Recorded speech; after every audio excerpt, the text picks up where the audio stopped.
Counselor, state your name for the record. Of course, Allison Collins. I always give you the time check. Members, House, you have 2 hours, 34 minutes, and 49 seconds remaining. A respondent, 8 hours, 38 minutes, and no seconds remaining.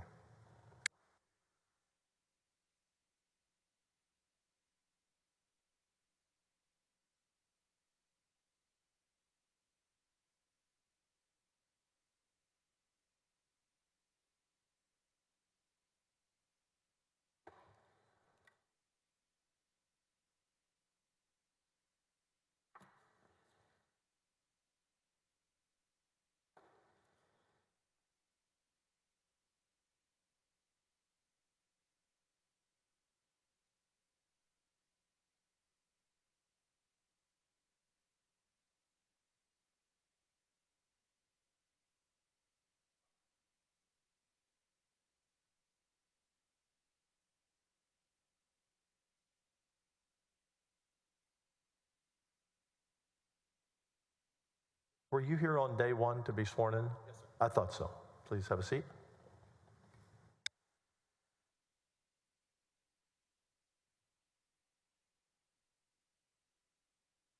Good morning, Mr. Gordon. How are you today? Could you please turn on your microphone and go ahead and adjust it pretty close? The acoustics in here can be a little difficult. Is that okay? Yes, that's much better. Could you please state your name for the court? My name is Justin Gordon. And where are you currently employed? I'm employed in the Open Records Division of the Texas Attorney General's Office. And what is your position there? I'm the Open Records Division Chief. How long have you been the chief of the Open Records Division? I began in 2015 at the beginning of General Paxton's term. Excuse me, I think you're going to have to speak louder and a little closer, okay? I began in 2015, in January of 2015. What does the Open Records Division do? Our division handles a number of responsibilities regarding the Texas Public Information Act. That includes enforcement and review of public information decision requests. We also provide training for governmental bodies on the Public Information Act. Okay, I'm going to ask you just to slow down a little bit while you're talking, okay, to help the court reporter out. Can you tell us how many public information ruling requests your division handles a year? Last year we did over 40,000. In the previous fiscal year we did just under 40,000. And does your division maintain a record for each ruling request? Yes, we maintain both an internal record of our ruling requests. We also post all of our letter rulings on our website after they are issued.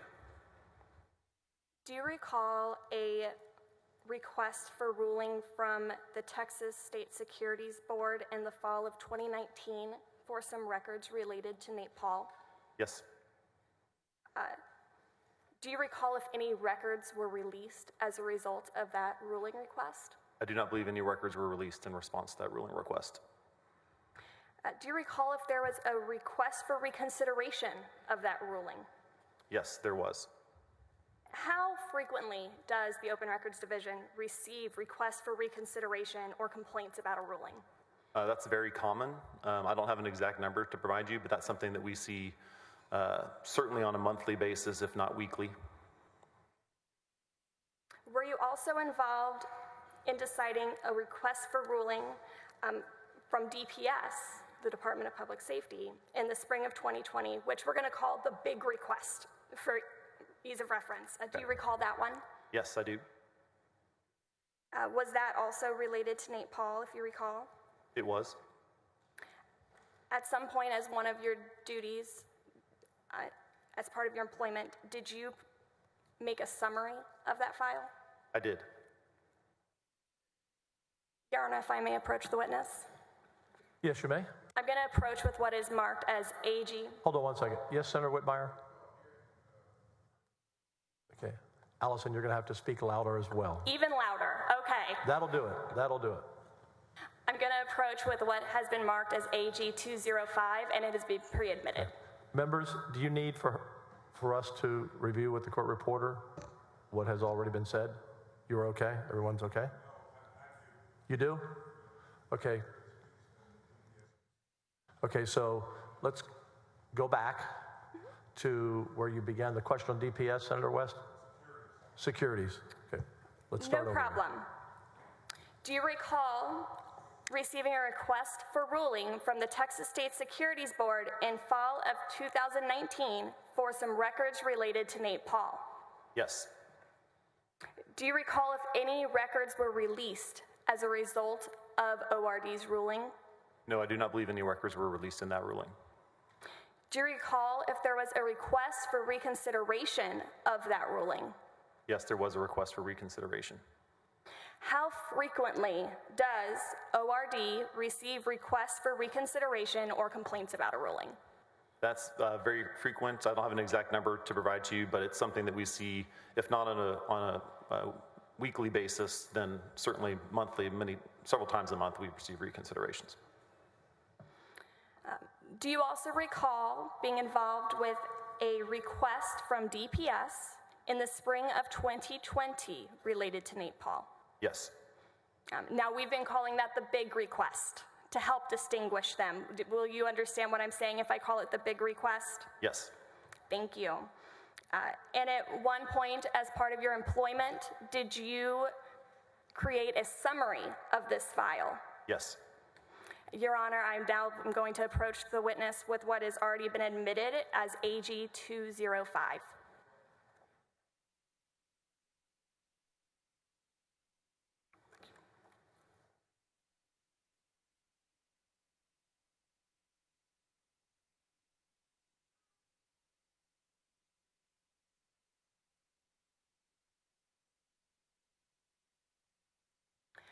Mr. Gordon, do you recognize this document?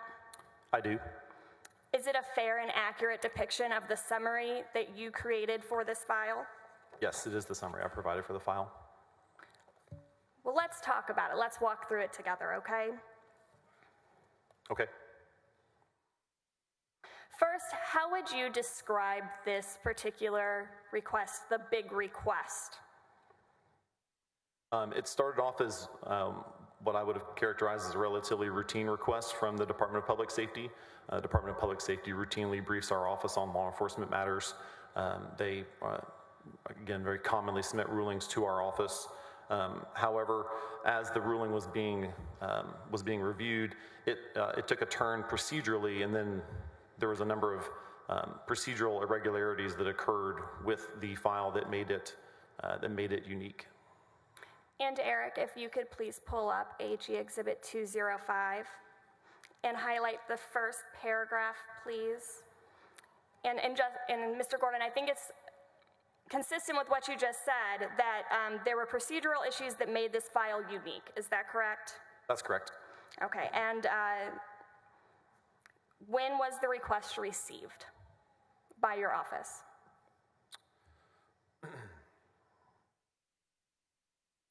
On March 13th. Okay, and at this point, this is when you're talking about it was very routine? Correct. Do you recall what exception DPS was asserting? They sought to withhold the information under the law enforcement exception. That's Government Code Section 552.108. Is that, there are generally two types of exceptions under the PIA, is that right?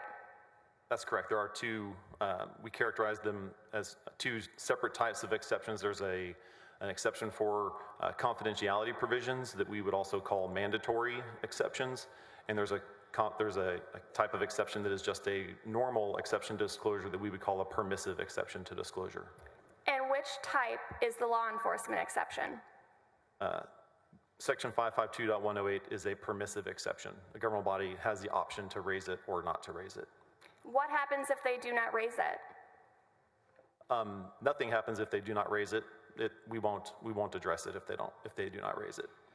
So if they don't raise it and you don't address it, what's the end result as it relates to the request? Are those records released or are they withheld under the law enforcement exception? Oh, they would be released. They would not be withheld under the law enforcement exception. So let's talk about some of the procedural irregularities in this file. I I'm now in the second paragraph, Eric, if you could blow that up for the senators. Where did this file first start to take a turn towards the unique? Where you have it highlighted, I described that.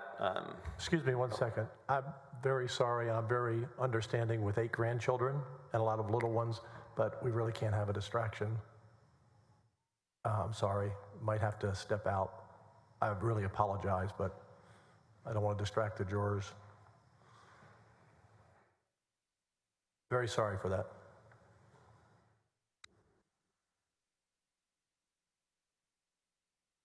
May we continue? Thank you.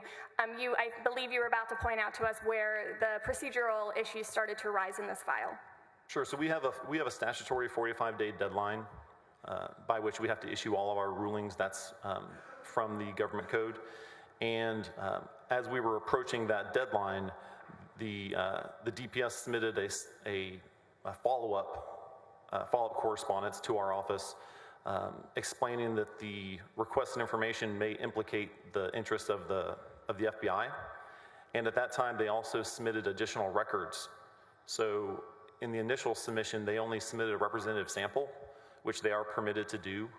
In fact, the PIA requires them to do that if the records are voluminous, and they had done that in the initial submission. However, when they submitted the subsequent submission, they submitted additional documents, not the same representative sample that they had submitted earlier. And the new documents were substantially different than the documents that had been originally submitted and were of a different character. So they and I'm going to stop you. I think that's a great spot. And just to summarize, so essentially, the original representative sample that DPS sent in did not match with the sample that they later sent to your office in May of 2020. Is that right? That's correct. And they sent that second sample at the time that they were notifying the FBI that they might have an interest in the file, in the information being sought by the request? That's correct. Is that considered a procedural violation under the Public Information Act? Yes, governmental bodies are required to submit all of the records that they want a ruling on or a proper representative sample by the 15th business day after receiving the request, which had been substantially before this time period. So this sample was also late, is that correct? That's right. That's correct. What is the consequence for a procedural violation of this nature? Under the Public Information Act, failure to comply with the procedural requirements in requesting decision from our office results in a presumption that the information is released unless the exception that they're raising constitutes a compelling exception. And our office has concluded that Section 552.108 does not constitute a compelling reason. That's a fancy way of saying that they waive that exception, and they would waive it for the information that they had the procedural violation on. And that would be all of the information that they provided as the second sample in May of 2020? Correct. Anything in that representative sample, the second set of documents that was not in the first set. And is it your understanding that that second set of documents had also been provided to the FBI? Oh, I'm not sure if they provided that second set of documents to the FBI. I don't remember that. So this late, was the notice to the FBI also late? Yes. Governmental bodies, there are procedural requirements and there are also due process requirements in the Public Information Act. And because of those deadlines, there are certain notice requirements. So the only notice requirement in the Act that applies to third parties is in Section 552.305. That section requires governmental bodies to notify third parties if their privacy or proprietary interests are at issue, and that notice is supposed to come within 10 days of receiving the request. Otherwise, there's also the due process element of that notice needs to be made in time for those comments to be received by our office before, in time for us to be aware of them, and also in time for the requester to receive notice. And in this instance, was the notice given close in time to your statutory deadline to issue a ruling? Yes, we received it just a couple of weeks before our 10-day deadline or our 45-day deadline. The second sample of the second set of documents that you were provided by DPS, how were those provided to you? Hard copies on a CD, do you recall? I don't recall if they were a CD or if they were a hard copy. Okay, so you sent this, the notice went out to the FBI and you received a copy of it. What happens next? So at that point, we were kind of up against it with respect to the timelines. You've got the highlights here with respect to the to kind of what was going on in this file. We had also been notified by the requester in this file that he had filed a lawsuit against DPS in this case, which added a whole nother layer of complexity to it. Because the late notice, because the notice was received so close up against our 45-day deadline, we didn't feel like the third party who was notified, FBI, would have had time to submit comments to our office in time, and so while we were waiting for those comments so that we could receive them and review them from the FBI, we took a 10-day extension on it, and again gave ourselves a 10-day extension, which is permitted under the PIA. All right, I'm going to ask you just to slow down a little bit, okay? You're doing great. So you extend it for 10 more days. Does the FBI eventually provide your office with comments? Yes. And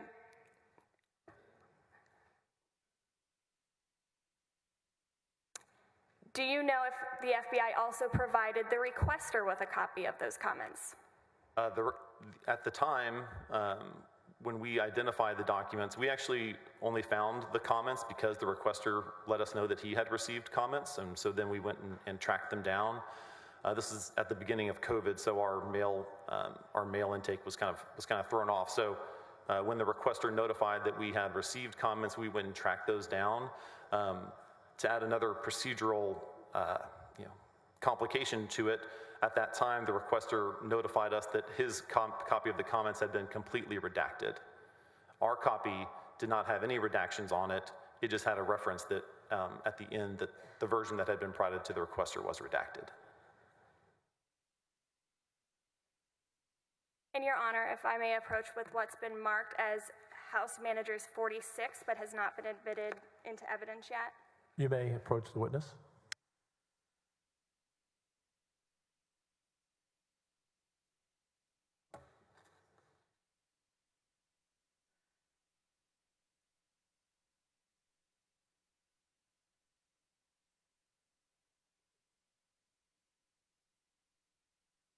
Mr. Gordon, do you recognize the document that I placed in front of you? I do. What is it? This appears to be a copy of our internal ruling file pertaining to the DPS file that we've been discussing. And does it appear to be a complete and accurate copy of the file?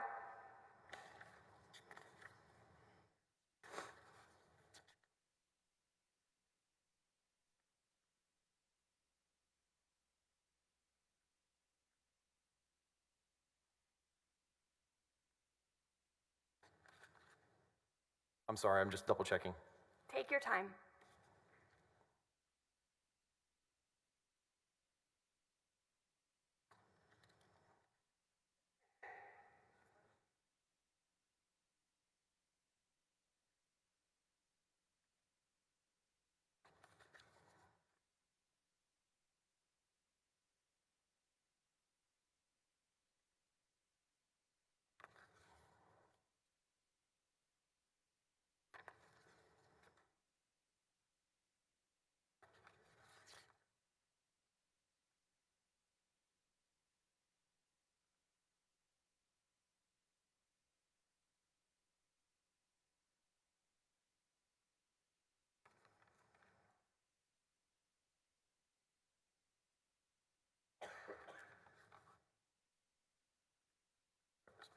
Yes, it does.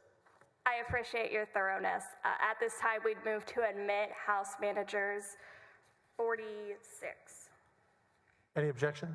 Mr. President, no objection to the admission. However, in this document, it contains a copy of the unredacted FBI brief, which not only contains personal identifying information, but a number of sensitive information of the types of operations plans and other sensitive law enforcement information, which Nate Paul had been trying to get for a while. If it comes in, we just ask that it be redacted because that information has not been publicly made available. And Your Honor, we'll get to that on the next request, but I will represent to this court that that is not the case. As has been discussed by other witnesses, this brief was in fact released publicly. Okay, so they did not object, and I'll let her go along with her line of questioning, and we'll get back to that issue, but thank you for bringing it up. Go ahead. Thank you. Eric, if you could pull up towards the back of that Exhibit 46, the Bates number at the bottom is 8803. Mr. President, I do have to, I'm sorry, before this is shown to the jury, there is personal identifying information that sir, has not, may I finish? Stop, not talking over each other. That has not been released publicly. It may have been released to Nate Paul at General Paxton's direction. However, it has not been made public to the world at large. Okay. There's very sensitive law enforcement operation plans, details about search warrants, how investigations are done, and also specific names of individuals that are identified and involved. Come on up to the bench. Please come up to the bench.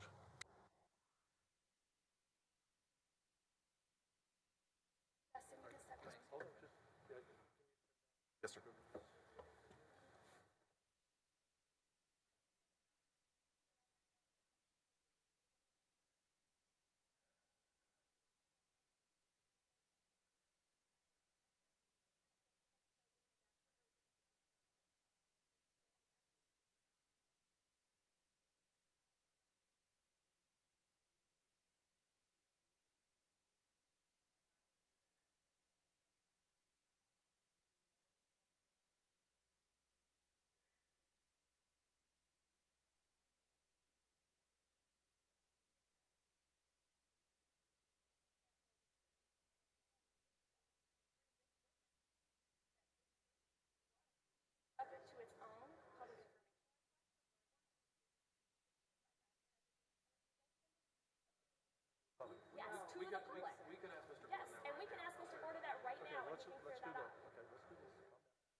Members, take your seats.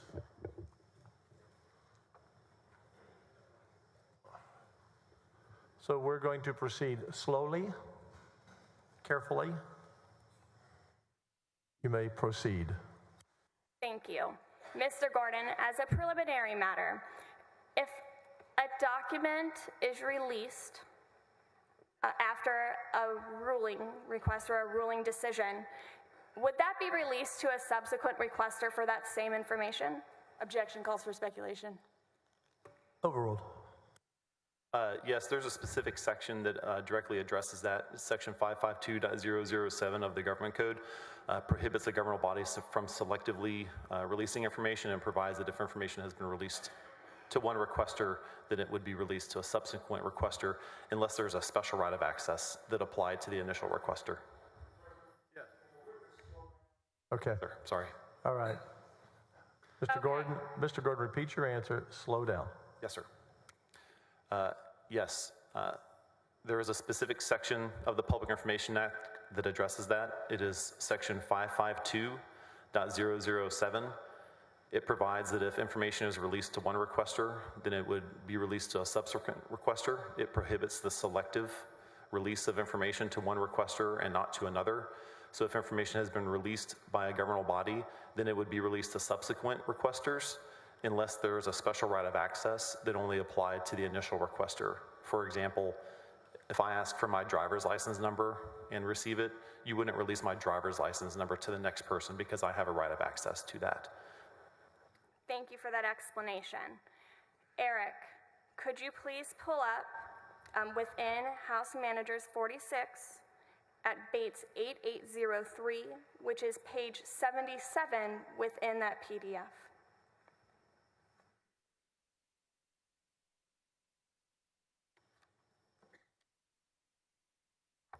Mr. Gordon, can you see that on your screen? Yes, I can. Does this appear to be a fair and accurate picture of the redacted brief the FBI provided to Mr. Larson? That's correct. And Eric, if you could scroll to the next page, so to 78, go down. Is this showing an entirely redacted page? Yes. And does that continue through the majority of this brief? Yes. Is this unusual? Yes. Can you explain why? Under the Government Code, if a third party submits comments to our office objecting to the release of information, they're required to notify the requester and provide the requester with a copy of those comments. They are permitted to redact the comments, but only to the extent that it reveals the information that is requested. In this case, they've redacted the entirety of the brief, including all of the substantive arguments. And why does that matter? That matters because the requester was not put on notice about what arguments the governmental body was making and would have been unable to respond to them to our office in order to refute any statements that were made or directly address the statements that were provided by the briefing third party. Is this another procedural violation of the PIA? Yes. So far we've talked about at least 3 procedural violations or irregularities with this file. Objection Yes. leading. Restate your question. Sustained. Can you estimate for us how many procedural irregularities we have discussed related to this file so far? There was the failure to submit the representative sample, or they submitted the documents late. Mm-hmm. The representative sample that they submitted the second time was not indicated that the first representative sample was not actually representative. They did not notify the third party in a timely fashion, and then when the third party briefed us, they substantially redacted their briefing to us. Or I'm sorry, they substantially redacted the copy of the briefing that was provided to the requester. Are you able to tell us how frequently you work on a file that has 4 different procedural irregularities? We see a lot of procedural irregularities. These are pretty unique, though, in the way that they came in. Ordinarily, what we see are missed deadlines. So it would be pretty rare that we see 4 completely different procedural violations like this. And again, what can be the consequence of a procedural irregularity of the nature you've been discussing? If a governmental body fails to comply with the procedural requirements of the Act, then they would waive their discretionary exceptions. Meaning that any documents that fell within a discretionary exception would be released? Objection leading.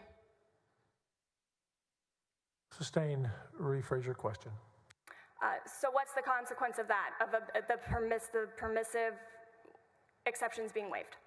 If a permissive exception is waived, then we would not apply it or review it in the context of those documents. And if that's the only exception that's addressed, then those documents would be released. And in this particular file, the DPS file in front of you, was the only exception raised the law enforcement exception? That's correct. And it is a permissive exception? That's correct. They did not raise any confidentiality provisions. They only raised the law enforcement exception. Do you recall meeting with the Attorney General about this file? Yes. And I don't want you to go into what anyone said at that meeting, okay? But could you please tell us what topics were discussed? We discussed this topic, this DPS file. Did you discuss options for how to proceed? Yes. And what were those options? The primary options were to release the information, to conclude that there had been a procedural violation and a failure to establish that the information was accepted from disclosure. And then the second exception, which was the primary option, was the closed letter that we ended up issuing.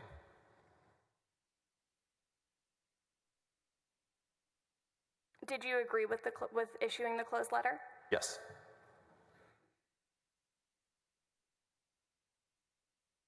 Why? It was correct. The procedural background of the request put the requester at a significant disadvantage, and allowing the procedural actions that were taken would have really been a detriment to that requester.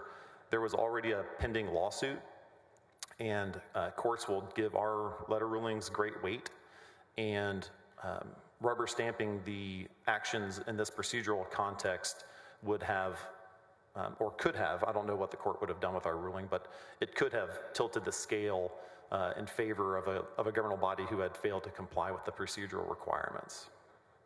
And I want to make sure I understood your testimony a moment ago. You considered releasing all of the information. What do you call that within ORD? Pouring out. And would that have been supportable under the law, in your opinion? It would have been pushing it. I agree with the closed letter. I feel like releasing it all would have been pushing it. To your knowledge, had ORD issued closed letters of this nature in the past? Yes. Eric, I'm going to ask you to pull up the closed letter, which is within House Managers 46 at page 2, and please take it off the screen before finding the new page and placing it there. Counsel, what was the Bates number that you directed him to, please? It's page 2 of the PDF, which is in front of you. That OAG 8728? I don't have it in front of me, but it's the closed letter.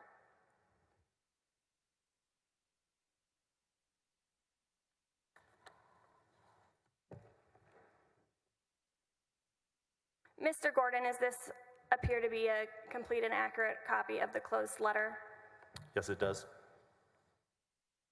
And in that letter, you reference a prior ORD decision, right? That's correct.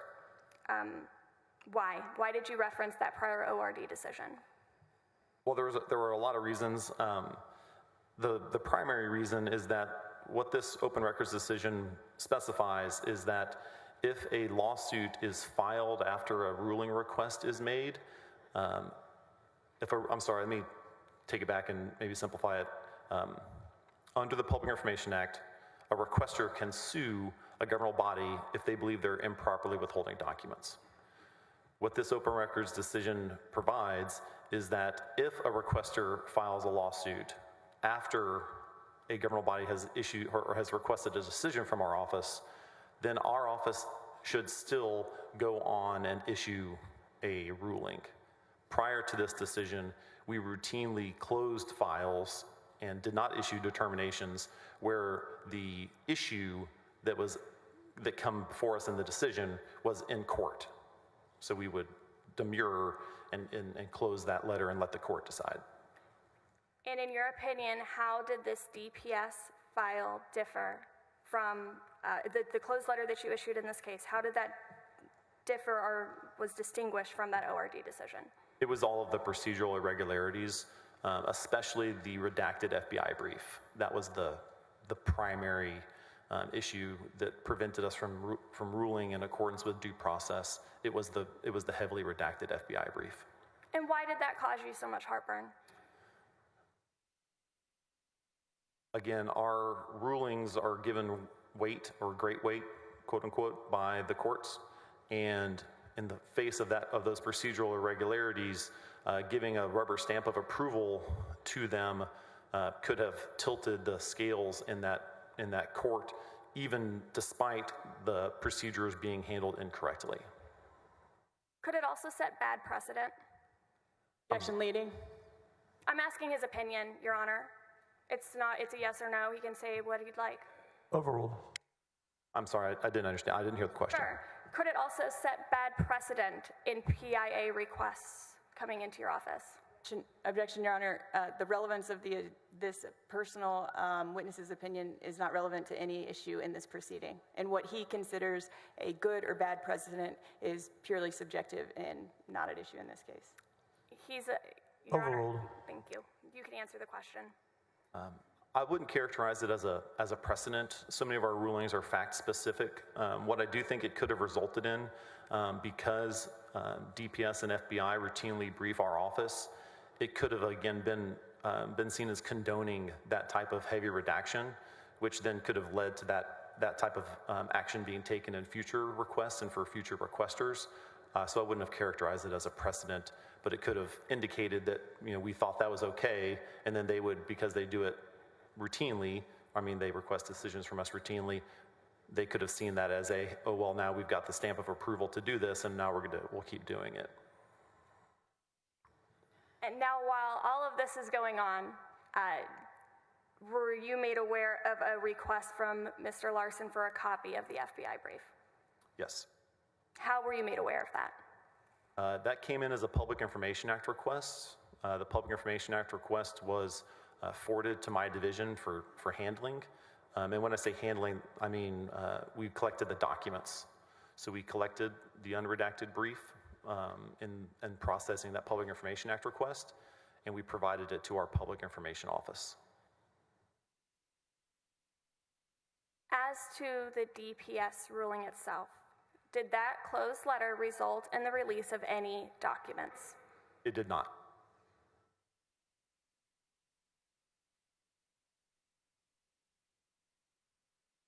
Okay, so this request from Mr. Larson comes in for a copy of the brief.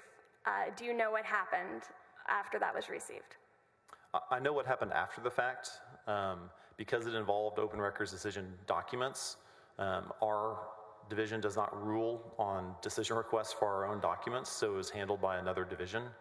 But through the process of this whole circumstance, I did become aware of what issued or what happened with that public information request. And your division maintains those files even if it doesn't necessarily make the decision on the request, correct? That's correct. Because the FBI submitted the brief to our office, we were the ones who maintained that as part of our work file. Have you reviewed the ORD file for the FBI brief request before? So just to clarify, our office or my division does not have a file on that public information request. We have the file that's here before me as this PDF, and yes, I have reviewed that, but I have not seen the opinions file or the Public Information Office file involving that ruling request for that brief. Now, in the file in front of you, there is a copy of the unredacted FBI brief, correct? That's correct.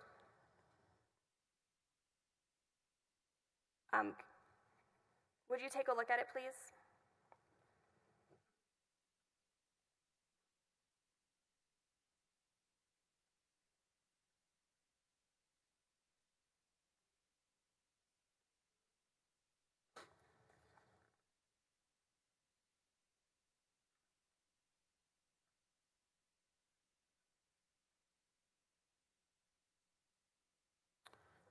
Okay, I'm looking at page... And what I want you to look for, you're the chief of ORD. I want you to set aside law enforcement exception for a moment. I want you to look at that brief and let me know if you think there are any mandatory exceptions to public disclosure that are flagged within that brief.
Not to nitpick, but there is Mr. Larson's email address is at the end of the brief, but he was the requester. So no, but other than that, I don't see any confidential information on the face of the document. Thank you. And just one more thing on, forgive me. Your Honor, if I may approach with what's been marked as AG 34. You may.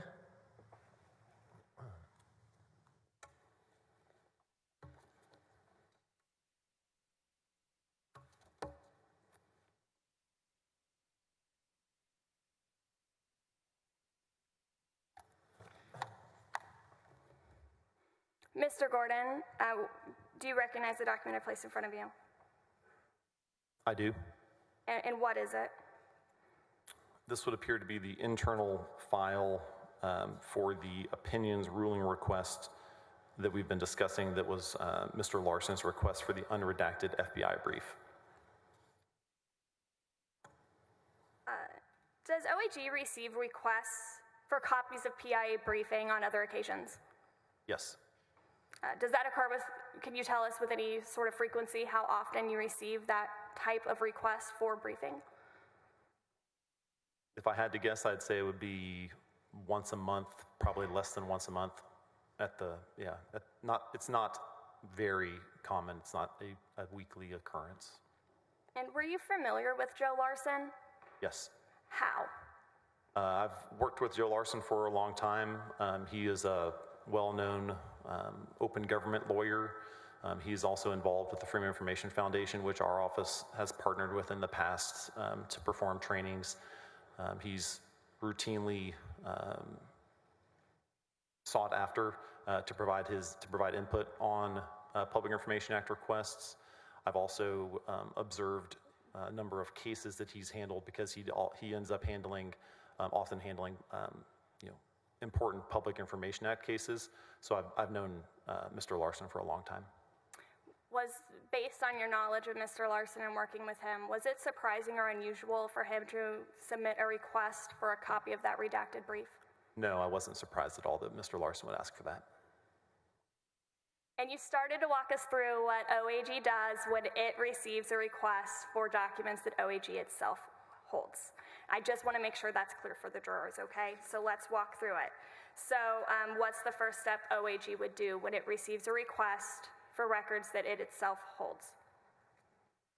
That would be received and handled by the Attorney General's Public Information Office. Objection, Your Honor. I apologize to the witness, but at this point, it's clear from the witness's own testimony that once this request that's about to be discussed was made, it went to a different division, not his, that he does not oversee, and he's previously testified that he was not involved, so any information that he has about specifically how it was handled or by whom would be hearsay or speculation. Your Honor, right now I'm asking him to walk through the general process of how this is handled, which is something that as the chief of ORD, he is intimately familiar with. The witness can answer. Overruled.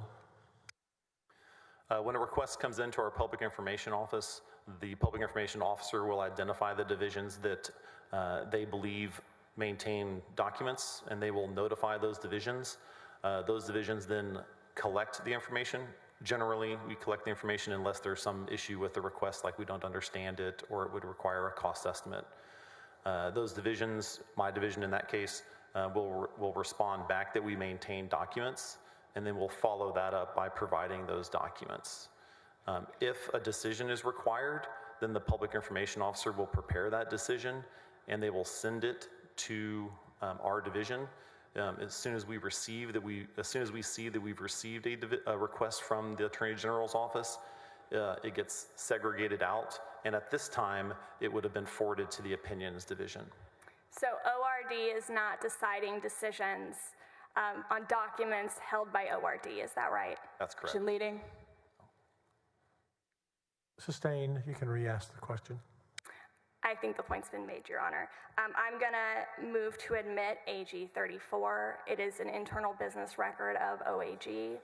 It was actually given to us pursuant to a business affidavit that has been on record for more than 14 days. And Your Any Honor, objection? as we discussed at the bench, the issue is not the business records affidavit. It is protecting the sensitive information of law enforcement, how they conduct their investigations, and specifically the individuals involved.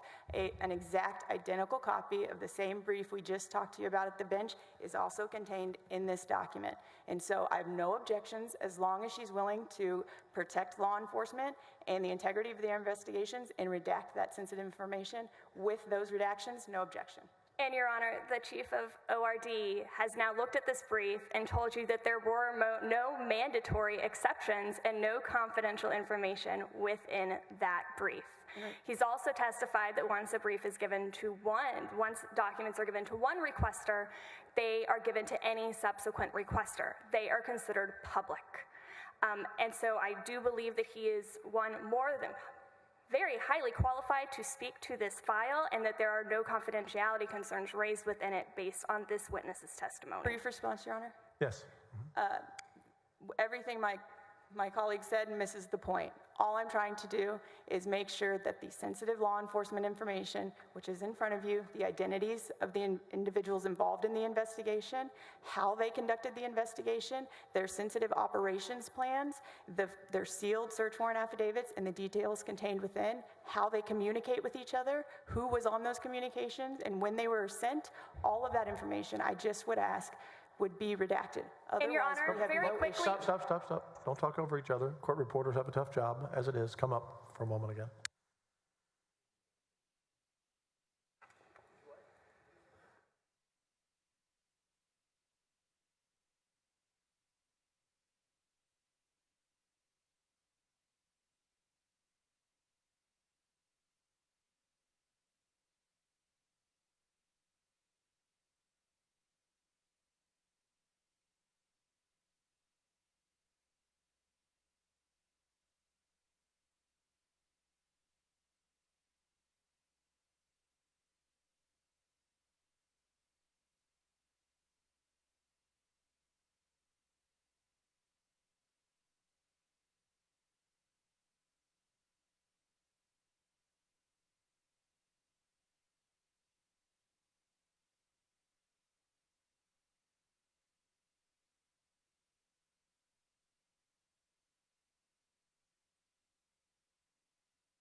Members, we will take a break in a little bit, just a little bit.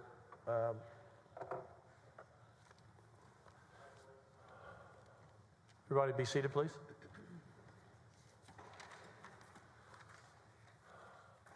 So as we have been going through this testimony, slowly continue. Mr. Gordon, the file placed in front of you marked as AG 34. Is there any search warrant inside this file?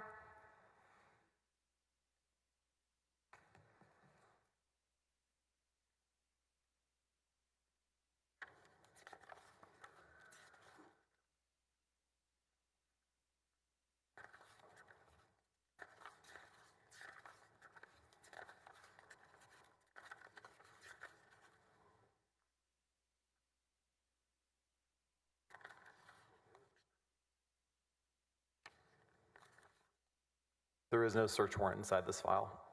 Are there any emails between the FBI and DPS inside this file?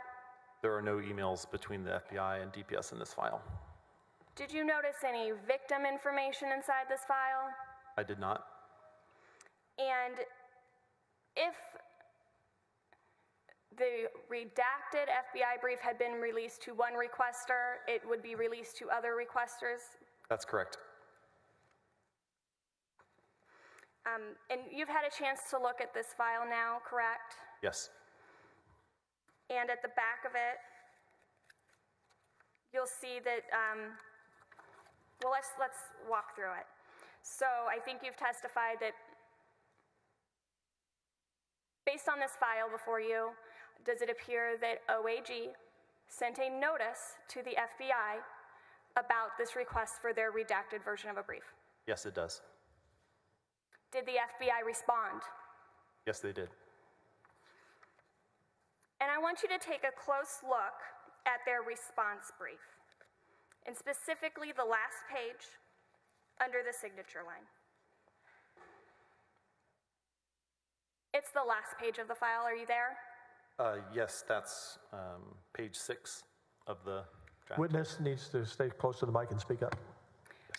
Does it indicate that the version sent to Mr. Larson was redacted? Objection, Your Honor. The counsel is mischaracterizing the evidence and honestly misleading the witness.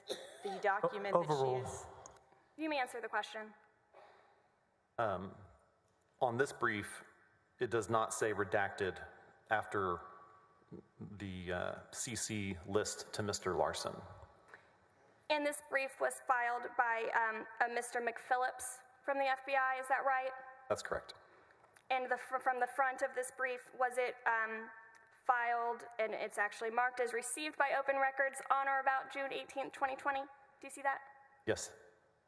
And then I want you to look immediately in front of this brief is a copy of the redacted brief at issue. Do you see that? I'm sorry, would you repeat the question? Yeah, if you keep flipping forward in the file, the next thing you see is a copy of the blacked out brief that the FBI had filed first. Oh, I believe that's, I don't see in this. The Bates at the bottom of the page I'd like to direct you to is 49982. 49982.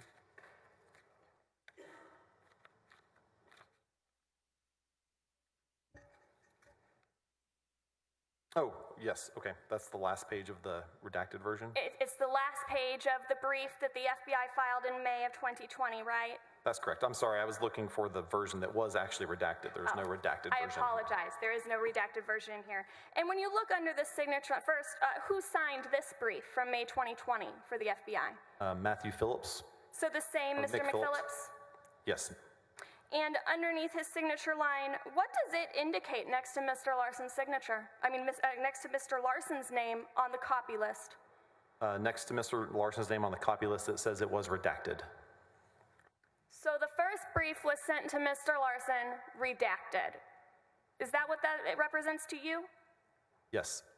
And so the second brief, the June 2021, based on the documents before you, was that redacted when it was sent to Mr. Larson?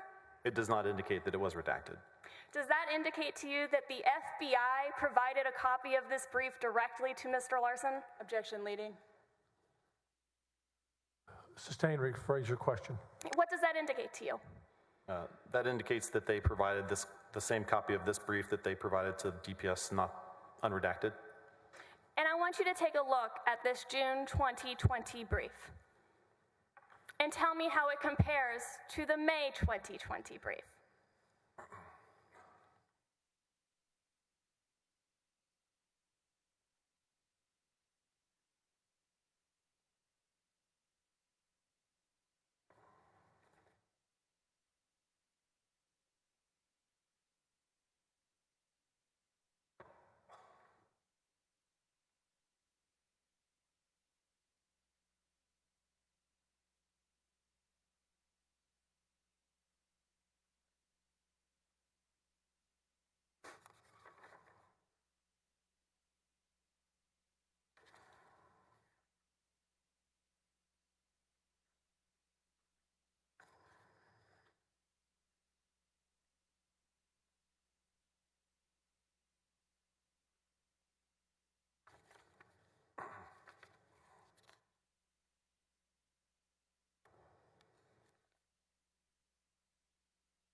They look very similar. There is some different language certainly at the beginning, but they look very similar. Other than the first paragraph, they are very similar?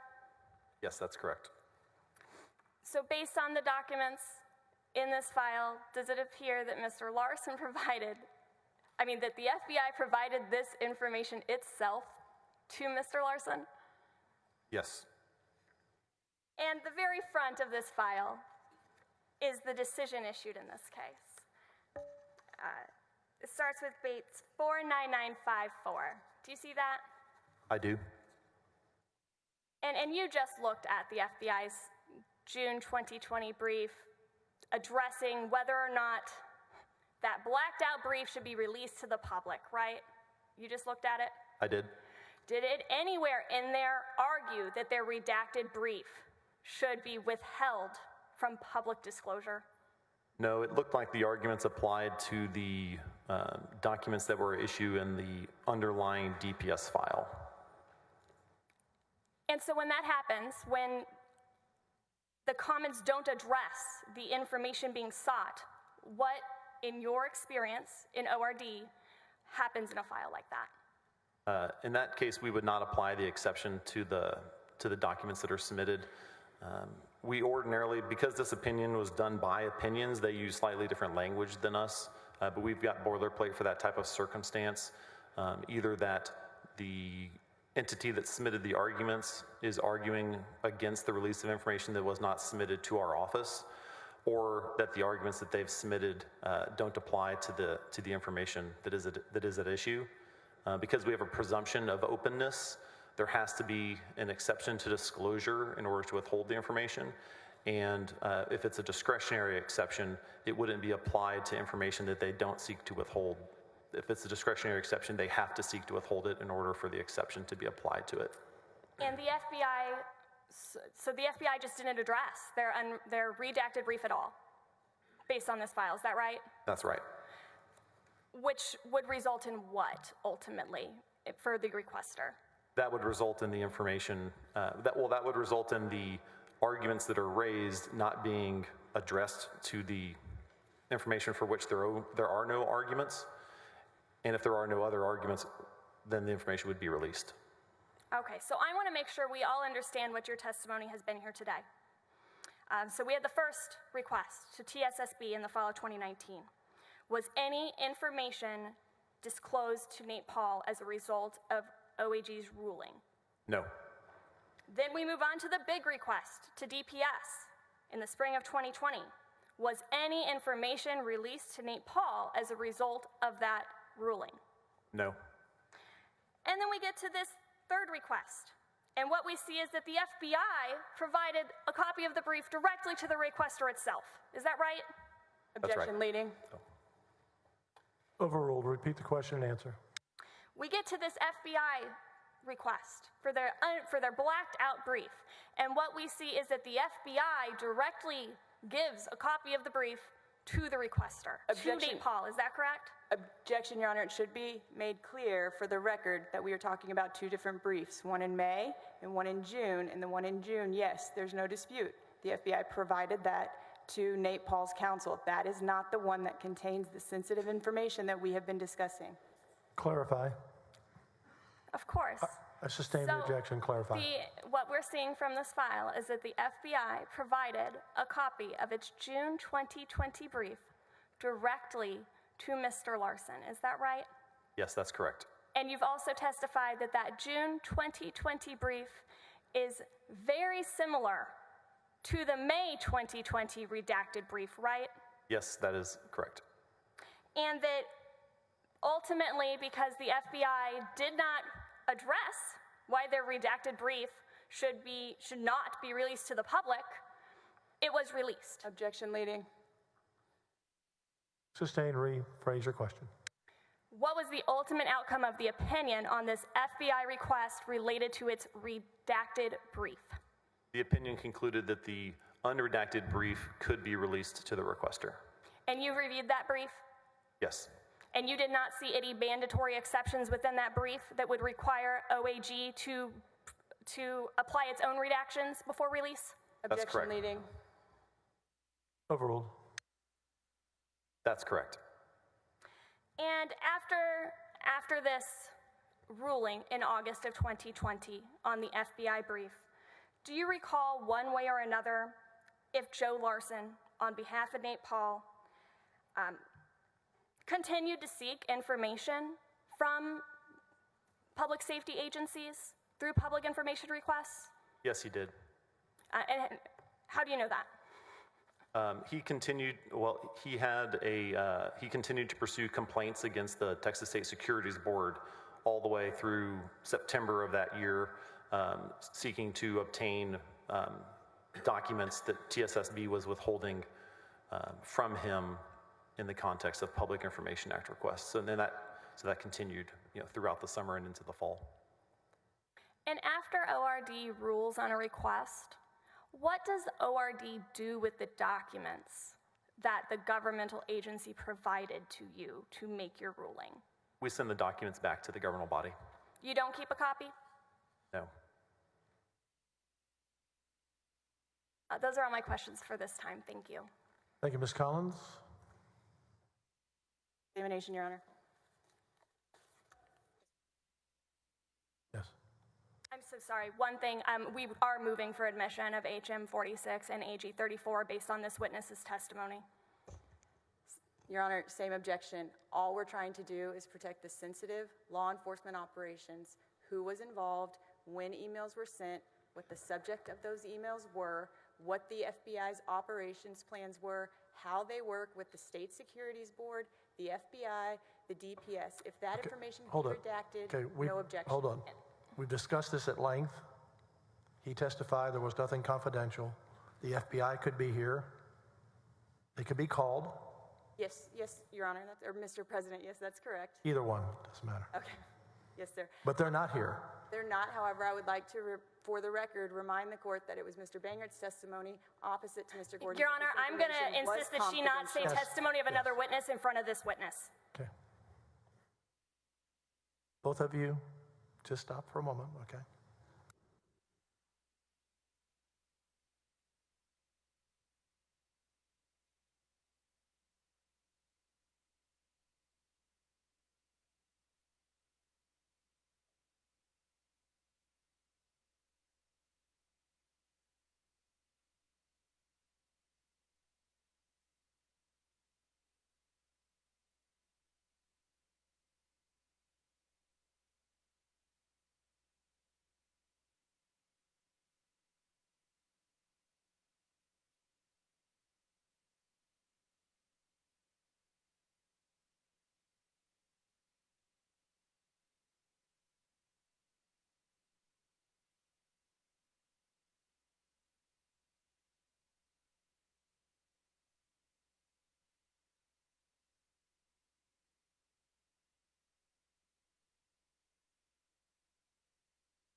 Your Honor, if I could, I just want to make sure that there's no misunderstanding or misstatement here.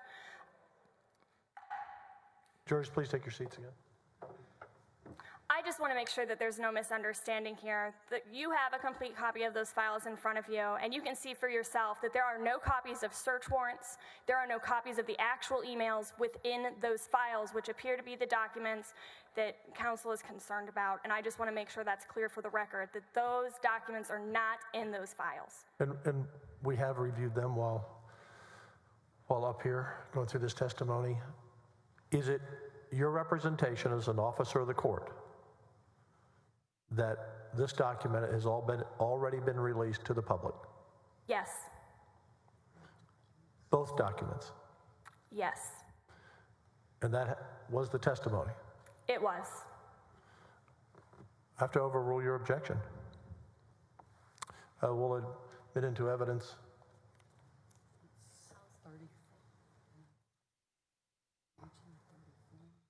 AG 34 and OAG Exhibit 46. That should be HM 46 and AG 34, I'm sorry. Your Honor. HM 46, yes. Thank you, Your Honor. Those are my questions for now. Yes. Your witness.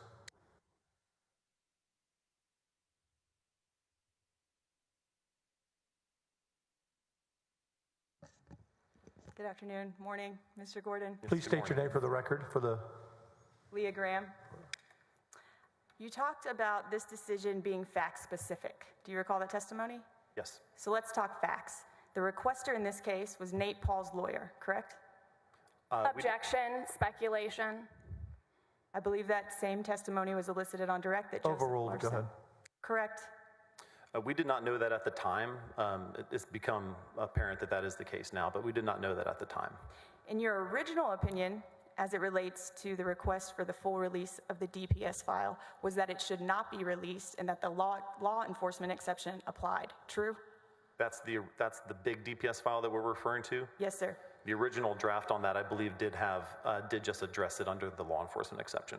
And that was your opinion that it should not be disclosed under the law enforcement exception, correct? No, that was not my opinion. That was just the first draft that was on the ruling. Who drafted the first draft? I'm not sure if that was the drafter on the ruling or if that was me. I don't remember.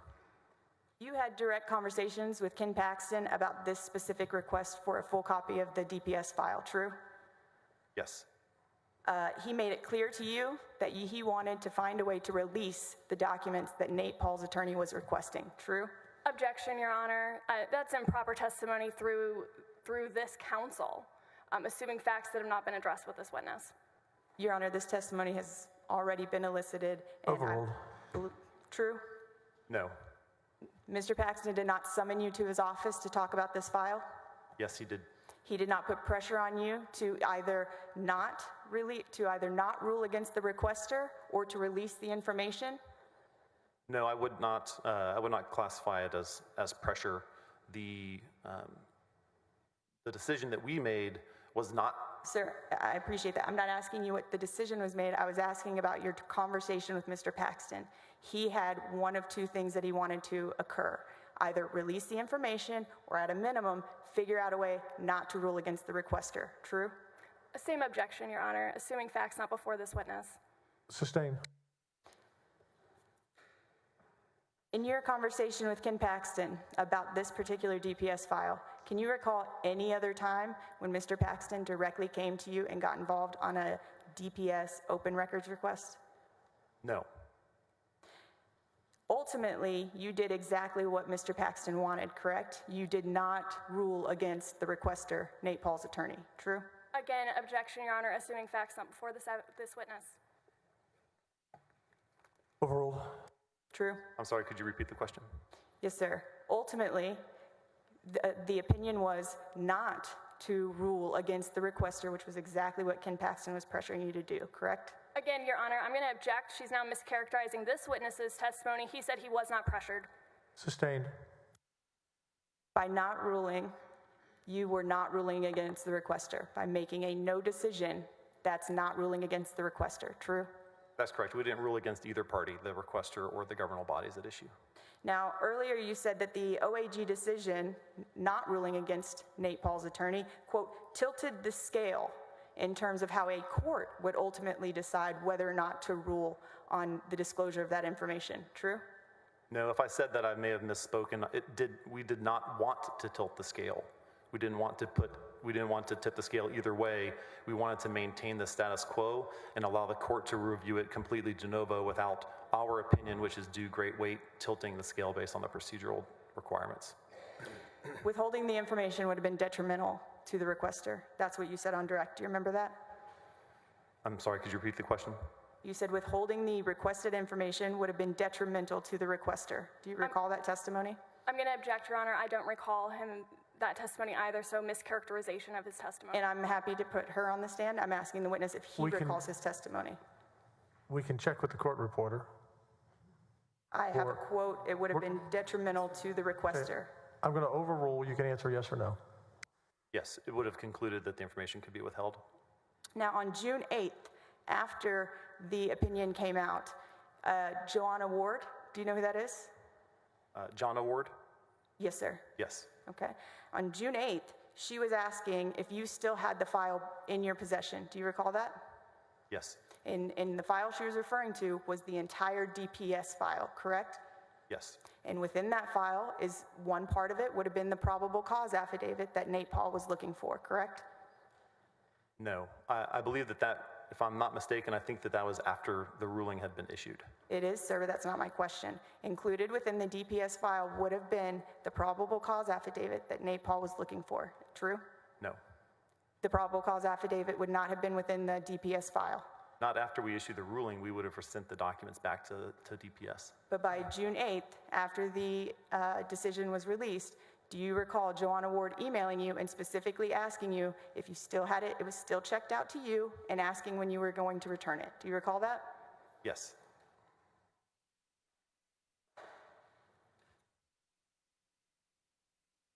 We talked a lot about precedent and what should be publicly disclosed. You would agree with me that a search warrant is treated substantially differently than a probable cause affidavit or search warrant affidavit in terms of whether or not that should be released to the public, correct?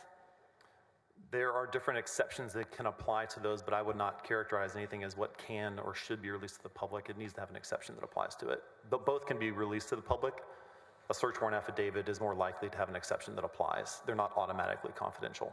Correct. No further questions, Your Honor. Redirect. Very briefly, in any of these requests, could either party have filed a lawsuit challenging the outcome? Yes. Did anyone file a lawsuit for the outcome of the FBI brief ruling request? No. That's all I have, Your Honor. And just so the court knows, because it has been unusual, either side can ask questions from the podium or their tables in case anyone's asking. Can the witness? Requires no redirect, Your Honor. Pardon? Witness requires no redirect. Recross. Can the witness be excused? Yes, Your Honor. Thank you, Mr. Gordon.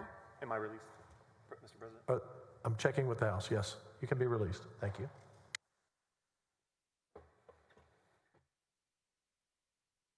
Hence, we'll call their next, no, we're going to take a break. Sorry. We'll call your next witness after a break. How about 5 minutes after 10? 20-minute break? 11. Sorry. We passed the 10 hour. 5 minutes after 11.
Please call the next witness. Who will that be? Thank you, Your Honor. Chris Hilton for the Attorney General. The next witness is Austin Kinghorn. Bailiff, please bring in Mr. Kinghorn. And Your Honor, I'd just like to, while Mr. Kinghorn's coming in, I just want to clarify for the record, for the jury, and for the public, at the end of the day yesterday, we had called Professor Michael Gerhardt, who's intended to be one of our expert witnesses. Last night, the court ruled that the expert testimony we were going to provide would not be heard. And so to the extent there was confusion, I just want to make the jurors aware and the public aware that that was the court's ruling, and that's why those witnesses aren't here. And the court ruling was based on objection from the House under rule such and such. Yeah, yes. And we took about an hour to deliberate and look at all the questions. That's right. I and we apologize for, yeah. We ruled in favor of the House on that. Just wanted the public to be aware, that's right. And you were very kind to pull them from your witness list.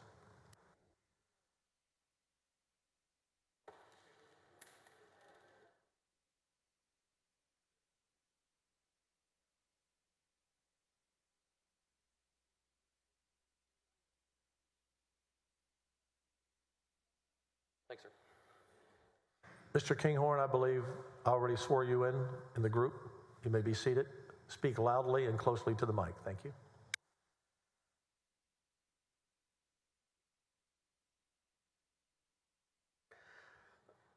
Austin, good morning. Thank you for being here. We both need to speak slowly and loudly into the microphone, I am told. You've testified in this chamber before the Senate, correct?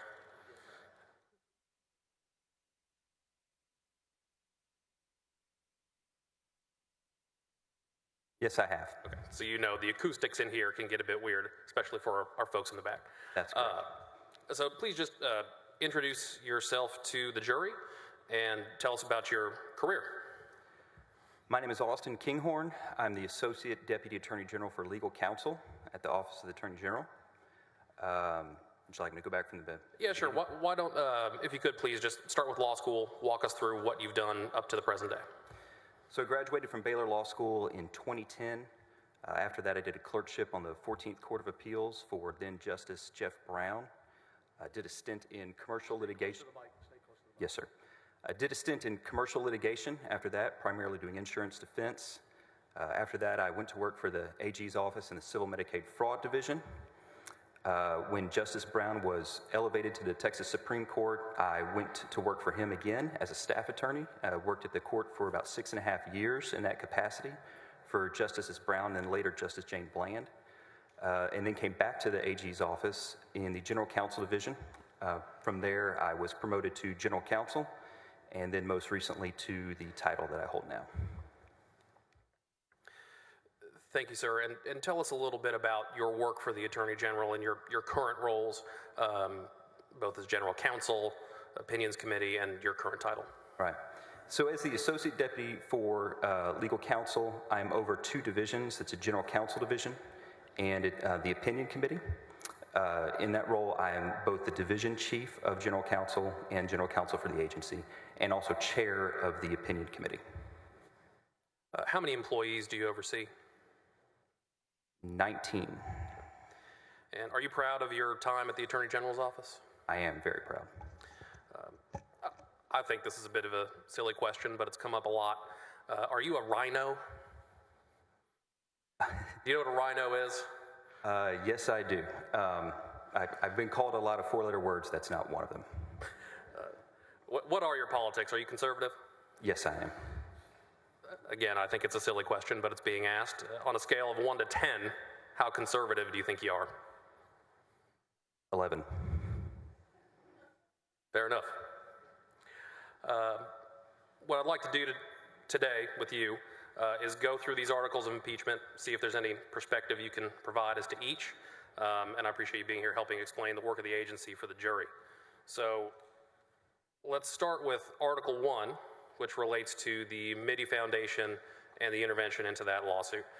Were you directly involved in that lawsuit or that intervention in any way? I was not. Okay. But are you familiar with EAMs? Yes, I am. Unfortunately, we've talked a lot about EAMs during this trial. What's your understanding? What is an EAM to you? An executive approval memorandum is a document that the agency relies on to seek and attain executive approval of various agency actions or engagements. And do you receive EAMs as part of your work? I do. I probably receive one or more a day. What do you do if you have concerns about an EAM? If I have concerns about an EAM, typically the practice is going to be to reach out to who circulated the EAM and, engage with that person directly, try to flesh out the issues. Sometimes it's simply a matter of correcting something in the EAM and recirculating it. So, the first step is always just get in touch with the folks who are asking for the executive action and connect and make sure you have an understanding of what's going on. If you get an EAM that you're concerned about, or you're proposed a course of action that you don't agree with, do you just go ahead and sign the EAM anyway? No, I do not. Okay.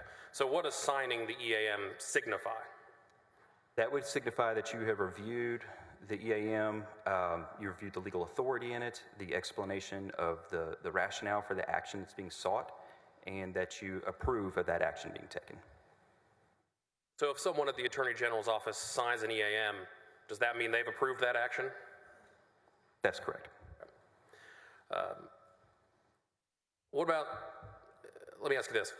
Does the Attorney General have to have an EAM that's fully approved by his subordinates before he takes an action? No, he does not. Why not?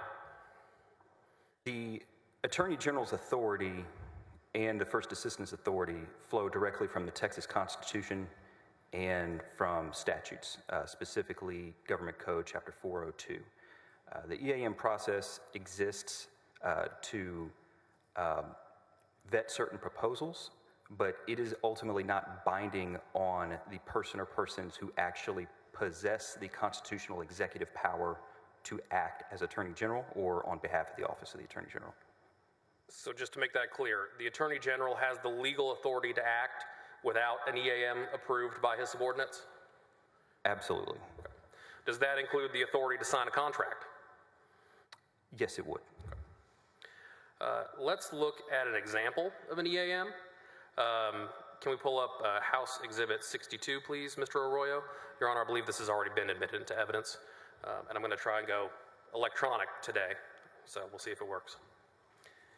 And Mr. Arroyo, if you could just zoom in on the signatures on the top of this EAM and maybe capture the subject line as well.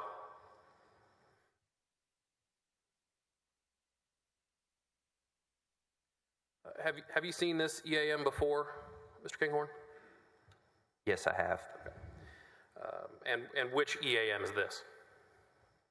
This is a EAM requesting approval to intervene in the Mitty Foundation litigation.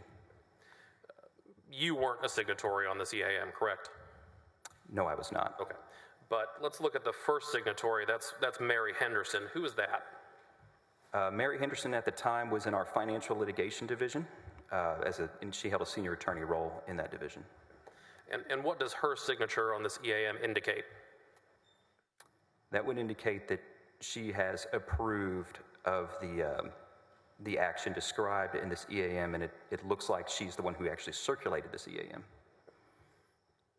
Why do you say she's the one who circulated it? It says from Mary Henderson, and also she's the first signatory. So typically the first signatory on the document, the lowest signatory would be the person who actually routed the document for approval. So does this indicate that Mary Henderson and Kat Day actually authored this EAM? Is that what this says to you? That's likely the case, yeah. Do you know whether the Attorney General ever spoke with Mary Henderson or Kat Day about this EAM? I do not know. Okay. Who's next on the signature line? Who's Josh Godby? Josh Godby at the time was the division chief for the financial litigation division. And what does his signature here indicate? That would also indicate approval of the action that the EAM is seeking. And who's next up the chain on this EAM? That's Darren McCarty. What was his role at this time? At the time, he was the Deputy Attorney General for Civil Litigation, so you'd see his name a lot on EAMs like this involving requested courses of action in active litigation. And again, I want to be clear about what his signature means here. When he docu-signed this EAM, what does that indicate to you as General Counsel of the agency? That indicates approval of the action that is sought by the EAM. And same question with Mr. Mateer. What was his role and what does his signature here indicate to you? Jeff Mateer was the first Assistant Attorney General at the time, and his signature would indicate approval of the action that EAM seeks. And would it be your expectation that all of these people who signed this EAM have read it? It would. I mean, that is certainly the point. That's what you normally do within OAG, right? Correct. And would it be your expectation that they understood the memorandum before they signed it? I would not sign an EAM that I did not Objection, fully Your Honor. understand. Question calls for speculation. I'll move on. Thank you, Mr. Roy. Sustained and, All right, let's move on to talking about Article 2. That's about the foreclosure guidance letter. It's been called a lot of things in this courtroom. That's what I'm going to call it. Do you understand what I'm referring to? Are you familiar with that letter? I do understand and I am familiar with it. Okay. Did you work on that guidance letter personally? In a very limited capacity early on, I performed some very perfunctory research on it. I never participated in the drafting of the letter itself. Okay. Who asked you to do that research? Ryan Vassar. And did you form a conclusion as to what was the ultimate outcome in your limited role? As memory serves, I didn't form any firm conclusions at the time. I performed a couple hours, maybe 3 hours of research, and really just had enough time to kind of come up with some general parameters of what the issues were. And Mr. Vassar and I had a phone conversation about what we had found so far in our respective research, and he took it from there, and I never had another conversation with anyone else about the letter moving forward. Did you see the letter once it was ultimately issued? Only when it was issued, yeah, when it went up on the website. Right, so to be clear, you weren't involved in the drafting process, so you don't know how they got from A to Z on that. That's right. Okay. But you saw the final letter. I did. Did you agree with the analysis and the conclusion in that letter? I do. Objection, Your Honor. Relevance. overruled. And just as sitting there, as you sit there today, can you briefly explain what that letter does in your view? Well, Or rather, let me rephrase. Can you explain the conclusion of the letter? the legal conclusion? Yes. The legal conclusion essentially was that under the circumstances of COVID at the time, with 10-person restrictions on in-person gatherings, that there was a possibility that a public sale, as defined by statute, that necessary element to proceed on a foreclosure wouldn't be satisfied if you didn't have a situation where anyone who wanted to be a bidder on a property that was under foreclosure would have an opportunity to bid on it and thus get the best, most fair value for the property. Let me make sure I understand each piece of that. So you mentioned the public sale issue. That's a requirement out of statute. Did I understand you? That's right. Okay. And you mentioned a bidder being excluded. Why would that be the case? Sorry, could you repeat that? I thought you mentioned the 10-person requirement might result in a bidder not being able to participate in a foreclosure sale. Why would that be the case? Correct. So normally these sales are open to the public. Anyone who wants to go bid on a property can, and that of course has the effect of increasing the price, typically.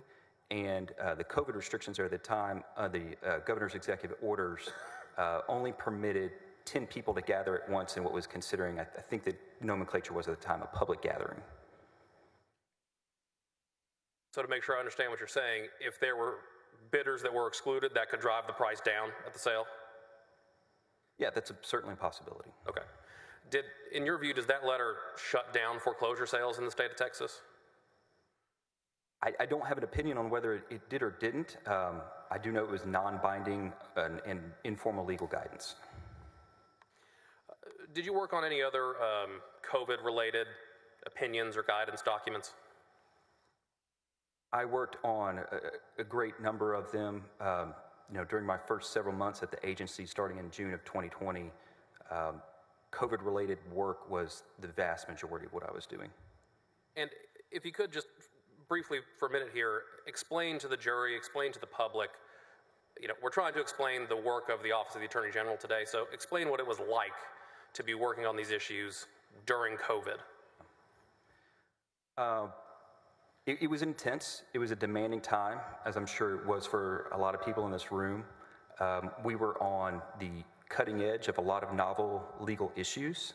A lot of folks were looking to the AG's office for guidance and direction on how to respond, how to navigate the challenges that were coming forward, especially as it pertained to the governor's executive orders, which were coming out. We were often looked to for guidance on how to comply with those, what they meant construing them, and we fielded those requests from all corners.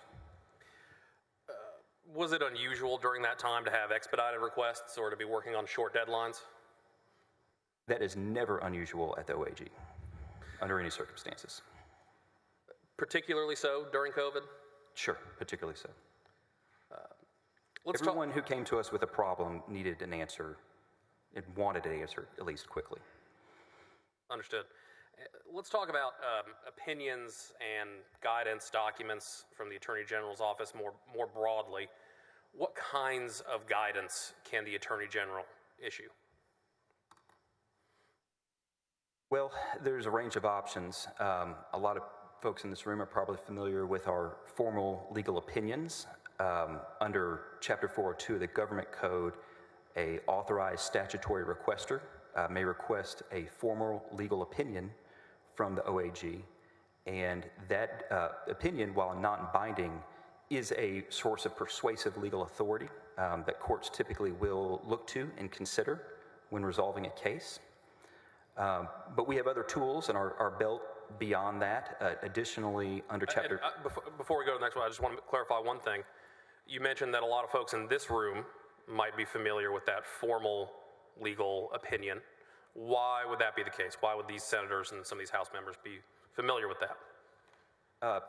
Chairs of legislative committees, senators and House members, are authorized requesters under the statute. Okay. Does the Attorney General's office work frequently with those authorized requesters regarding their requests for opinions? We frequently work with members of the legislature on a host of issues and try to be as solicitous as possible in being helpful and giving the best legal guidance we can. Okay. And I'm sorry I interrupted you. So that was the formal legal opinion process. You're moving on to the next category, so I apologize for interrupting. Sure. So under Chapter 418 of the Government Code, which is the Texas Disaster Act, the AG's office has additional authority to provide legal counsel to local political subdivisions during a declared disaster. Authorized requesters include mayors, county judges, county commissioners, emergency management directors. Beyond that, the office has historically operated with the understanding that we have broad legal authority with the Attorney General as the chief legal officer of the state to issue informal guidance of public note, of public interest that would have a wide applicability to the public at large, especially in disaster situations where there's a need to get good information out to the public on pressing issues. And that authority, I think, flows directly from the Attorney General's constitutional and statutory authority as the Attorney General, as the chief legal officer of the state. Other than the foreclosure guidance letter, can you recall any examples of other COVID-related guidance that was issued that also fell in that third category you described? We put several guidance documents out on issues that a lot of folks are facing. Churches, private religious schools. I know that we did some opinions on access to vacation homes, and not opinions, letters on access to vacation homes in other states, where golf courses fell in terms of the governor's orders for shutdown purposes. So there were a lot of topics that we put something out there short of a formal opinion that was designed to provide generally applicable informal legal guidance to the public at large. So it's fair to say, is it fair to say that the foreclosure letter was not unique in that regard? It was not the only informal guidance that was put out. That's correct. Let's look at a couple of other examples of guidance from this time. Mr. Arroyo, if you could pull up House Exhibit 105.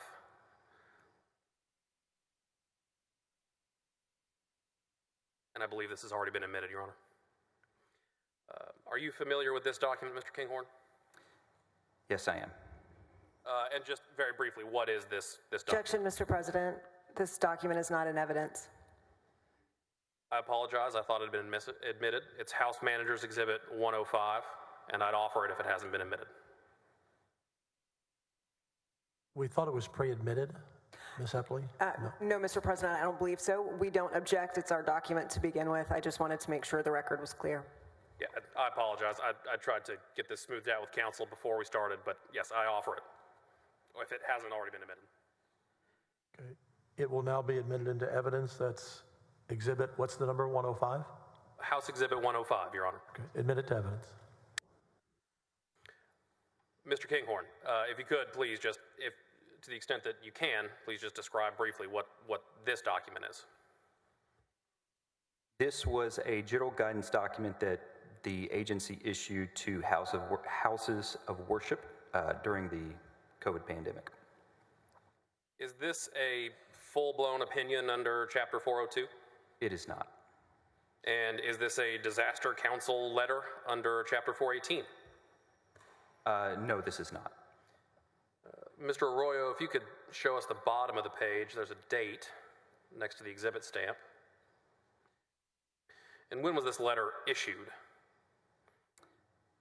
It says April 27th of 2020. Do you think it was any way improper for the agency to issue this guidance? No, I do not. And in fact, I think this is the kind of guidance a lot of folks were looking to the Attorney General to provide. Let's look at another example. May I seek clarification? He was confirming that the guidance in regards to the house of worship Exhibit 105 is not something he takes issue with, correct? Not the foreclosure letter itself? Your Honor, she can cross-examine the witness No, to clarify. I'm clarifying. This is my examination, and she should be able to. You can cross-examine on that. Okay, thank you. Thank you, Your Honor. Let's briefly look at House Exhibit 104 next. I also thought this one had been pre-admitted. Maybe I'm wrong. To the extent that it wasn't, I'd offer House Exhibit 104.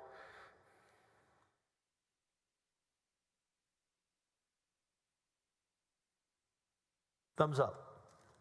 Great. Mr. Kinghorn, have you seen this letter?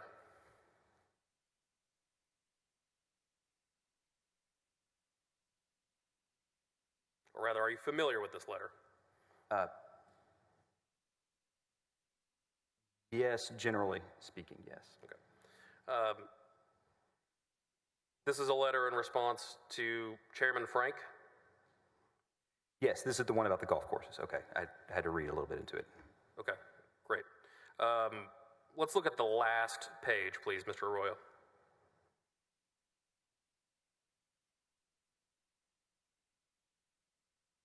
If you could just zoom in on that text, please.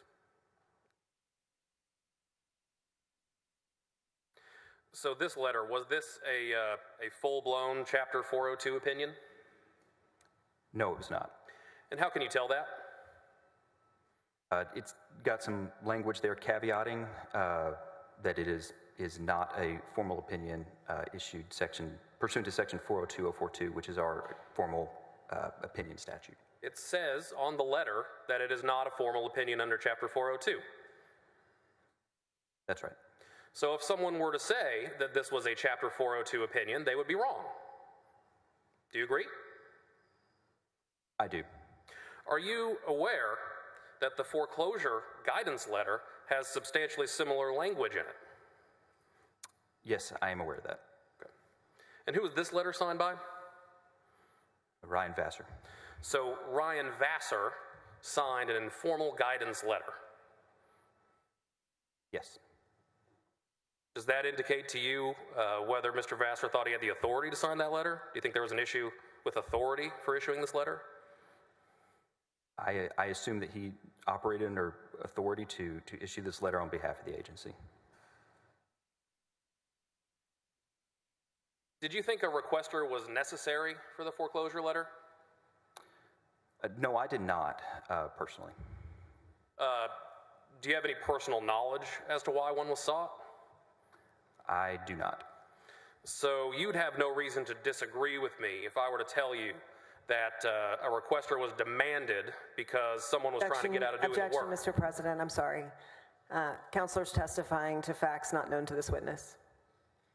Sustained.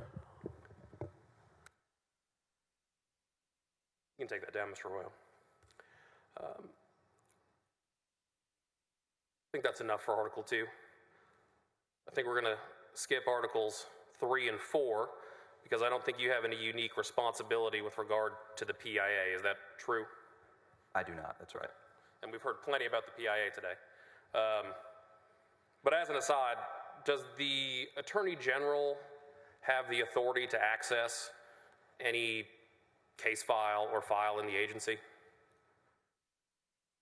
Yes, I believe he does. He's the Attorney General. Why does that give him the right to access any file he wants? Well, I guess there's kind of an old saying in the legal profession that his name's on the wall. It's his agency, and he's the duly elected Attorney General. So it's his law firm. He gets to see a file if he wants to see it. So if someone were to say that the Attorney General improperly accessed a file, would that make sense to you? That would not compute to me. Me neither.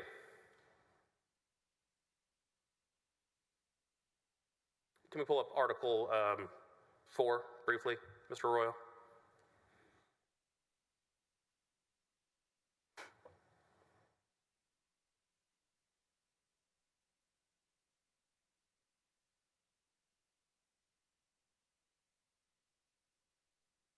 Do you see the allegation here where it says Paxton improperly obtained access to information held by his office? Did I read that correctly?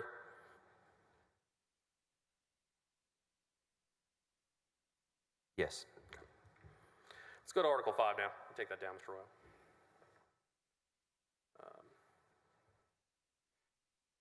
Are you familiar with the contract with Brandon Kamek? I am. Okay. Did you have any involvement with hiring him? I did not. Did you have any involvement with drafting the contract or executing it or anything like that on the front end? I did not. Okay. When did your involvement with this particular contract begin? When did your familiarity with it begin? Sometime later, after the contract had been terminated, I believe Mr. Kamek reached out to our office to inquire about payment on the contract for the outstanding invoices. And when you say reached out to our office, does that mean he reached out to you as general counsel, someone in your division? Do you recall? My best recollection is that it was a phone call to the general counsel division. I think he was looking for someone to talk to about it. Do you remember a date for that phone call? I don't. Was that before or after you'd been promoted to general counsel? I believe it was after. Okay. And when were you promoted to general counsel? During the month of November of 2020. Okay. So sometime after your promotion in November 2020, Mr. Kamek called to inquire about payment on his contract. Is that your testimony? I just want to make sure I understand the timeline. That's right. Okay. You were made aware of this phone call. What did you do with that information? I conferred with Leslie French, our chief of staff, on that, primarily because she had more awareness of these issues and what had been happening at the time. As I said before, I had no involvement with the contract. So she and I recall discussing it. Objection, Mr. President. Question calls for hearsay, or he's about to get into hearsay at this point. And let me clarify. Please don't. Sustained. Yeah. Thank you. Of course, I agree. Please don't relay the contents of any conversation that you had with anyone else. Don't tell me what anyone said. Again, I'm just asking, once you became aware of this request for payment, what happened next? So you said you conferred with Leslie French. Please pick up there. My best recollection on this is that at some point, a call was made to Mr. Kamek. Objection. Anything he could state after that is going to be hearsay. We don't know what he's going to state next, so I don't think that's true. Overruled. In that case, anything next is non-responsive. May he ask another question? You can break it down into questions. Did you reach out to Mr. Kamek? Yes, What was the purpose of reaching out to Mr. Kamek? to follow up on his inquiry. What did you want Mr. Kamek to know when you followed up with him? Objection, Your Honor.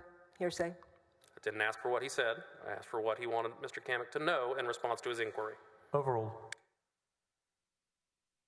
The purpose of the call was to inform Mr. Kamek of how he might proceed about processing his invoices under the contract. And what were Mr. Kamek's options to get paid at that point? There remained work within the scope of services that had not been satisfied before we could issue payment. Specifically, the preparation of a report of his findings hadn't been completed. So what I relayed to him, and I believe this was over a voicemail, was that we couldn't make payment on the contract until that commitment had been made. If Mr. Kamek had sent you that memo that he had contracted to provide, what would you have done? Subject to any other clerical reason that we might have to shore up, from my view, it was a payable invoice because it was a valid contract at the time that the services were performed. Did you ever hear back from Mr. Kamek after you advised him that if he sent you the memo, he could get paid? I did not. Mr. Kamek never called you? Not to my knowledge. And again, when was this, to the best of your recollection? My best recollection is it would have been sometime in November or later.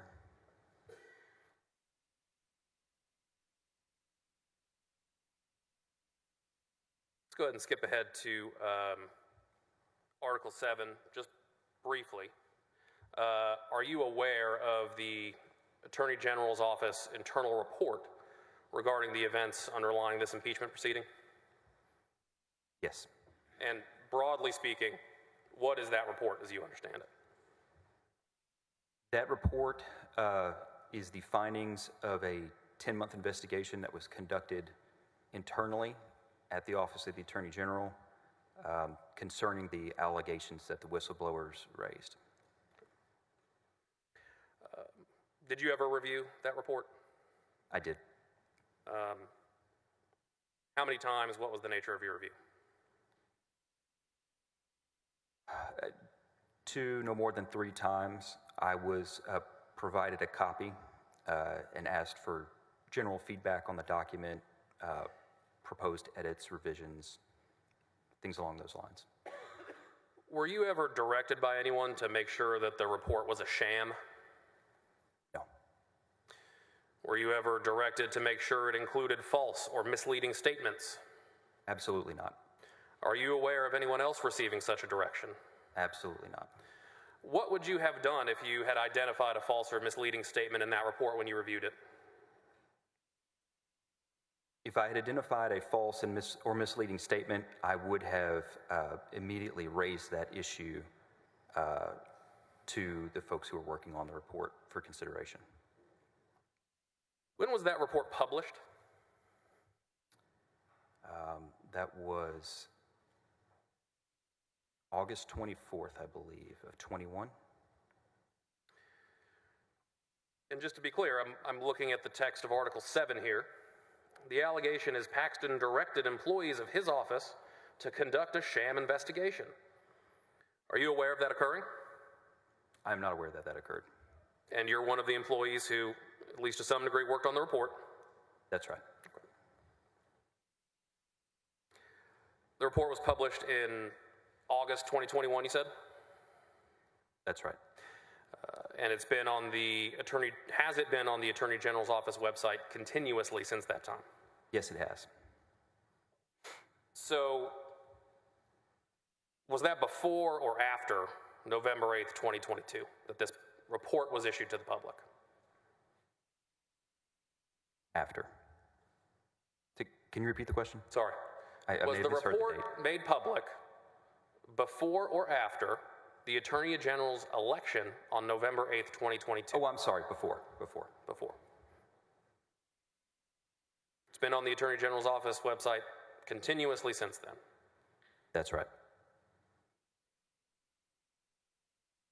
Are you aware of whether there was reporting on the issuance of that report? There's been extensive reporting on the issues that were discussed in that report. When did that reporting begin, as far as you're aware? That reporting began pretty much immediately when the whistleblowers reported General Paxton as law enforcement, and it's something we've been dealing with ever since. And the OAG report also contains the details of those facts? It does. And that's been public? Yes. On the Attorney General's website? Yes.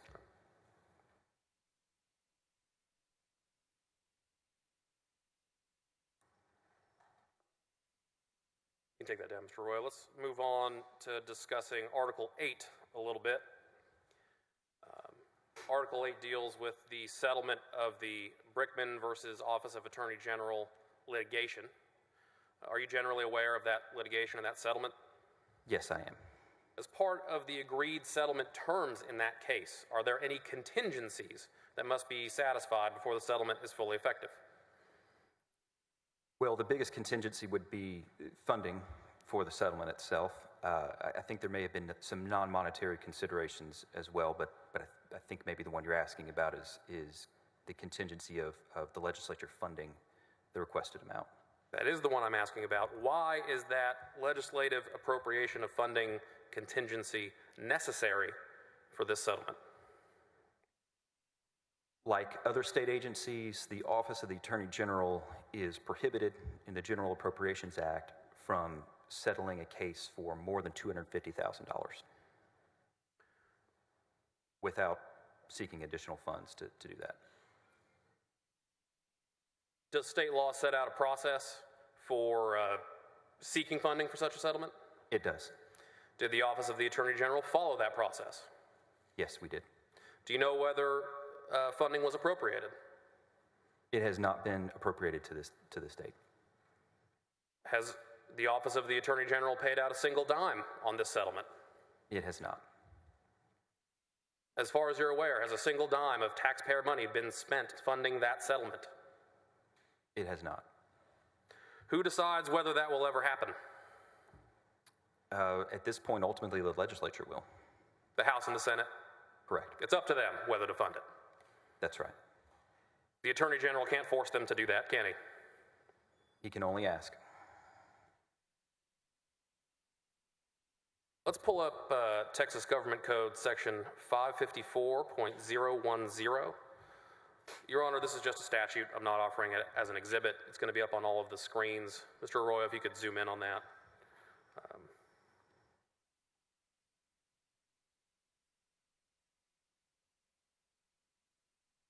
And I have paper copies for the witness and the court and opposing counsel, if that would be helpful.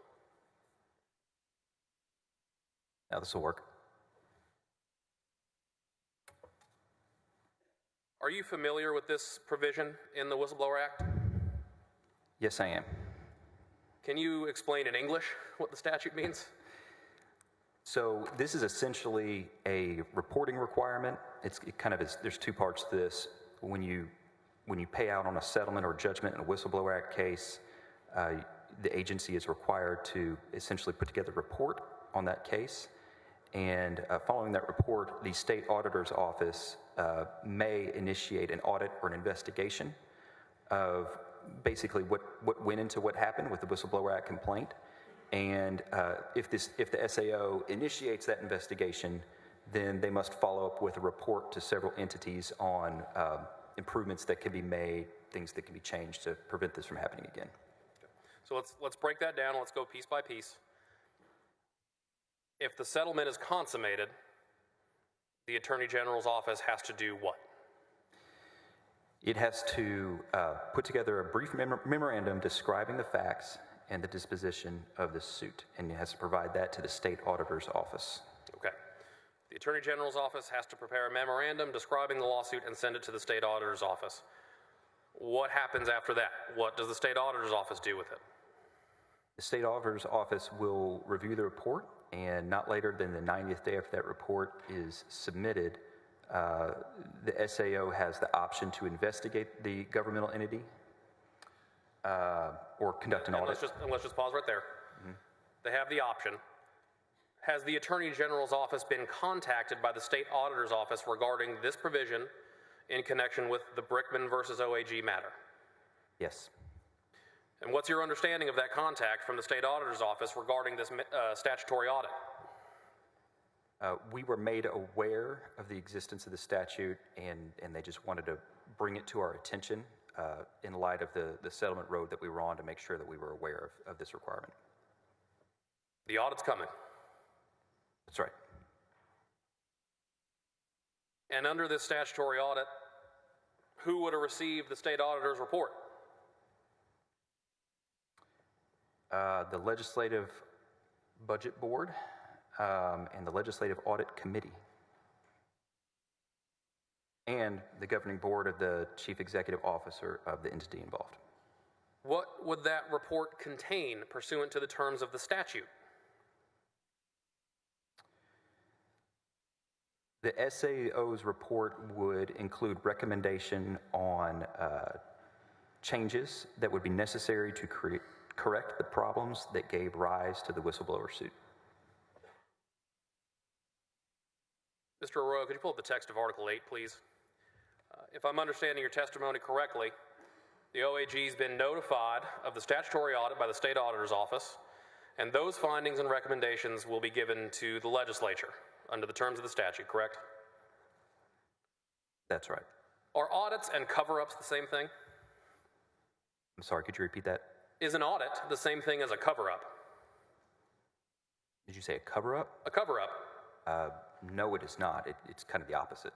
If someone's trying to, conceal their wrongful acts, should they subject themselves to an audit, in your opinion, as General Counsel of the Attorney General's Office?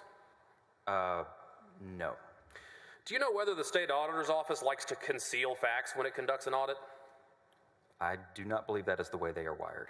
I don't believe so either. And of course, we talked earlier,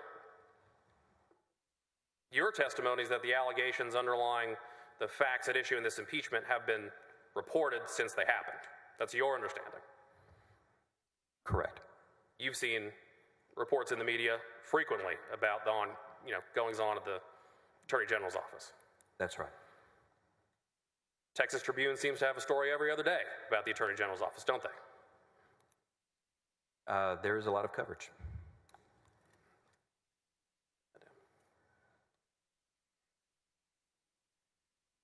Do you have any personal knowledge of Ken Paxton ever forming an agreement with Nate Paul and accepting a bribe? I have no personal knowledge of that. And do you have personal knowledge of anything to do with Laura Olson? I do not. Okay. Do you have any personal knowledge of any vast criminal conspiracies involving misuse of OAG resources? I have no such knowledge. If there were such a conspiracy, would you still be working at the Attorney General's office? No, I would not. I accepted promotion in this agency at a very critical time, and I assured myself and assured my wife if there were ever anything that I saw that were illegal or unethical, I would step away. And I'm still here. I'm proud of the work we do. I'm proud to serve General Paxton. I'm proud to be part of this agency. Thank you, Austin. Pass the witness.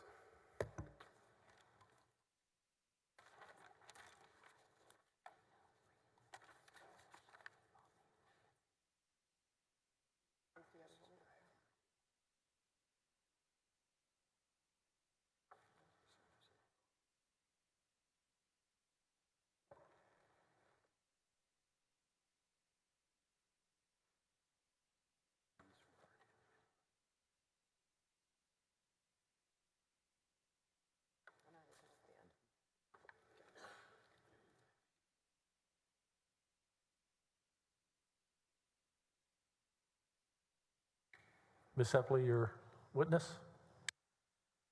Thank you, Mr. President. Hi, Mr. Kinghorn. Good afternoon. Have you and I spoken before? We are old friends now. That's right. Is it fair to say that you have been my contact to get documents from the Office of the Attorney General? That's right. And that our first conversation went well, but subsequent ones got a little chillier? That's fair. Now, we played respectfully with one another, right? No one was rude? That's right. Okay. Is it also accurate, though, that right after I would have private conversations with you as an officer of the Office of the Attorney General, particular details of our conversation would show up in Ken Paxton's filings? Objection, Your Honor. Relevance, hearsay, has nothing to do with these proceedings. Sustained. Mr. President, I don't know that I've ever seen a lawyer open up a bigger door in regards to the credibility and bias of a particular witness, and I would ask for a little latitude. Your Honor, this has nothing to do with credibility and bias. She's asking about litigation discovery. That has nothing to do with I this. sustain the objection. Try your question a different way. Did you receive pressure from Chris Hilton or Judge Stone to provide you information in regards to our conversations? Not at all, and I can answer your question more pointedly. I'm certain that he will do that, so I don't want to be rude, but I want to make sure we move forward. Did you receive pressure in coming without a conversation? Not at all. Did you receive directives in regards to what position you should take? None. So the fact that you and I would have a conversation and it would show up in their filing the next day is completely and totally made up. Objection, Your Honor. This is totally improper. All parties, all witnesses were free to speak to both sides. That was in the Senate rules that were adopted. And it is only fair that people producing discovery talk to both sides. They certainly talked to people we were talking to. We talked to people they were talking to. That's how the entire litigation of this impeachment has gone. This is completely improper. Nothing improper happened here. And she's not only attacking the witness's character, but my character and my colleague's character. This is completely improper. Sustained.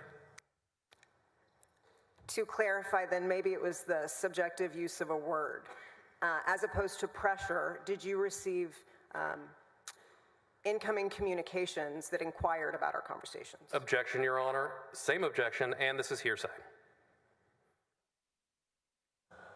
Sustained. Okay. You talked some about MIDI, is that correct? About you? About MIDI, sorry, Sorry. M-I-T-T-E. Biddy, yes. Yes, sir. You were not directly involved in that litigation? I was not. So mostly what you offered for us was the use of the EAM or people's signatures to validate a contract or an action, correct? Objection, Your Honor. Mischaracterizes testimony. His testimony speaks for itself. Sustained. What is the purpose of the EAM?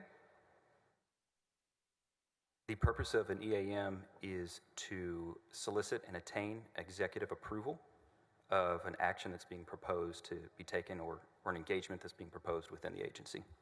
Thank you, Mr. Kinghorn. And when you personally sign an EAM, are you signing to say, I believe this is a good idea, we should proceed? Or are you signing to confer, as general counsel, there is legal authority? You're asking about me personally? Yes, sir.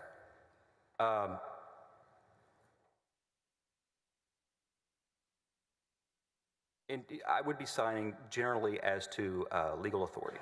Okay, so when Mr. Hilton asked you and you said you were giving approval, it means consistent with your job, that's an available option that we can justify, not this is my idea, I suggest we do it. Objection. Misstates testimony. He can answer, Your Honor, if it's within his Overruled. knowledge. Thank you.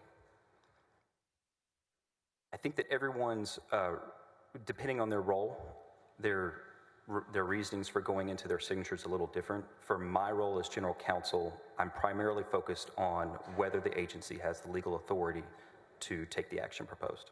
And to draw an analogy then, Ryan Vassar, for example, signing Brandon Kamek's contract is approval that it's a legal justified position, not that it's the right one. Objection, Your Honor. Assumes facts not in evidence with this witness. Sustained. But your approval is about legal authority, yes or no? Yes. Okay. I'm going to turn your attention for a moment to the PIA. Are you aware of incoming public information requests as to Ken Paxton's email, Signal, or Proton? Typically, no. If a PI request you're referring to is directed exclusively toward the Attorney General, that's probably not a request that would come across my desk. I think I want to be more specific. Are you personally aware of any PIA requests ever for the text messages, Signal account, or Proton of Ken Paxton? Objection, Your Honor. Relevance. Overruled. There's been a great number of PIC requests concerning the Attorney General's personal communication devices. I don't remember with specificity as to the specific types of communication you're referring to. So you're telling the Senate you do not know if a PIA has ever been requested for his texts? If you phrase it that way, then yes, I am aware that there have been PIA requests for his text. Are you aware of PIA requests for his Proton email? I'm not personally aware of them, or at least do not recollect. Are you personally aware of PIA requests for his Signal? I'm not personally aware or don't recollect at this point. Are you personally aware that he has those accounts? Again, objection, Your Honor, to the relevance of this. It has nothing to do with anything this witness has testified about. It has nothing to do with anything in his personal knowledge, and nothing to do with any of the articles of impeachment. Overruled. I do not have any personal knowledge on the use of a Signal account. In terms of, as I have reviewed the documents in terms of producing to you through subpoena requests, I have seen that there was a Proton email account that wasn't included, I believe. Are you familiar with the fact that either the Proton or the Signal was set up by Office of the Attorney General IT staff? I am not familiar with that. Do you think that you should be if it's true? Not necessarily. Okay. Are you aware of the fact, either through a PIA request or the subpoena authority of this Senate, we were not provided any documentation related to Signal or to Proton email for business conducted on behalf of the state of Texas by Ken Paxton? Objection, Your Honor. Lacks foundation, lacks personal knowledge. The witness has testified that this is not within his scope and that he doesn't know anything about any of these. This is an argumentative question with no foundation. Sustained.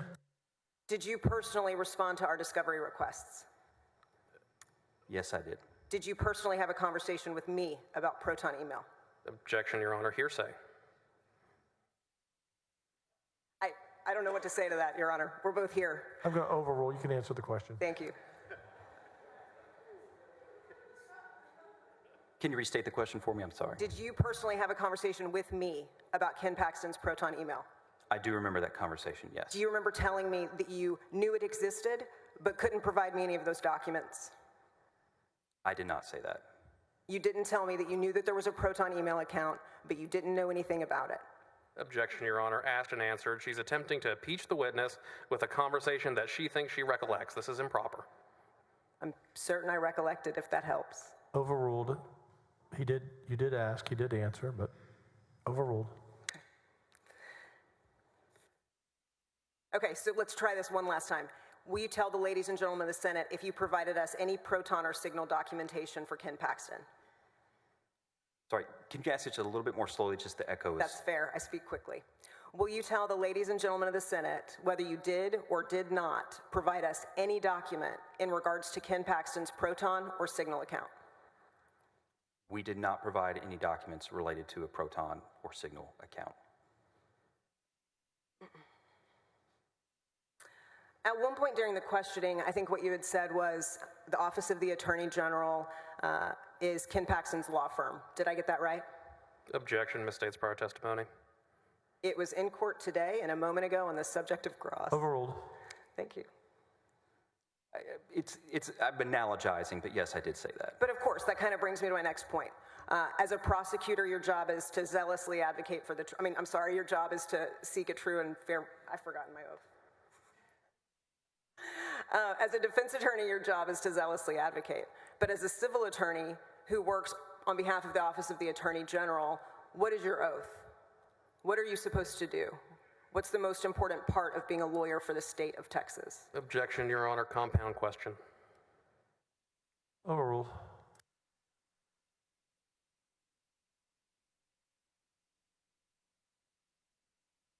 I would say the most important part of my job as a public servant is to faithfully serve my principal and the people of Texas. Do you believe your principal and the people of Texas to be different? Who do you think your client is, Mr. Kinghorn? Who is my what? Who is your client? My client? Yes. Is the Attorney General. Would you believe me if I told you that when you work for the Office of the Attorney General, you work under his authority and for him, but your client is and only ever is the state of Texas? Objection, Your Honor. Argumentative, contains a legal conclusion. Sustained. Do you believe me when I say that, or do you agree with it now as you sit here? Objection, Your Honor. Same. Yeah, same question, sustained.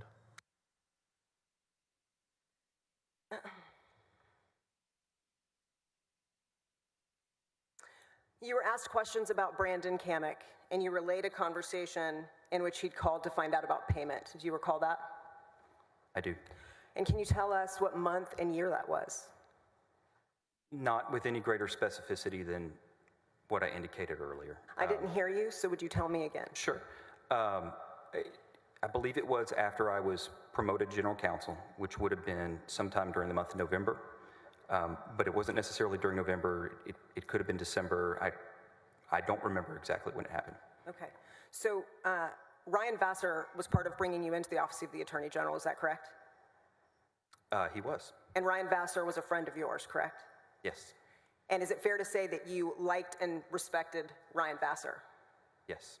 And when he was summarily dismissed from the Office of the Attorney General, you rose to his position somewhere around November, correct? Objection, Your Honor. Argumentative and assumes facts not in evidence before this witness. Moreover, I don't know what this line of questioning is intended to do other than improperly bolster the character of some witness who's not here. The door has not been opened to that, so that aspect of this questioning is also improper. Overruled. I'm sorry, could you give me the question again? Were you promoted after Ryan Vassar was fired? Eventually, Yes or no? yes. Thank you. And it was after that that you had a conversation with Brandon Kamek, and Brandon Kamek is asking your office about payment because despite the fact that he's been employed since September, he's never been paid. Is that right? That's right. And as of November, there was no contract in place, right? There was a valid contract. Then in why place was he at never paid? At one time. By the time Mr. Kamek reached out, I believe the contract had been closed at that time. Just trying to be specific. So what I'm asking you is, there's a secret, private contract signed only by Ken Paxton, not kept in the Office of the Attorney General at some point in this storyline, correct? Objection, Your Honor. Argumentative assumes facts not in evidence before this witness. Sustained. I don't know how else to do that. The defense's entire position is that Ken Paxton signed a contract with Brandon Kamek, correct? Objection. This witness has been subject to the rule and doesn't necessarily, doesn't speak for the defense. It's the same question. It's argumentative. It's a sidebar. You've sustained the objection. If I may, he was questioned at length in regards to the OAG report. Any person who's read it once or skimmed through knows that this is their position. It's not a violation of the rule. It's a question he opened. Objection, argumentative, and lacks foundation. She hasn't laid that he knows anything about that aspect of the OAG report, and if she wants to ask that question, she can do it, but she has to lay the foundation for it and do it properly. I'm happy to do that. Sustained, go ahead. Did you read the Office of the Attorney General report? I have read it, yes. Okay, so on page 5, it reads, position taken by the Attorney General in this litigation was adverse to Nate Paul and in support of higher settlement amount to be paid by Nate Paul. Do you recall that being their position? Objection, Your Honor. If she's reading from a document, I don't understand what it is, and I don't have it. He's testified that he's read the Office of the Attorney General report. I didn't understand. He's been questioned in regards to its veracity. I intend to take him through a list of false and misleading statements to get his position and then challenge him with the testimony of the whistleblowers as allowed by the rules. Objection overruled.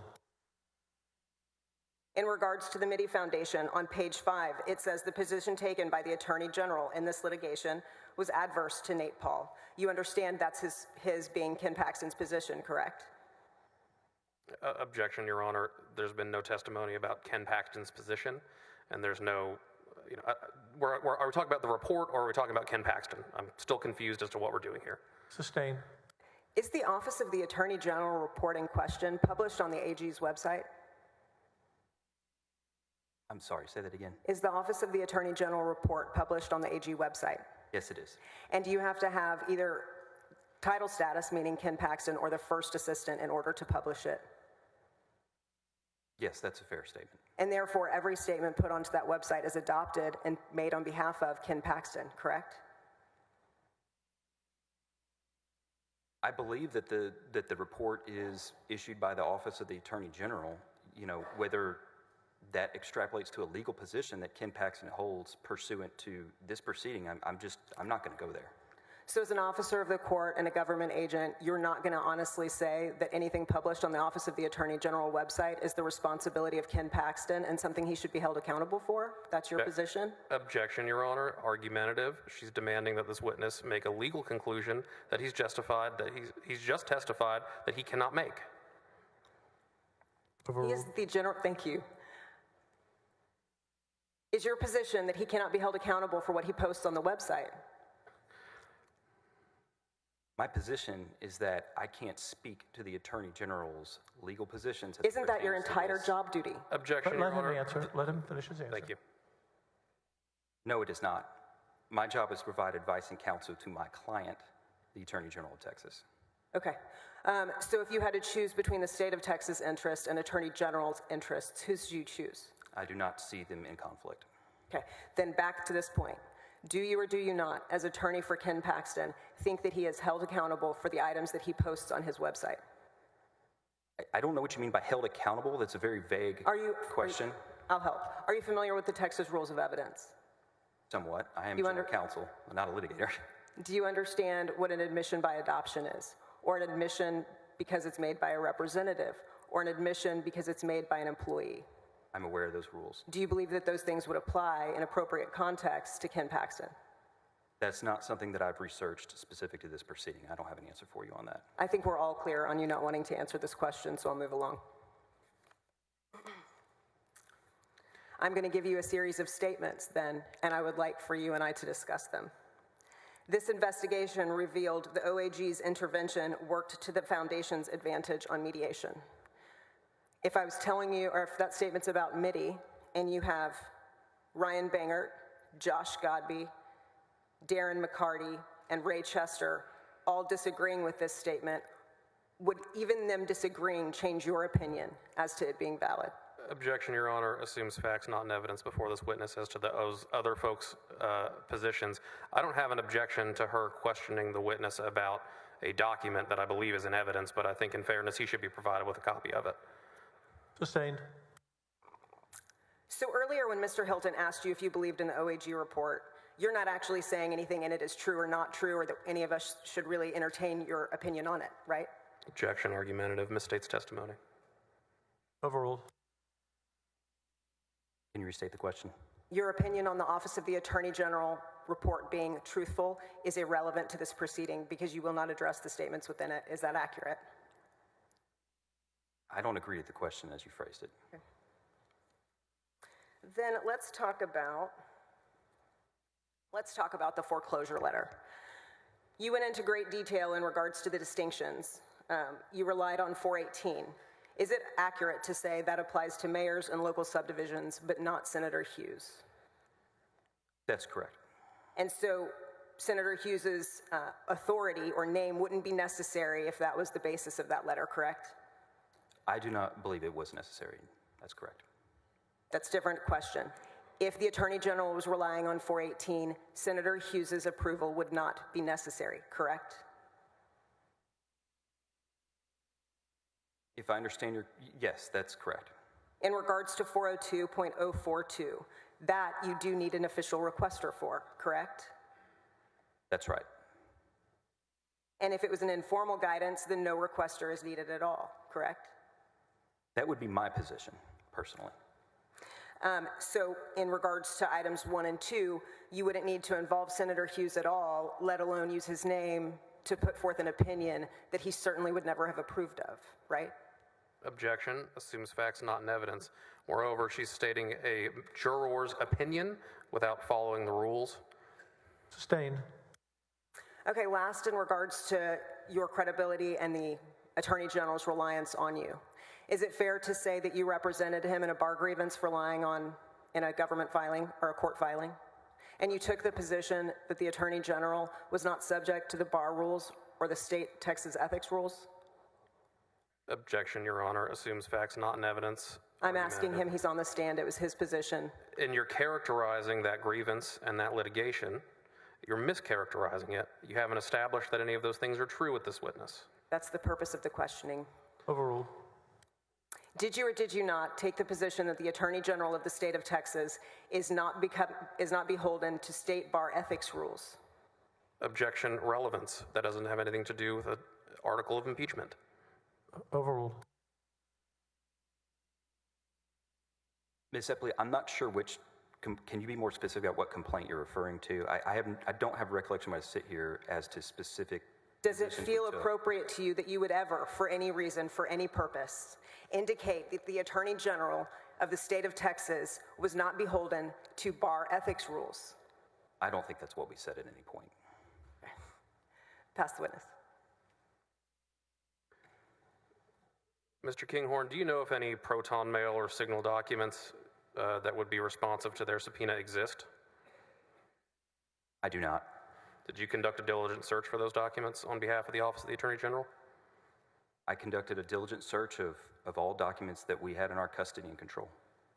Do you have an obligation to produce documents that don't exist and that aren't in your possession, custody, or control? I do not.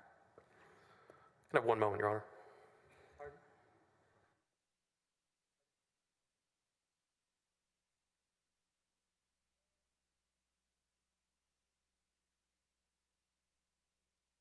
Pass the witness, Your Honor. Ms. Epley, are you coming back? No, I have no further questions for Mr. Kinghorn. Thank you. May he be excused. May we approach on a quick housekeeping matter? It's just the admission of some records I left at the podium, frankly. May I excuse the witness? Yes. That's fine with us, Your Honor. Okay. Yes, you can approach.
Members, we will take our lunch break now until 1:30.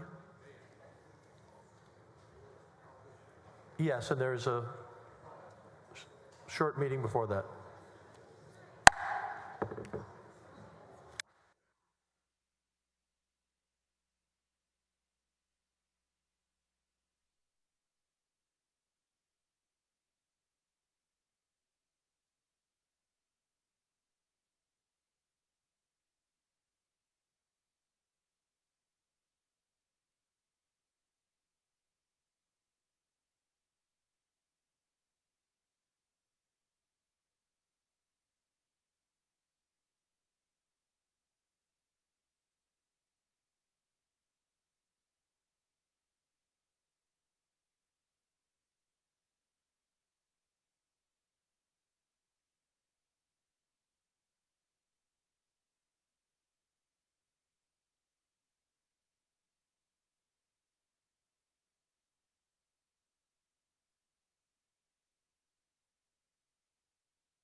To the party, sorry we're a little late. We had some business to take care of back there before coming out.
Would you please state your name for the record?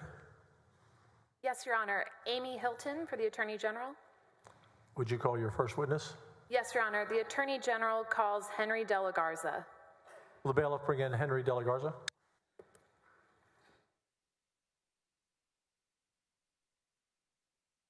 Amy, there's some documents still up here if you want to get those removed.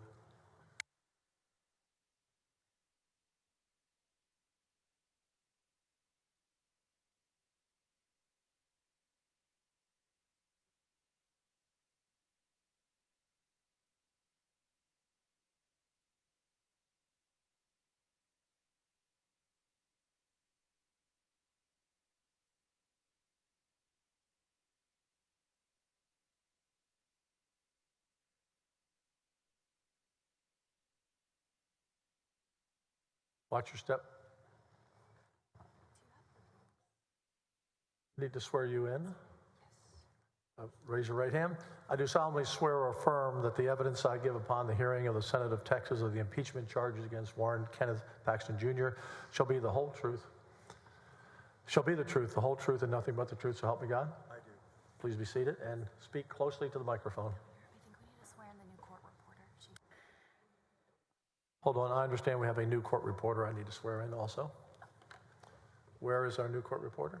She's down there. You raise your right hand, step to the side. Hi.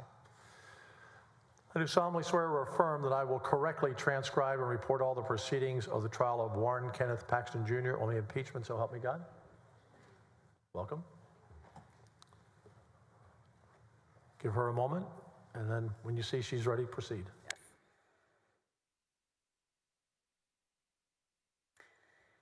Good afternoon, Mr. De La Garza.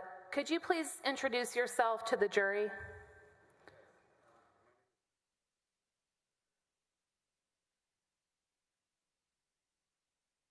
Sorry about that. Uh, Yes. My name is Henry De La Garza. and I'd like to just have you take a minute and a half or so and give us a little of your background, where you're employed, and what you do there. I work at the Office of the Attorney General, an agency of the state of Texas, and I am the HR Director, the Chief Employment Counsel, and the Ethics Advisor. And how long have you held the position as HR Director? HR Director, Interim Director, November 2nd of 2020, and then became Permanent HR Director December 1st of 2020. How long have you worked for the Office of Attorney General? I started in 1995 as an Assistant Attorney General 1 and worked my way up. And what division did you start in? Have you always been in Human Resources? No, I started in Habeas Corpus Division and then went to Transportation Division and then Human Resources. How many attorneys general have you worked for at the agency? Well, let's see. I guess it would have been Dan Morales, and then John Cornyn, now Senator Cornyn, Greg Abbott, now Governor Greg Abbott, and then Ken Paxton, and then also the Provisional AG John Scott and Provisional AG Angela Colmenero. How many years have you been working in Human Resources? I started in May of 2008. You've testified that you've been at the agency for a couple of decades. How would you describe your experience working at the Office of Attorney General? The agency is an outstanding state agency. It's a great place to work. This is as a lawyer, it's an ideal place to practice law, whether you do civil, criminal, trial, appellate, transactional, plaintiff, defense, whatever. We have it, and as an agency, we're number one in child support enforcement. This is an agency of lawyers, of child support officers, peace officers, and a lot of hardworking employees. And as the HR director, how many employees at the Office of Attorney General are you responsible for, enforcing agency policy and procedure? Well, the approximately 4,000 employees that we have throughout the state of Texas. We also handle human resources work for the State Office of Risk Management, SORM. And just generally, what are your responsibilities as both the ethics advisor, the HR director, and the chief employment counsel? Well, it's quite a bit. As HR director, I oversee the HR operations for our state agency, 4,000 employees throughout the state of Texas. I lead a team of 22 talented and dedicated employees. We handle all sorts of HR functions, from hiring, posting, classifications, onboarding, benefits, leave, training, development. We have a wonderful wellness program, and we also have a robust law clerk program. And as Chief Employment Counsel, I, along with the other attorney in the division, excellent deputy chief, we provide legal guidance to the managers and supervisors of the agency, and we, make sure, EEO compliance, the rare EEOC charge of discrimination, and workers' compensation, and unemployment benefits. And then as ethics advisor, I provide guidance to approximately 700 lawyers of our agency, mostly on the Texas disciplinary rules of professional conduct, other ethical issues, and then I oversee the agency's fraud, waste, and abuse prevention program. I think I have it all. I started as a law clerk at the office, and so I certainly appreciate everything that you do for the office. Outside of working in HR, do you have any other experience with employment law? Yes, before starting in HR, I worked in the transportation division where I managed the employment law matters for TxDOT, another outstanding state agency, and handled the trials, appeals, hearings for state and federal law, for all different types of employment laws. Title VII, Chapter 21 of the Labor Code, FMLA, FLSA, ADA, First Amendment retaliation, whistleblower retaliation, USERRA retaliation, workers' comp retaliation, all that. And so you mentioned the Whistleblower Act. Have you ever taken a Whistleblower Act case to trial? I actually have. Okay. And does the Whistleblower Act, does that have certain requirements in order to state a claim? It does. And does it also provide specific remedies? It does.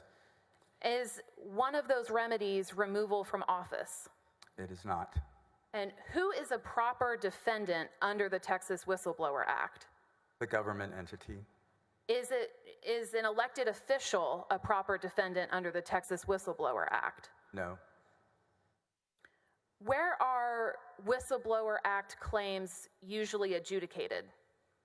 It's a state law claim, so it would be in state district court. Are you aware of a Whistleblower Act claim ever being litigated outside of the state district court? Not under the Texas Whistleblower Act. Are you aware, Mr. De La Garza, that in 2020, a group of high-level staffers made reports to law enforcement about the Attorney General? I am. And are you aware that some of those staffers subsequently filed a Texas Whistleblower Act lawsuit against the Office of Attorney General? I am. And to your knowledge, is that case still pending? Yes, in Travis County. You mentioned that you've worked under a number of attorneys general, and so I just want to ask you a few brief questions about how the agency works. How do most employees of the Office of Attorney General obtain their positions? Most employees, I mean, we're talking about, just about everyone, would apply through a competitive posting, and then the hiring manager would select the best qualified candidate. And how did the former staffers who made those complaints to law enforcement, how did they obtain their positions? They were appointed by Attorney General Ken Paxton. And so, and to be clear, I think you said there are about 4,000 OAG employees? Yes, about 4,000. And about how many are appointed? We're talking about half of 1%, maybe 0.2% or 0.02%. Is it your understanding, Mr. De La Garza, that the Attorney General has authority to appoint certain high-level policymakers? Yes. And what is that understanding based on? Well, it's a well-established concept and tradition in the United States of political patronage. This has been affirmed in Supreme Court law, U.S. Supreme Court law, federal law, state law, that elected officials, whether you are the governor or the attorney general or the elected sheriff of a county, that you have the right to hand select people who are going to help you reach the goals and the vision that you've presented to the electorate and who voted you in. And for those appointed officials, at the Office of Attorney General, are those appointed officials still required to comply with agency policies, just like every other OAG employee? Yes.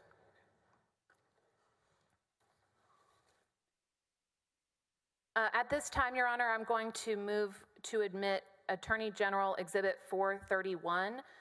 Counsel and I discussed this during the break, and I understand that there is no objection. No objection.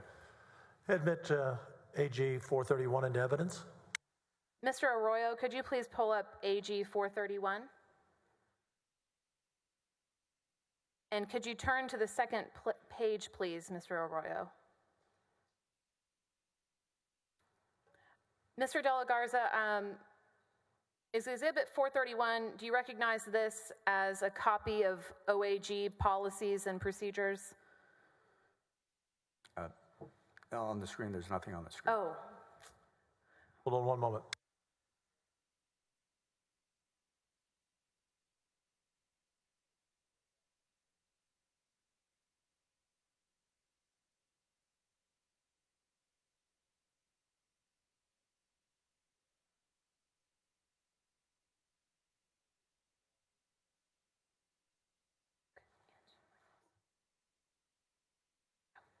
We'll stop the clock for a moment.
Members, return to your seats, please.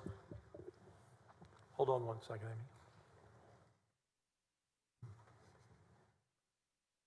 You start the clock again. Proceed. Mr. De La Garza, can you see Attorney General Exhibit 431 on your screen? Yes. And you recognize that as a copy of the Attorney General, Office of Attorney General Policies and Procedures? Manual? Yes. And what is your role, if any, with respect to drafting and creating policies for the office? Well, since May 2008, I've been pretty active in making sure that our policies are up to date, revising policies with new laws. For example, I know that we've got the new Crown Act and military performance and paid parental leave, things like that. So we make sure that we're always keeping up, and we make changes to the manual. Do these policies provide that Office of the Attorney General employees are at-will employees? Yes. And can you just briefly explain what that means? Well, the state of Texas is an at-will state since, I think, 1877 or something like that. And it just means that in Texas, you don't have a property right in their job. You can be fired for any reason.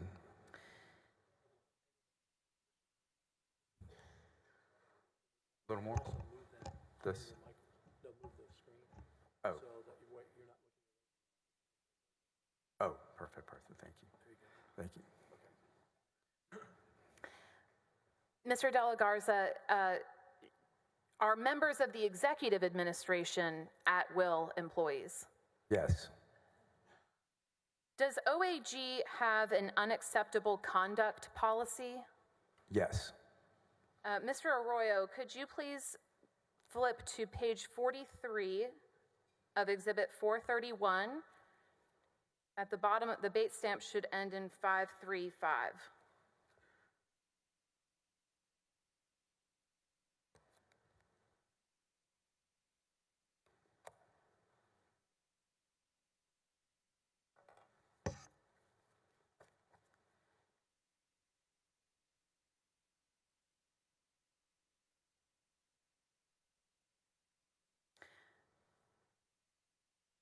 Mr. De La Garza, is this the unacceptable conduct policy we were just talking about? Yes.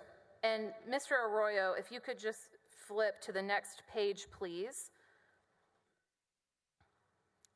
And about halfway down on those bullet points, Mr. De La Garza, one of the things that's listed as unacceptable conduct is use of an insubordinate or unprofessional tone towards management. Do you see that? Yes. Is that a policy that you wrote? Yes. And when did you write that policy? Based on the date that I saw, it looked like it was in 2013. And can you explain for the jury why you included that policy in the office's Policies and Procedures Handbook? It just seems typical that most manuals for employers would include something about, conduct and what's appropriate and what's not. What are the potential consequences for failing to comply with agency policies? Well, it depends. We look at every situation individually.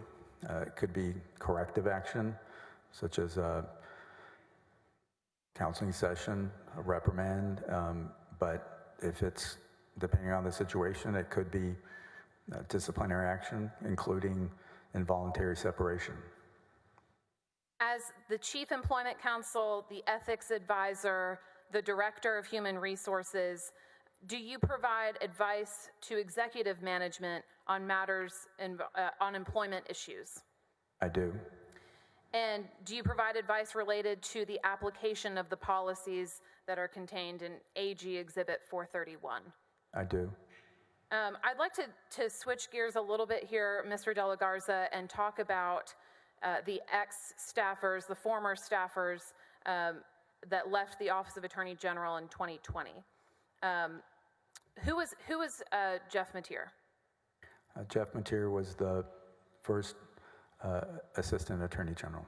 And how did his employment at the OAG conclude? Jeff Mateer resigned on October 2nd, 2020. And who succeeded him as first assistant?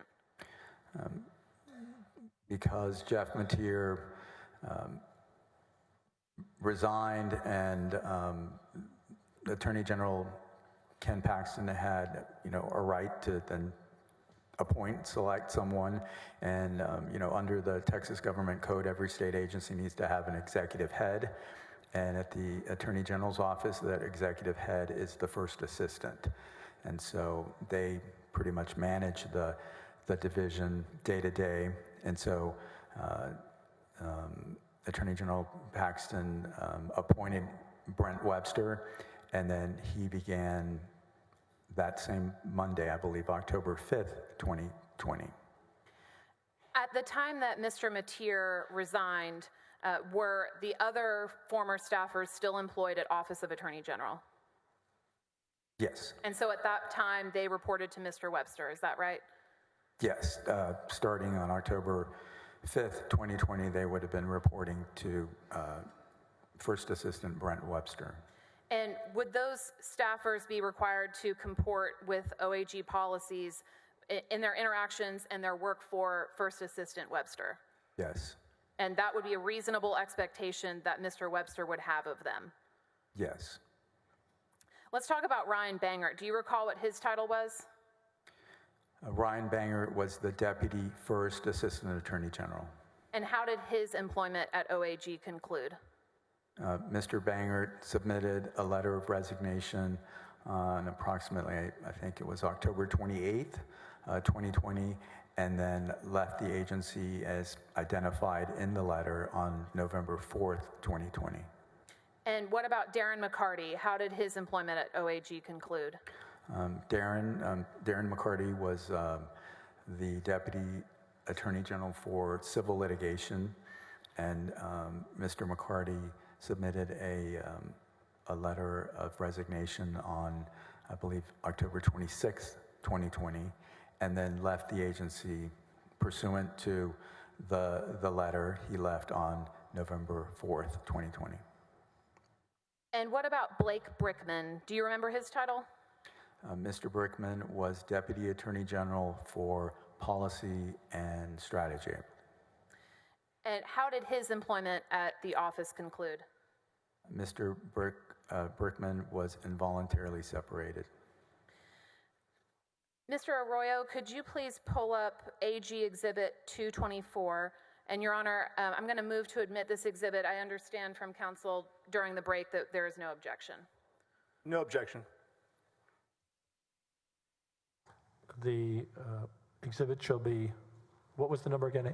AG 224. 224, admitted to evidence.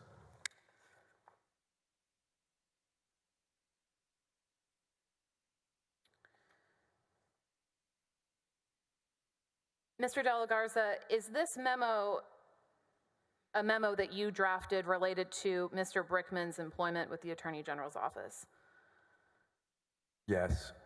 And does this memo reflect advice that you provided to the office related to Mr. Brickman's continued employment and ultimate termination? Yes, it was advice about if we wanted to write a justification, this could be a draft of a justification. And is this justification, was this the result of an independent analysis that you made with respect to his employment at the office? Yes. Were you instructed by anybody to come to any conclusions regarding his employment? No. Could you please explain the conclusion of this memo for the jury?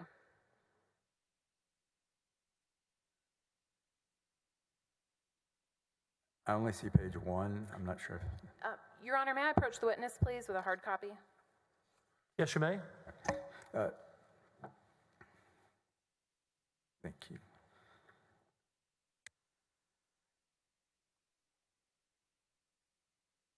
Just the conclusion was that involuntary separation, that he could be allowed to resign. Looking at the memo, at the bottom of page 1, you write that Mr. Brickman has engaged in the following misconduct as identified in the agency's unacceptable conduct policy. Do you see that? Yes. And you list a number of violations, is that correct? Yes. And is it true that in this memo you indicate that regardless of Mr. Brickman's report to law enforcement, there are violations of agency policy that justify termination? Yes, I mean, in many ways, it was a situation of an employee with a new boss and having an insubordinate or unprofessional tone towards the new boss, and not following orders, directives of the new boss.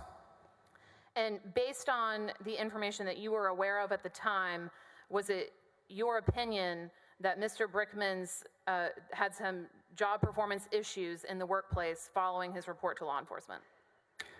Yes. And was part of that misconduct creating an atmosphere that was untenable for the agency? Yes. And can you just describe a little bit what that is? I'm looking at page 2 of your memo, talking about the working relationship being strained and inefficient. Could you describe what you were aware of at the time that you made this memo? Yes, I mean, overall, it appeared that there were some pretty egregious violations of the, kind of the insubordinate tone of that policy that you had mentioned earlier, and the insubordinate tone, the demeanor, the language, the refusal to perform directives from the Mr. Brickman's new boss, new supervisor. Just overall, there were those issues really stood out, and then overall, just based on the, everything applicable state law, federal law, the facts presented, there was no reasonable expectation that he wanted to work for the new boss, the new first assistant, or no reasonable expectation that... Objection. Narrative. We just asked for a question and answer, Your Honor. Sustained. Mr. De La Garza, you mentioned that Mr. Brickman's behavior was egregious. Did I hear that correctly? Yes. And is it your understanding that part of the egregious nature of his behavior was his refusal to meet with his supervisors? Objection, leading. I'll rephrase. Rephrase. Sustained. Mr. De La Garza, what was egregious about Mr. Brickman's behavior? I mean, based on the facts presented to me, that type of insubordinate tone and demeanor is pretty rare in our agency. Who did you provide this memo to? I believe I would have probably sent it to my boss at the time, the human resource director at the time, and probably Brent Webster, the new first assistant. Who, to your understanding, who made the decision to terminate Mr. Brickman's employment? It would have been, his supervisor was the first assistant. And did you support the decision to terminate Mr. Brickman's employment? I mean, based on the facts as presented to me and the applicable state law and federal law, especially about, political patronage, yes, there didn't seem to be a reasonable expectation that he could continue working with or for Brent Webster or continue serving as a high-level policymaker for the Attorney General. And do you stand by the advice in this memo today? I do.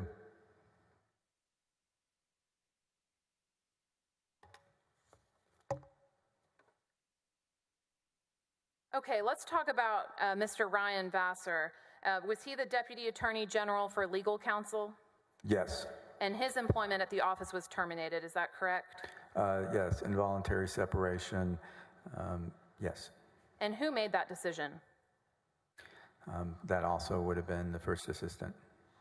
Did you support the decision to terminate his employment with the office? Based on all the facts presented to me and the applicable state and federal law, yes, there was a variety of reasons. There was a lack of confidence in his... Objection, Your Honor. Hearsay. The witness just testified based on information he received. Sustained. Mr. De La Garza, did you provide any recommendations concerning Mr. Vassar's, the involuntary separation? Yes, I mean, as a HR director, I have to rely on information that is presented to me.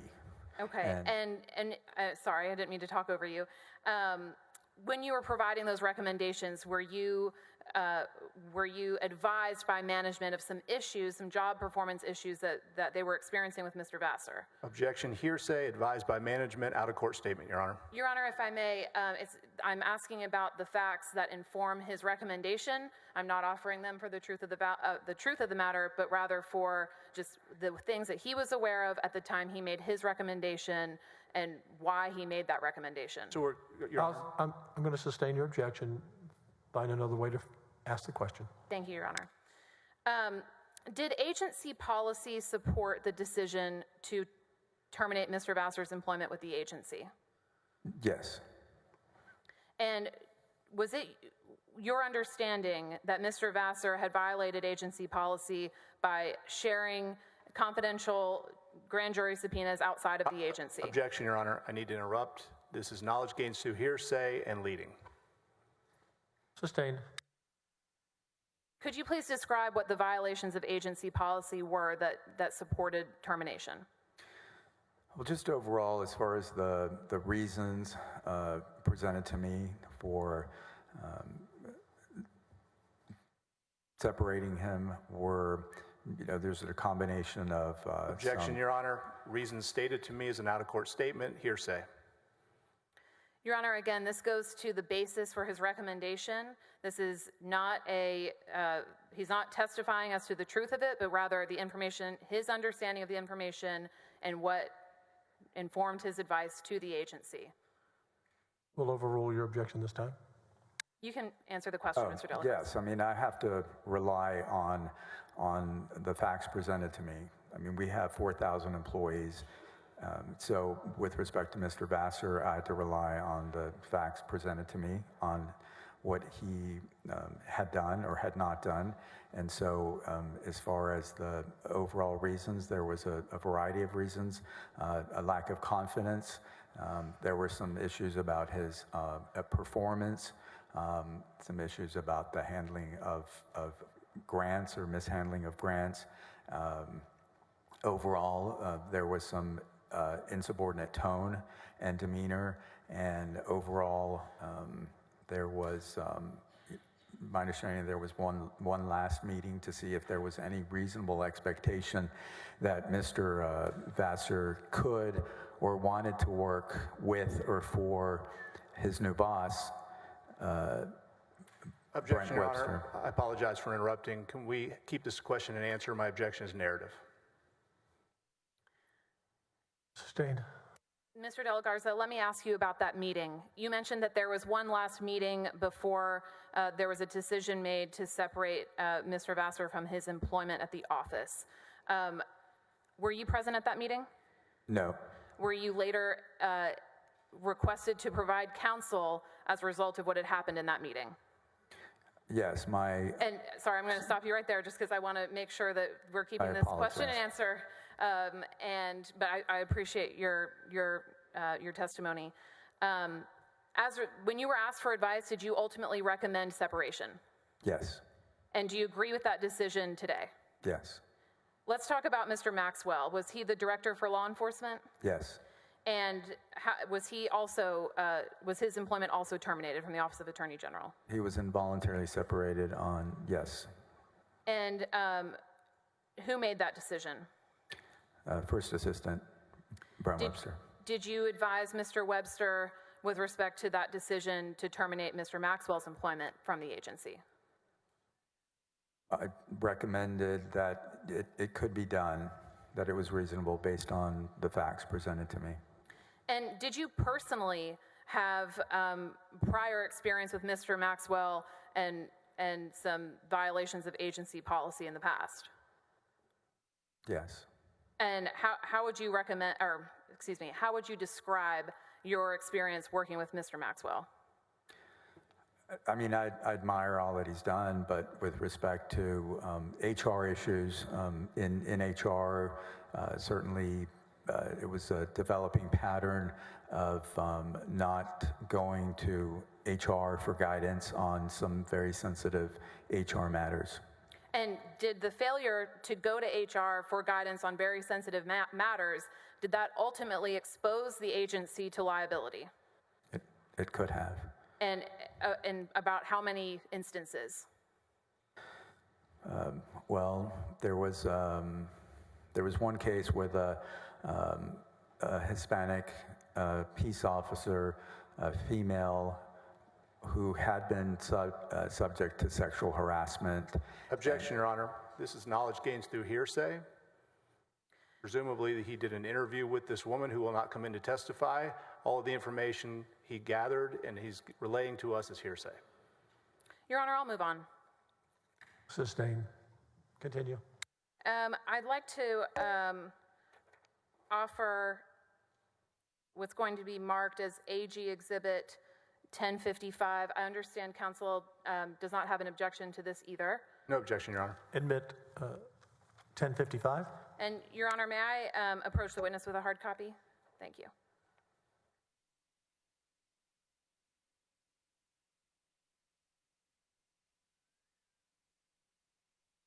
Mr. Arroyo, could you please pull up AG Exhibit 1055?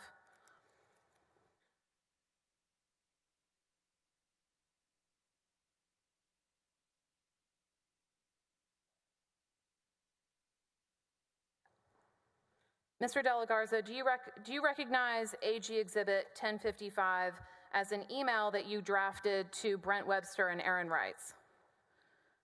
Yes.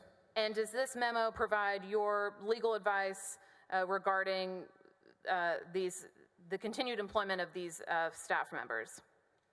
Yes. What prompted this email? Mr. Maxwell and Mr. Penley, Mr. Maxwell and Mr. Penley had been on investigative leave, and they wanted to have a meeting to see if there was any reasonable expectation that they could work with or for Brent Webster. And I'm sorry, Mr. De La Garza, just for the record and for clarification, when you say they wanted to have a meeting, who is they? Well, primarily the first assistant, Brent Webster. Thank you, and I'm sorry to interrupt. Please go on.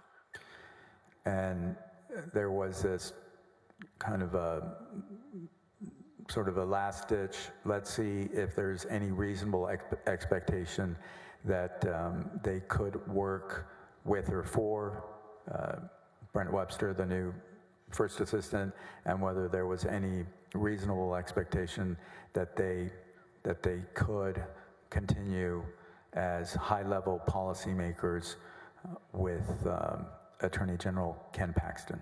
And so is this email your suggestions of things to ask in those meetings? Yes. Why did you pick these particular questions, like, do you trust me? Do you trust the Attorney General? Are you committed to the vision? Why did those questions make it into this memo?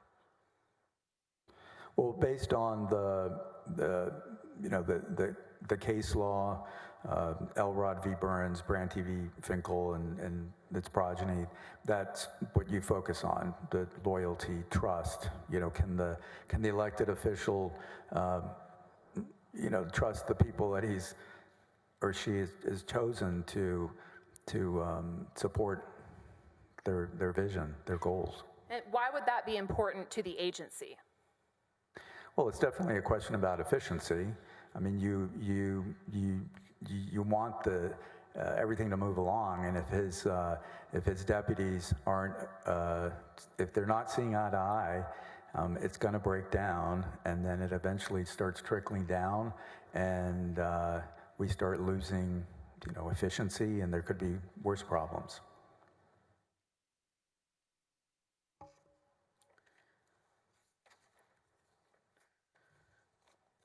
Mr. Arroyo, could you please pull up House Manager's Exhibit 383? And Your Honor, this is already in evidence. May I approach the witness with a hard copy? Thank you.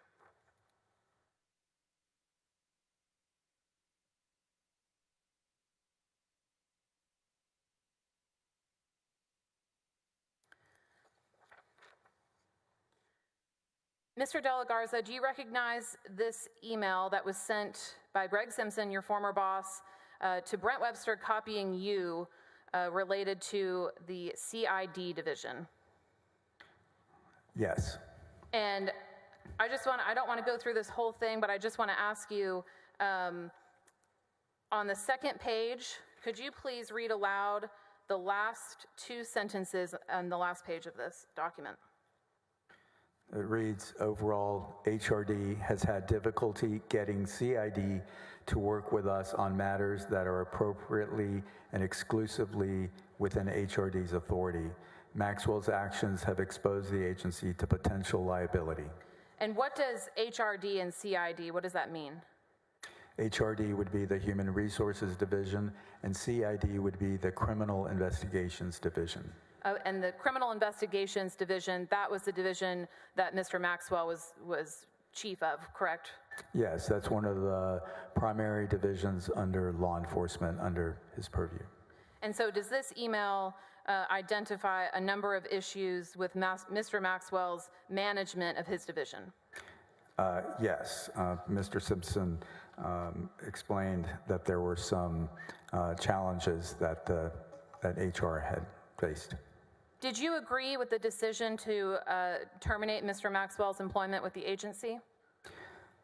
Yes, based on the facts presented to me and the applicable law, it seemed reasonable. And, okay, you can set that aside, thank you.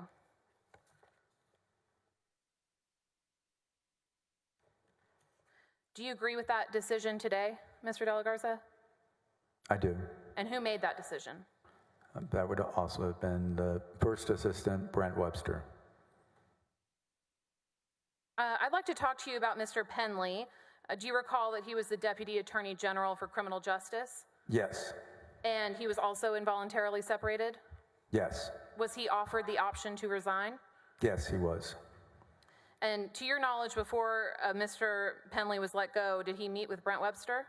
Yes. And did he have the meeting that you suggested or that you mentioned earlier about whether there could be a reasonable expectation that Mr. Penley could work effectively with the new first assistant? Yes, that meeting took place.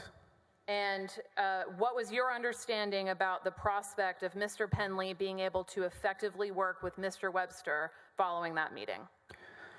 My understanding from that meeting was that there was no reasonable expectation that Mr. Penley wanted to work with or for his new boss, First Assistant Brent Webster, that he could in the future, and that he could serve as a high-level policymaker for Attorney General Ken Paxton. Did agency policy support Mr. Penley's involuntary separation? Yes. How so? Well, just based on the lack of confidence, there was some evidence of questionable decision making, just the breakdown in the working relationship. There may have also been, from what I recall, some insubordinate tone or demeanor towards Brent Webster. And so just overall, based on the applicable state and federal law and the facts presented to me, it seemed reasonable, and the policy supported that. Was it also your understanding at the time that Mr. Penley had omitted some material information in a court filing? Yes, that had been also presented to me as far as some wrongdoing, whether it was misconduct. I apologize for interrupting. This had been presented to me as hearsay, out-of-court statement. We object to hearsay. Your Honor, this is the same ruling that you made earlier to overrule the objection. This is the facts that were presented to him that informed his advice to the agency and that was subsequently conveyed to Mr. Webster, who determined what the employment decisions would be going forward. Your Honor, if I may. Overruled. You Yes, may continue. I'm sorry. What was the question again? I'm sorry. Yes, the question was whether it was, you know what, I think you answered it. Thank you, Mr. De La thank you. Garza. I will ask you a follow-up question. You said it was your understanding that facts had been presented to you that Mr. Penley had omitted material information from a court filing. Is that right? Yes, that was the facts presented to me. And do you know whether that constitutes a violation of the agency's policy on handling confidential and privileged information? Yes, we have a specific policy on that. And did you agree with Mr. Webster's decision to terminate Mr. Penley's employment? Yes, based on the law and the facts presented to me, it was a reasonable decision. And sitting here today, do you stand by that support, that recommendation? I do.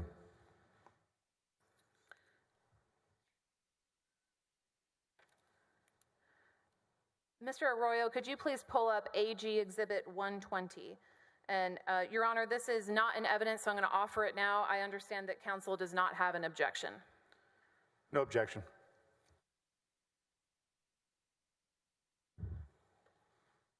Admit AG 120 into evidence. And Your Honor, may I also approach the witness with a hard copy? Yes, you may. Thank you.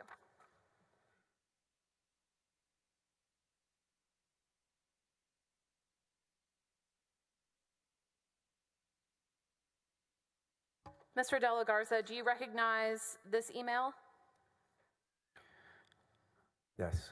And does this email reflect some of the legal advice that you provided to the agency, including to Mr. Webster, about the application of the Whistleblower Act?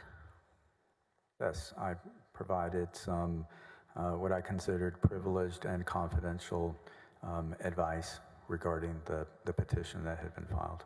Understood. Mr. De La Garza, looking at the first paragraph of this email, you write, "Here is my list of why Vassar, Maxwell, Penley, Brickman should be considered high-level policymakers who are exempt from whistleblower protection." Do you see that? I do. And I want to ask you about that term, high-level policymakers. Why was that important? That is the term used in sort of the political patronage case law about that elected officials can appoint. They have to be high-level policymakers for them to be appointed. I'm sorry, they have to be high-level policymakers to be appointed. Is that what you said? Thank you.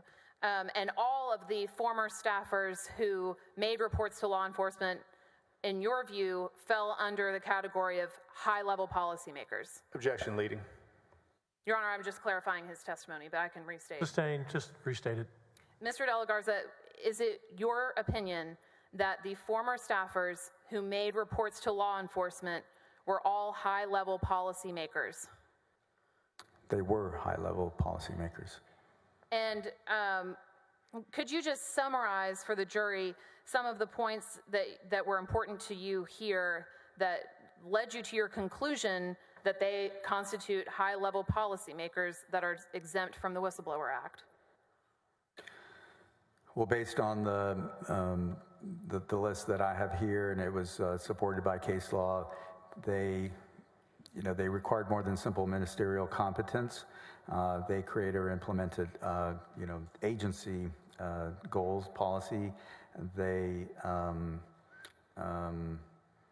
controlled or exercised a role in the decision-making process as to the goals and general operating procedures of the agency.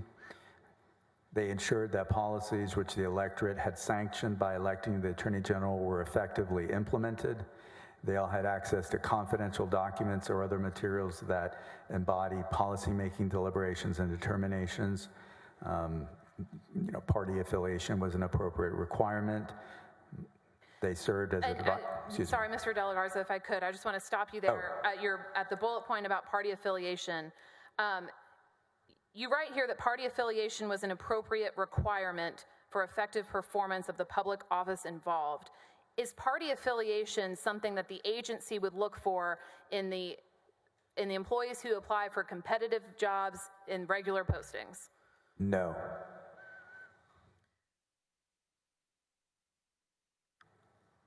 Mr. De La Garza, do you stand by this advice in AG Exhibit 120 today?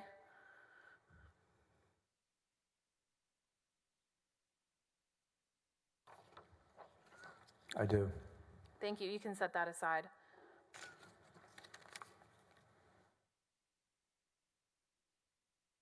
Mr. De La Garza, did the Office of Attorney General have legitimate, non-retaliatory reasons for terminating these staffers' employment? In my opinion, yes. And under the Texas Whistleblower Act, can the Office of Attorney General or any state agency terminate a whistleblower based on information or evidence that is not related to their whistleblower report? Yes. And do you agree that that for the agency to be effective, that high-level policymakers need to be able to collaborate effectively with the First Assistant and with the Attorney General? Yes. Did you believe that there was any reasonable possibility that any of these former staffers could do that? Well, Darren McCarty resigned. There could have been Ryan Bangert.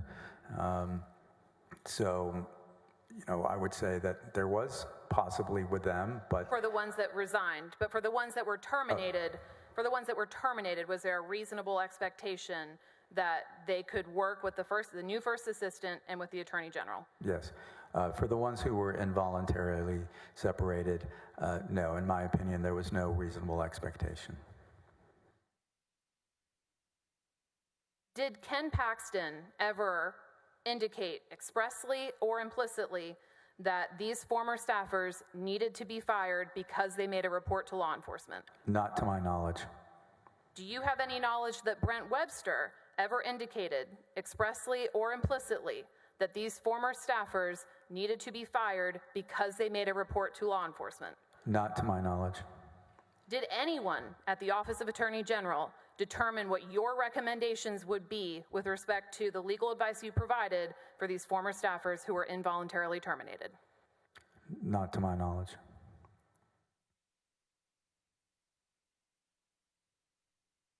Was your analysis of whether the former staffers had violated agency policy, was your analysis an independent analysis? Yes. I mean, at times I consulted with the other lawyer, my boss, before he left. Mr. Arroyo, could you please pull up Article of Impeachment 6?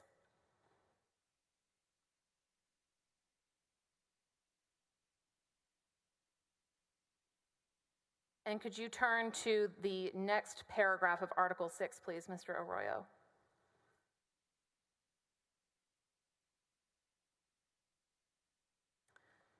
Mr. De La Garza, Article 6 accuses the Attorney General of terminating the employees without good cause or due process and in retaliation for reporting his illegal acts and improper conduct. Do you see that?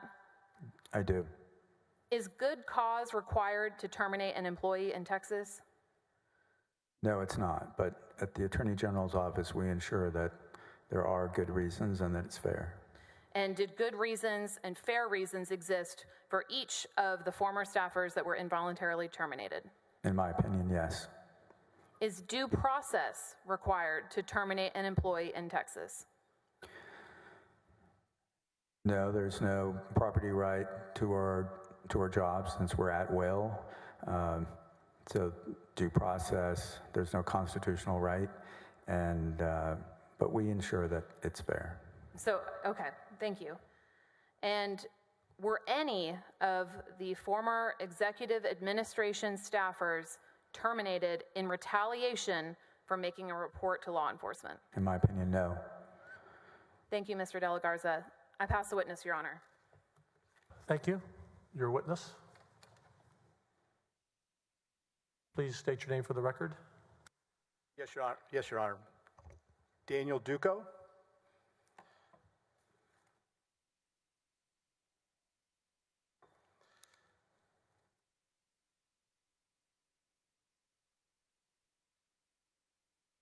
Hi, Mr. De La Garza. How are you?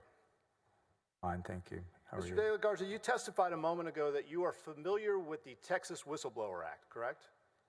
Yes, I did. And you understand that the Texas Whistleblower Act affords protection to people that go to law enforcement so they can go to law enforcement without retribution, right? Yes. And as part of the Texas Whistleblower Act, that protection only extends to people who still have their job.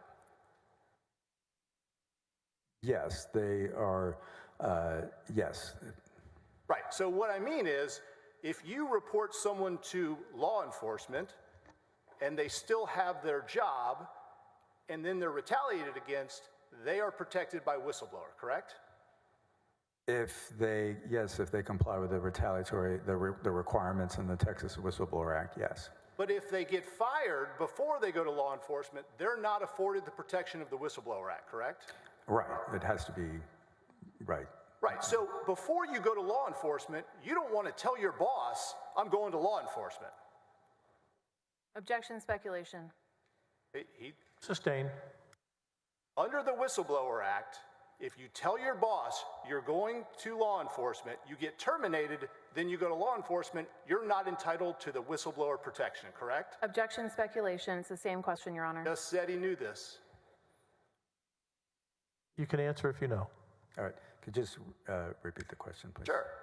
Under the whistleblower statute that you said you're familiar with, if you tell your boss, I'm about to go to law enforcement, then you go to, before you go to law enforcement, you get fired, then you go to law enforcement, you're not entitled to the protections of the whistleblower statute, are you? I guess you could make the argument in court.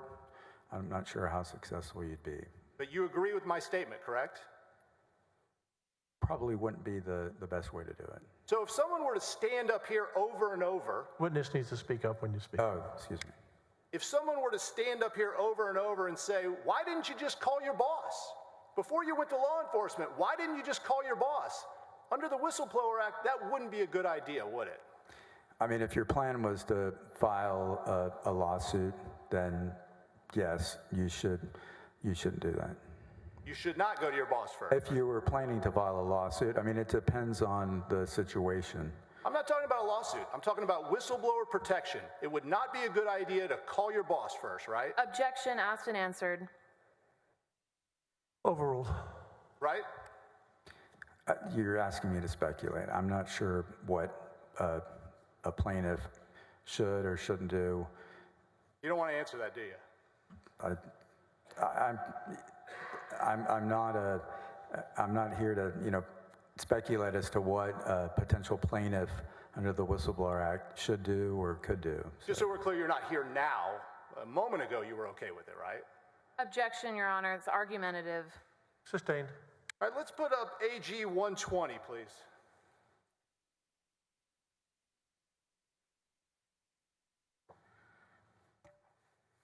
Can you see AG 120? Yes. This is a document that you created, an email, right? Yes. And in this email, it says, here are my list of why Vassar, Maxwell, Penley, Brickman should be considered high-level policymakers who are exempt from whistleblower protection, correct? Yes. This is your analysis. This was a privileged and confidential document that we are brainstorming. I appreciate that, but I think I wrote down your words, and what you said was, this is my analysis. You still stand by that? Sure. And you said, I stand by that today. Yes. And you said to the senators here, this is the correct analysis, right? At the time, I believed it was the correct analysis. So This argument, this exact argument that's in this document right here, was made in the court, right? I'm not sure. I wasn't involved in that. You're not familiar with the Court of Appeals case, Office of the Attorney General versus Blake Brickman, Mark Penley, David Maxwell, and Ryan Vassar? You're not familiar with that? I'm familiar, but I wasn't involved didn't work on that appeal. Are you familiar with the decision that came out in that appeal? I would have to read it, and You don't remember? to be honest, I'm not sure if I carefully, that was not something that I needed to read. Well, if you had read it, you would know that the Court of Appeals said all of your analysis in AG 120 was wrong. Objection argumentative. He knows, Overruled. right? It happens as lawyers, we make arguments and courts don't agree with them. And so, there's always going to be a winning side and a losing side. And at the time, I was just coming up with potential arguments. That's what, we do. Right, so when the senators are deciding whether or not this is a valid argument, they can disregard it because the Court of Appeals already decided it was not. Objection, this misstates testimony and is going outside of direct. This also is talking about a document that is not in evidence, and there's been no testimony before this witness about. Overruled. Right? I defer to the Senate to do the right thing. You spent a lot of time telling us about how people were involuntarily separated. That means fired, right? Yeah, we just like to use involuntary separation. Okay, I just want to make sure we're on the same page. That means fired. It does. You also spent a lot of time using the phrase, based on facts presented to me, right? Yes. And those facts were presented to you by Brett Webster. For the most part, yes. Doesn't it seem like you had a Brett Webster problem? Well, he was the new first assistant, and these employees were reporting to him. I mean, you've heard the term garbage in, garbage out, right? I've heard the expression. So if Brett Webster is giving you information that's not true, then your analysis is wrong, correct? I have to rely on the information given to me. I appreciate that. My question is a little bit different. If Brett Webster's not telling you accurate information, then all the analysis you gave on direct examination is all incorrect. Objection, speculation. He knows, Overruled. correct? I have to rely on the facts presented to me, and so Is my question difficult? it's, you're saying that if he presented false, if he presented false information to me, and I'm using that false, yes, it could affect my analysis. Well, let's talk about the real reason why these people got fired. Stacey, can you put the timeline up, please? I'm going to use this for demonstrative purposes, so... Your Honor, I'm going to object. I've never seen whatever this is before. Counsel and I discussed exhibits during the break. This was not provided to me, so I would request that we get a copy of whatever this is to quickly review. Not an exhibit, Your Honor. Simply demonstrative purposes, not going back based on dates that this witness provided on direct examination. If the dates are wrong, counsel can correct me. Well, Your Honor, we might have an objection to whatever he's going to put on this timeline. I don't know what it is, and I don't have an opportunity to verify it, and it's being published to this jury as if it's fact. So I'm going to object to displaying this to the jury. Your Honor, they're making evidentiary arguments. I'm not offering this into evidence. It's purely demonstrative. Your Honor, Hold on. Don't talk over each other. I think you can provide the counsel with what you're about to show. Yes. Thank you.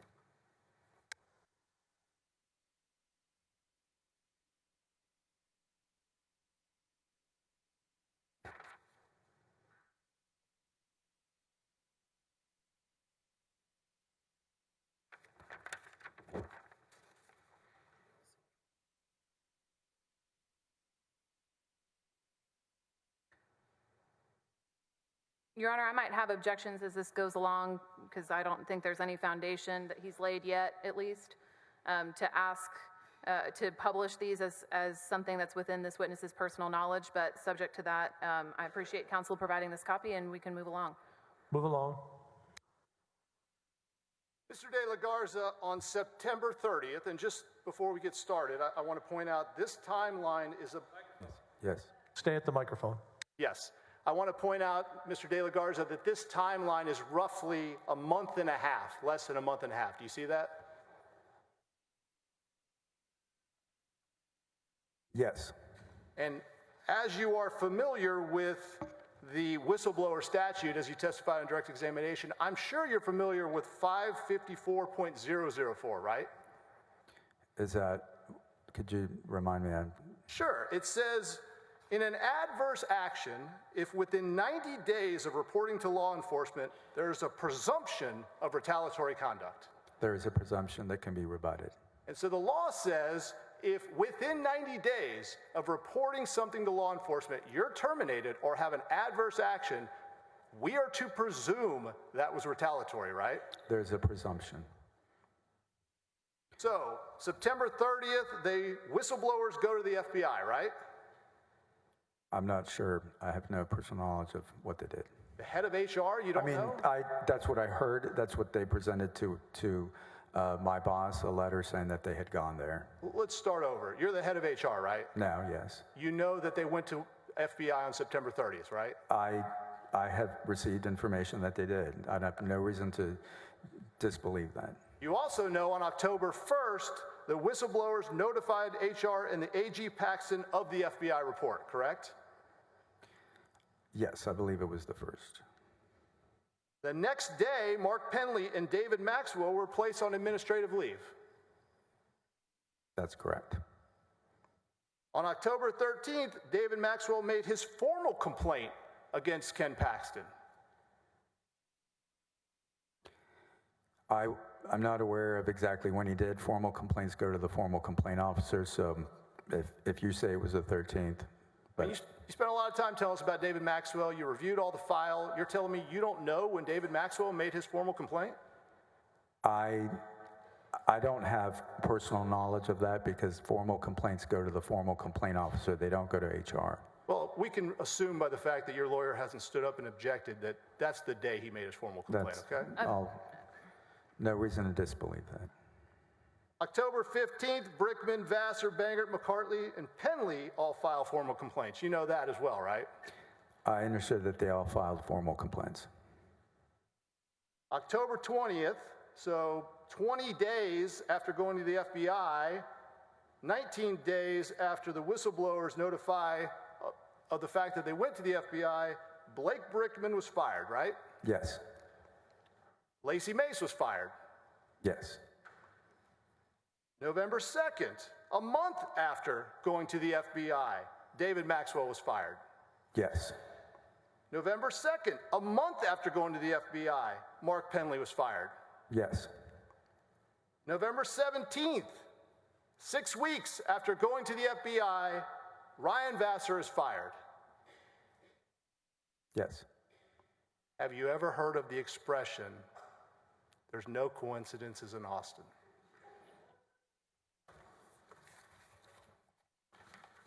Pass the witness. Redirect. Just briefly, Your Honor. Mr. De La Garza, did agency policy support the termination of Lacey Mace?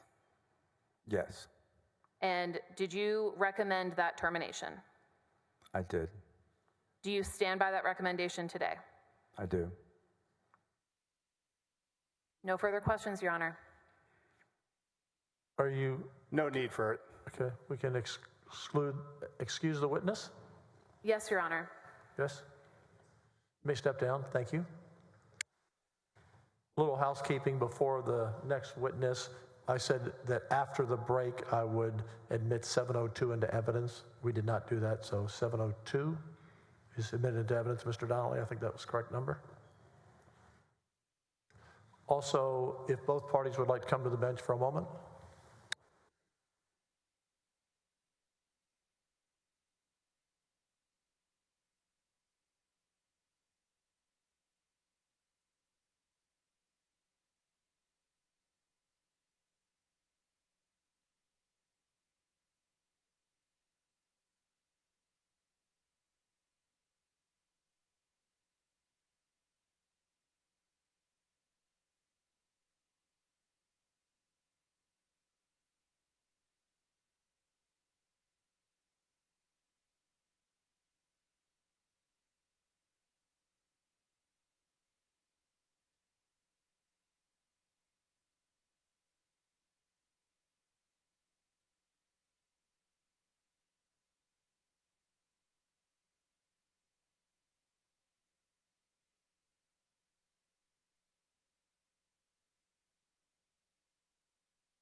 Court will come to order.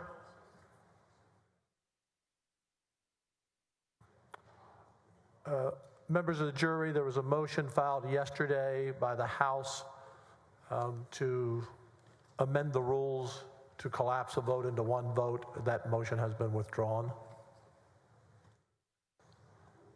Will the defense call their next witness?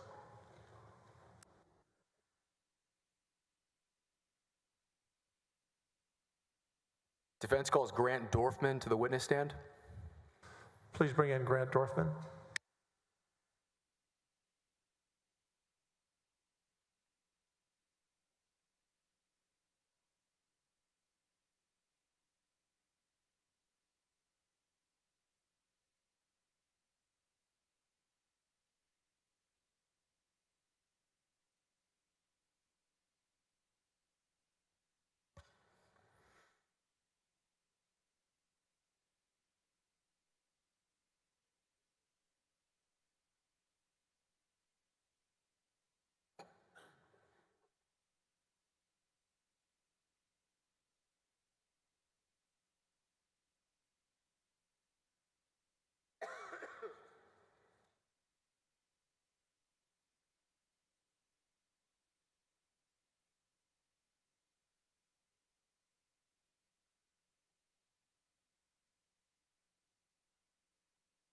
Mr. Dorfman, if you'd raise your right hand.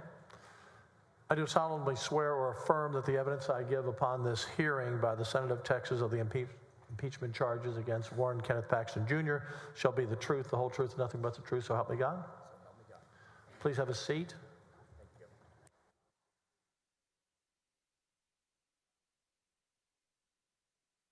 Thank you. Your witness. May I proceed? And it's Anthony Osso, O-S-S-O, on behalf of Attorney General Paxton. Sir, would you please state and spell your name for the record? It's Grant Dorfman, G-R-A-N-T. Dorfman is D-O-R, F as in Frank, M-A-N. Okay, and I understand you're a judge, but just to keep the record clear, I'm going to call you Mr. Dorfman if that's all right. I appreciate that. Okay. Mr. Dorfman, could you please tell these senators how you're currently employed? I'm the Deputy First Assistant at the Office of the Attorney General. Okay. And I'm going to ask that you lean into that mic and speak loud and clear so that everybody in the courtroom can hear you. Now, before we talk about your role as the Deputy First Assistant, I want to talk to you a little bit about your background and who you are. Can you tell us where you're from? Grew up in Dallas, Texas. Okay. And where did you end up going to school? Brown University in Providence, Rhode Island. Okay. And then, was that for undergraduate? Sorry? Undergraduate? That was my undergraduate, yes. Did you go on to do law school? I did. Okay. Can you tell us where you went? Yale Law School. And what did you do after you completed your time at Yale? I accepted a clerkship with a federal judge in Houston, Texas, brought me back to Texas after 10 years on the East Coast. I also took 2 years out before law school, got a graduate degree there, not in England as well, and then had a 1-year clerkship opportunity in Houston. Thought I was going back to D.C. to join the Department of Justice for the second term of the George Herbert Walker Bush administration. That never materialized, so I ended up blessedly staying in Houston. Okay, so after that didn't work out, what did you end up doing next? I went to work for a commercial litigation boutique and continued in that line. Went to a second firm where I made partner in, I think, 1999. Okay, which firm was that? Ogden, Gibson, White & Brooks, and the first firm was Sussman Godfrey. Okay, and while you were working as a partner, can you describe to us kind of what type of law you were practicing? Commercial litigation, generally, that's a big area, but civil trial work and appeals, and a lot of energy work, a lot of employment cases, and just the things that Houston trial practice is made out of. Understandable. What did you do after you spent your time working as a partner at the law firm? Well, I had a desire for government service. I'd never really set it out to be a partner at a law firm and continue that for the last 30 or 40 years of my career. So I'd applied to the Department of Justice when the George W. Bush administration came around, went up to interview for 2 vacancies in deputy AGs in the civil division. I ended up withdrawing within 1 week of the interview because my daughter was on the autism spectrum disorder. She was then 4 or 5 years old. And it turns out, to my surprise, but after exhaustive research, The school she was in Houston did not have any counterpart, any comparable service in either the Washington or Baltimore metro area. So I had to withdraw from consideration for that. That lit a fire under me, reminding me that's kind of what drew me to the law in the first place. Okay. And so... Let me stop you real quick. So that's back to Houston, right? I'm still in Houston. Okay. Never left. But then I put in for an application to Governor Perry's office for 2 district court vacancies in 2002. Okay. And can you tell us what happened with that application? It was successful. Okay. I was appointed to the 129th District Court in Harris County. It's a civil district court in May of 2002. Okay. And can you tell us what happened after that term and farther on in your career? I'm sorry, I didn't catch that last part. After you served as a judge, a civil court judge in Houston, what did you do next in your career? Oh, well, involuntarily, the voters decided in 2008 that they liked President Obama better than the rest of the ticket. I went in-house with Neighbors Drilling as an independent oil and gas contractor, I should say, with worldwide operations based out of Houston with about 25,000 employees, and managed their civil, all their litigation. Okay. And then at any point did you serve another term as a judge in Houston? Got remarried in 2013, wanted to do something different, and reapplied to Governor Perry for a district court bench, and was appointed in November 2013 to the 334th District Court, also in Harris County, same kind of court I'd presided over before. Okay. And so in total, about how long did you serve as a judge? I think altogether 10 years, Okay. not including visiting judge service afterwards. Okay. And then at some point, you become Deputy First Assistant at the Attorney General's office. Can you talk to us about what took you from Houston to Austin for that job? Yeah, not to dwell on bad news, but in 2016, I, along with most of my Republican colleagues on the bench in Harris County, lost. And I went back in private practice for a couple years. My father passed in that time frame, and I stepped into a family business that needed more care than I could give it as a full-time litigator. So I juggled that with having left the law firm, being a mediator, an arbitrator, available to parties to resolve their disputes, and also a visiting judge when the administrative presiding judge in Houston appointed me to service in that capacity. Okay. So what brings you to the Attorney General's office then? How do you go about applying for that job? Well, it came sort of out of the blue. I had a call from my friend Austin Kinghorn, who I'd known for several years as a law clerk to one of the justices on the Supreme Court, and before that on the Court of Appeals. And he asked if I knew anyone who might be interested in working for the Attorney General. And I said, yeah, me. Okay. I want to talk to you about that. Obviously, it's no surprise we're here because there have been a lot of allegations made against Attorney General Paxton. You're aware of this, I assume? Sure. So when you get that call from Austin Kinghorn, you're interested in the job. Were you aware of all these allegations at the time? Yes. Okay. And can you talk to us a little bit about how you became aware of what was going on? News reports, as Okay. probably most others did. Was that concerning for you? Yes, it was. Can you talk to us a little bit about the concerns that you had after reading the news reports? Well, I knew the reason they were calling and looking for people was because they had openings, and that was the good news. The bad news was these were serious allegations, serious charges that concerned me. And when I did go up to interview in Austin, and for that reason, probably unlike any other interview I've had, I took special time to press, in this case, First Assistant Brent Webster, on these charges. Okay. What were your main... Normally the interviewee is the one trying to sell him or herself. You had to cross your T's and dot your I's. Can you talk to us about what your main concerns were coming into the Office of Attorney General? You might be less interested in this, but I had kids at the time in high school and in junior high, so commuting back and forth to work was a concern. Where to live in Austin, it's not cheap, was a concern as well. So those were, I think you're asking something else. Well, that's a fair concern, but I am also interested, like legally speaking, you're walking into an office where the Attorney General himself there have been allegations made to the FBI. Sure. And so what about that was specifically concerning to you in that situation? Well, as I said, I spoke with Brent Webster when I interviewed, and I was much more pointed and brusque than I would normally be when I'm trying to get the job.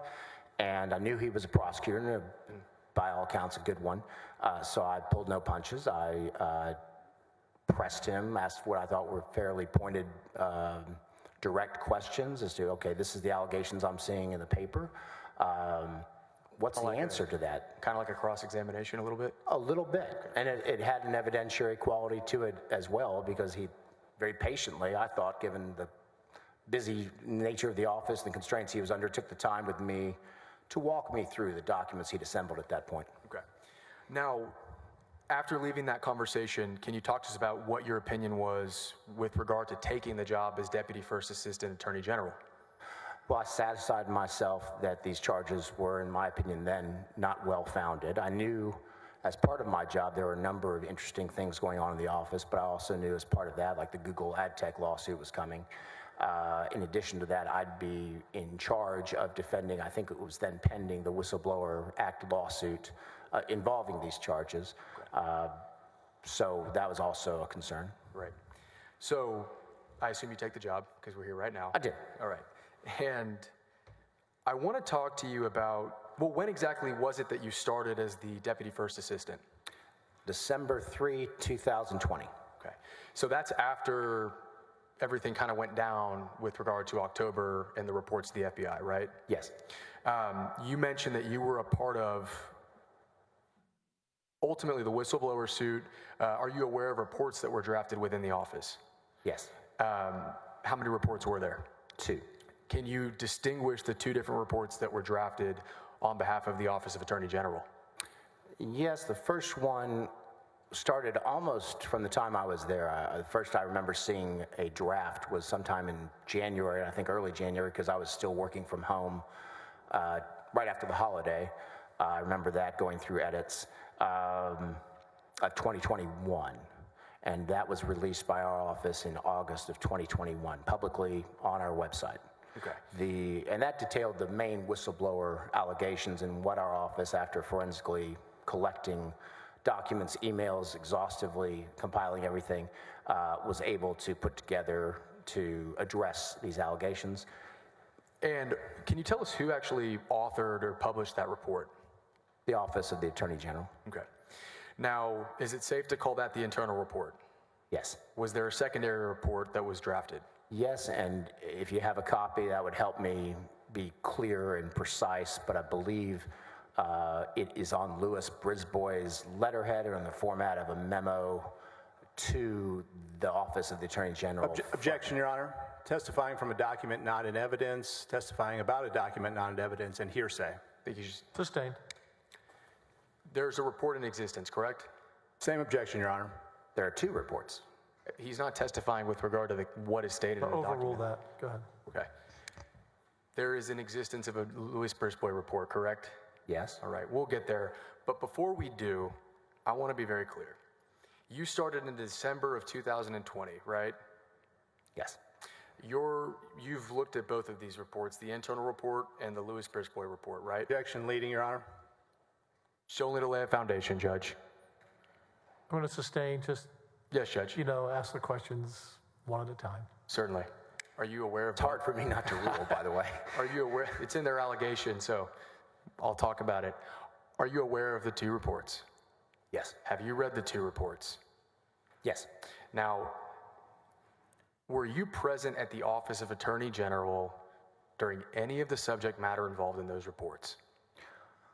I want to answer no, and I think that's right, but I would have to look at the reports to absolutely confirm. But I think everything that was detailed in both reports predates December of 2020. Sure. Well, let me be more specific. Are you aware that the Office of Attorney General was involved in an open records request involving Nepal?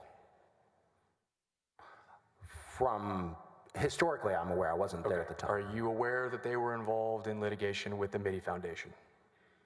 Yes, again, And historically. Are you aware that there was an informal guidance letter with regard to non-judicial foreclosures? Yes. Now, were you present at the office during any of those events? No. Were you present at the office during the hiring of Brandon Kamick? No. So is it safe to say that you don't have personal knowledge of any of those events that are authored in the reports? Yes. All right. Give me one sec, Judge. I intend to get an exhibit for the witness.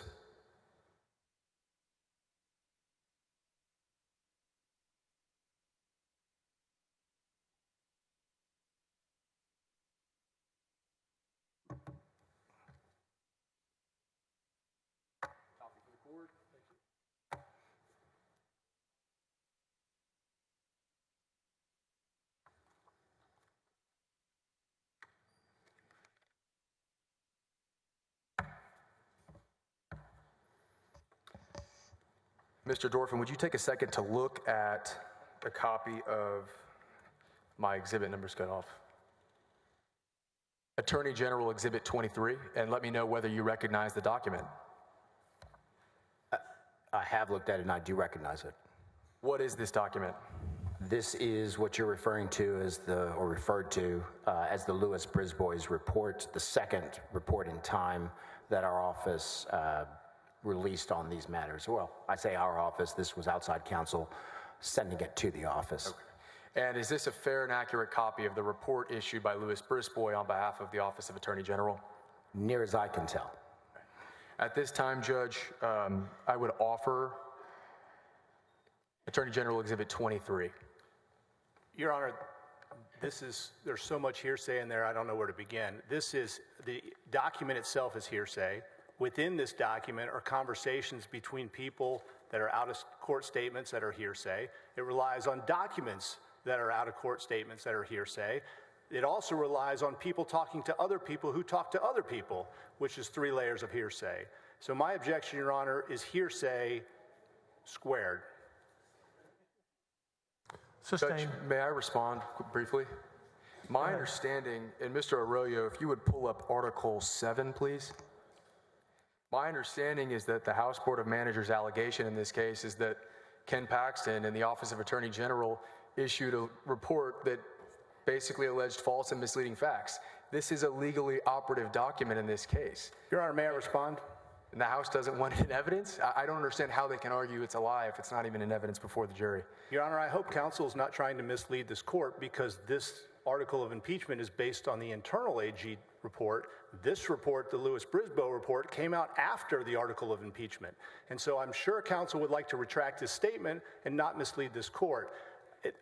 Regardless, this is so much levels of hearsay, and this thing up on the screen doesn't get around that. I don't wish to retract my statement at all. I don't think that the allegation is necessarily clear, and I'm going to continue to argue that this is a legally operative fact. I would suggest as an officer of the court that he retract it because this report has nothing to do with this article. Come forward, gentlemen. Thank you, Your Honor.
For the record, I had sustained that objection, and it stands. Go ahead.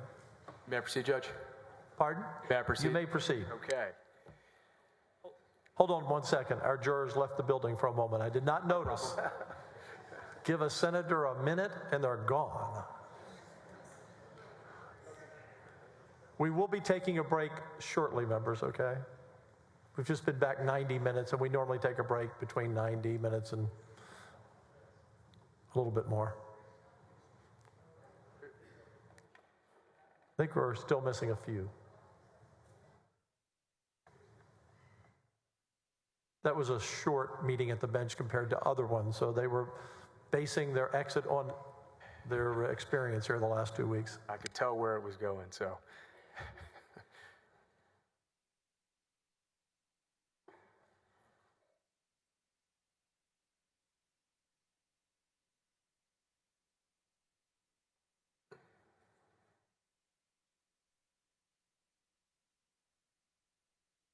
Good news is the cricket also left the chamber.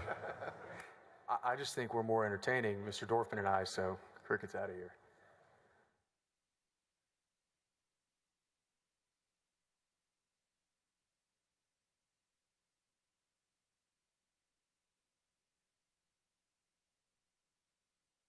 I believe all are present and accounted for. You may proceed. Thank you, Judge. Before we talk about the internal report, I want to talk to you about your time at the Office of Attorney General in December of 2020. Can you talk to us about what was going on as far as it relates to productivity in the office at that time? It was a very busy time. I think I mentioned the Google ad tech lawsuit. That had been years, as I understood it, in the making. We were about to release the complaint at long last in federal court. It was a huge and extraordinarily complex case. You're taking on Google, so I was told if I took the job, I would have frontline responsibility for, or at least overseeing that, and we intended to hire outside counsel. So that was a big part of that. At the time, of course, the election was still going on. There were still election challenges, and I know people were talking to the office about that. That ended up resulting in the Texas versus Pennsylvania lawsuit. So my first week on the job, I think my first day on the job, we went to lunch. I'm going to slow you down. I'm going to break that up, Mr. Dorfman. So you're talking about the election. I assume it's the presidential election, correct? Yes. Okay. And can you talk about the effect that that had on the workload of the Office of Attorney General at the very beginning of 2021? Well, I had nothing to gauge it by, but it was an extraordinarily busy time. And did it appear that the morale, that people were working hard at the Office of Attorney General? Oh, absolutely. And despite the allegations that were made against Attorney General Paxton, people were still working at the office? Yes, in my first 2 weeks there, I don't think I made it home before 8 p.m., certainly. Did you have any, sorry to cut you off, but did you have any concerns about the work pace and workflow at the office? No, it was fun. I mean, if that had been for the next 2 years, I would have had concerns. Okay. As far as burnout goes or things like that, were there any concerns about anything like that? Specifically December 2020? More into 2021. Yes, as 2021 went on, obviously the Biden administration came into office. Day one, people may remember this, a raft of executive orders. We were the first, and I'm proud of this, we were the first State Attorney General's office to obtain a preliminary injunction against one of those executive orders. It was the day one immigration order that imposed a 100-day moratorium on deportations, even where congressional statute dictated that removal must take place of a deportable alien within 90 days. And so we challenged that in court, federal court here in Texas, and won. And of course, there were other executive orders that we were challenging and filing lawsuits against. I was a voice in the office from a beginning then, but throughout this time, and as we continue to do the work, that look, it's great to be in court. It's great for our lawyers to go into court at the daytime and spend the whole day and file briefs at night, but you can only do that pace for so long. So I wanted us to be careful, husband our resources, use them wisely, pick the right cases, prioritize appropriately. Utilize your resources. To maximize the good work we were doing, I thought. Now, during that time in fall of 2020, winter of 2020, and into spring of 2021, are you guys working in the office or are you working at home at this point? Or is it a mix? Where I was, everyone was in the office. Now, some of the attorneys in the divisions, the litigation divisions, did a combination. Okay. In a lot of the cases, the courts were shut down due to COVID still in many cases. So even though we had cases all over the state, you might have a hearing in San Antonio on this computer in your office, then you turn and have a Zoom hearing in Midland or El Paso 30 minutes later. Understood. And Which helped, less travel. Right. You said that you were Deputy First Assistant Attorney General. Are you aware of who your predecessor in that position was? I believe it was Ryan Bankert. Okay. Can you talk to us about your role at the time as the Deputy First Assistant Attorney General? The core responsibility I had is to oversee the litigating divisions, both criminal and civil. As I'm not a criminal lawyer, never have been, never was a criminal judge for that matter, I rely very heavily on my criminal division deputy, it's Josh Reno, and to manage those responsibilities and report up to me and as needed. But the civil litigation divisions, I feel very comfortable overseeing them. In addition to that, I have overall responsibility at the executive level for policies, procedures. From time to time, I've also had direct report responsibility over human resources, as I do currently, and also over the communications team. So a wide array of divisions. Yes.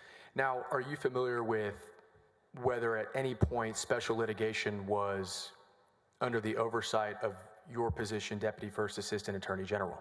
I don't think it has been since I've been there. I think it was at one time. Again, I don't know this personally. And can you tell us now who oversees the Special Litigation Division? Ralph Molina. Okay. And then under Ralph Molina, or at any point in time, was it a Patrick Sweeten? Yes.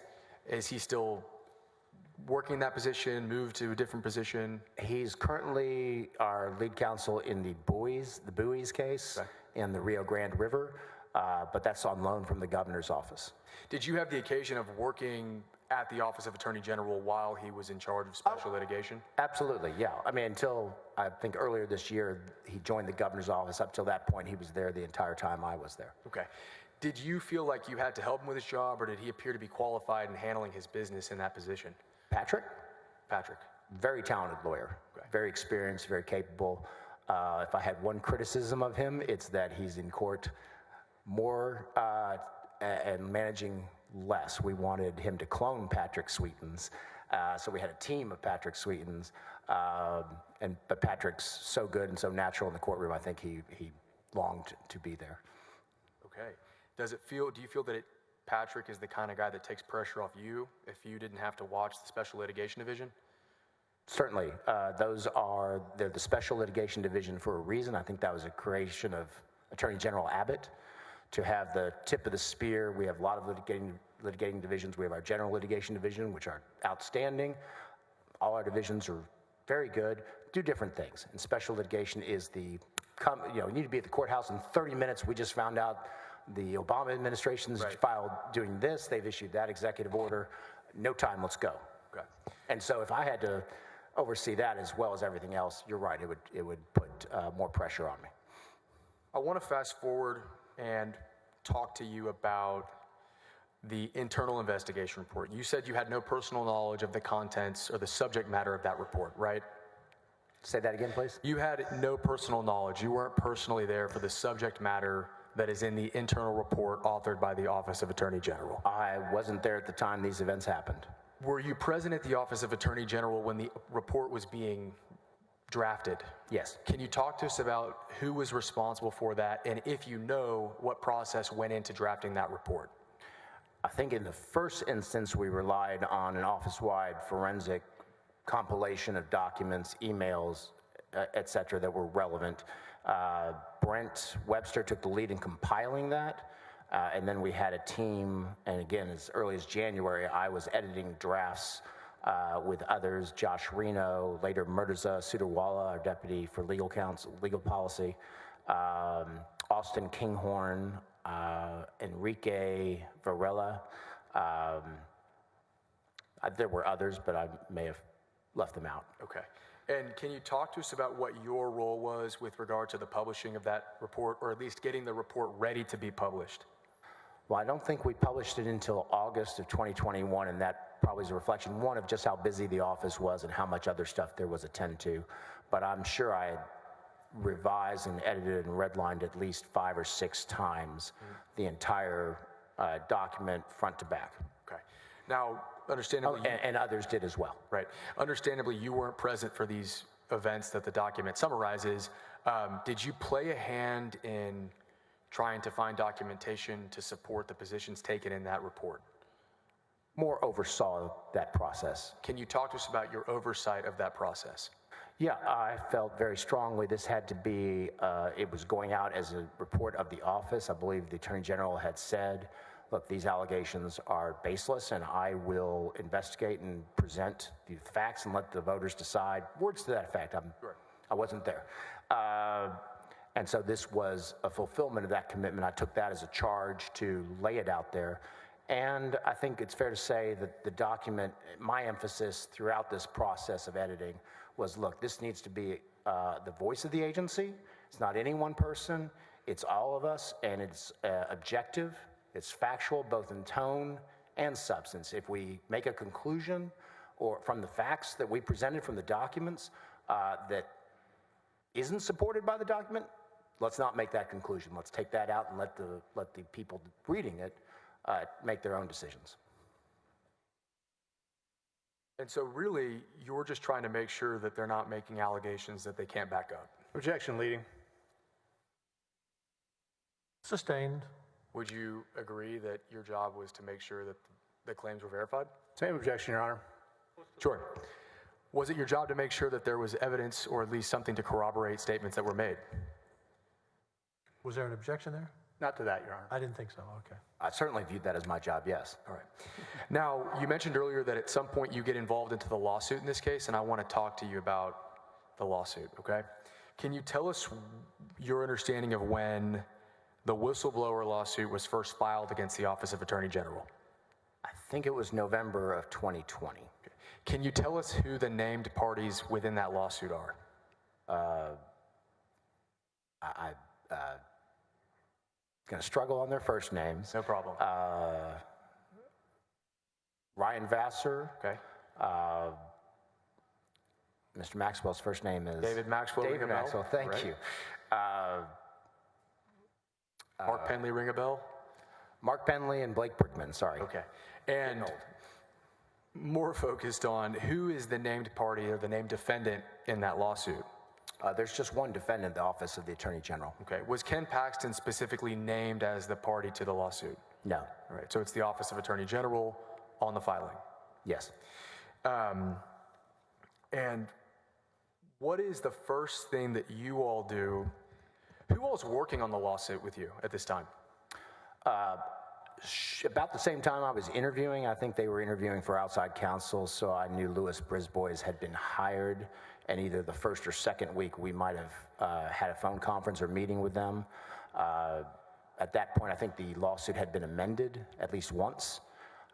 There was later a second amended, and so I was working on it. Austin Kinghorn was working on it. The first assistant would have been involved. How about Chris Hilton? Was he working on it? I think that's right. I think Chris Hilton was also from the start there. He certainly was later. Sure. Enrique Varela as well, who worked with Austin Kinghorn. And I'm going to cut you off. You mentioned Louis Brisbois. Can you explain to us what Louis Brisbois' job was with regard to the whistleblower lawsuit against the Office of Attorney General?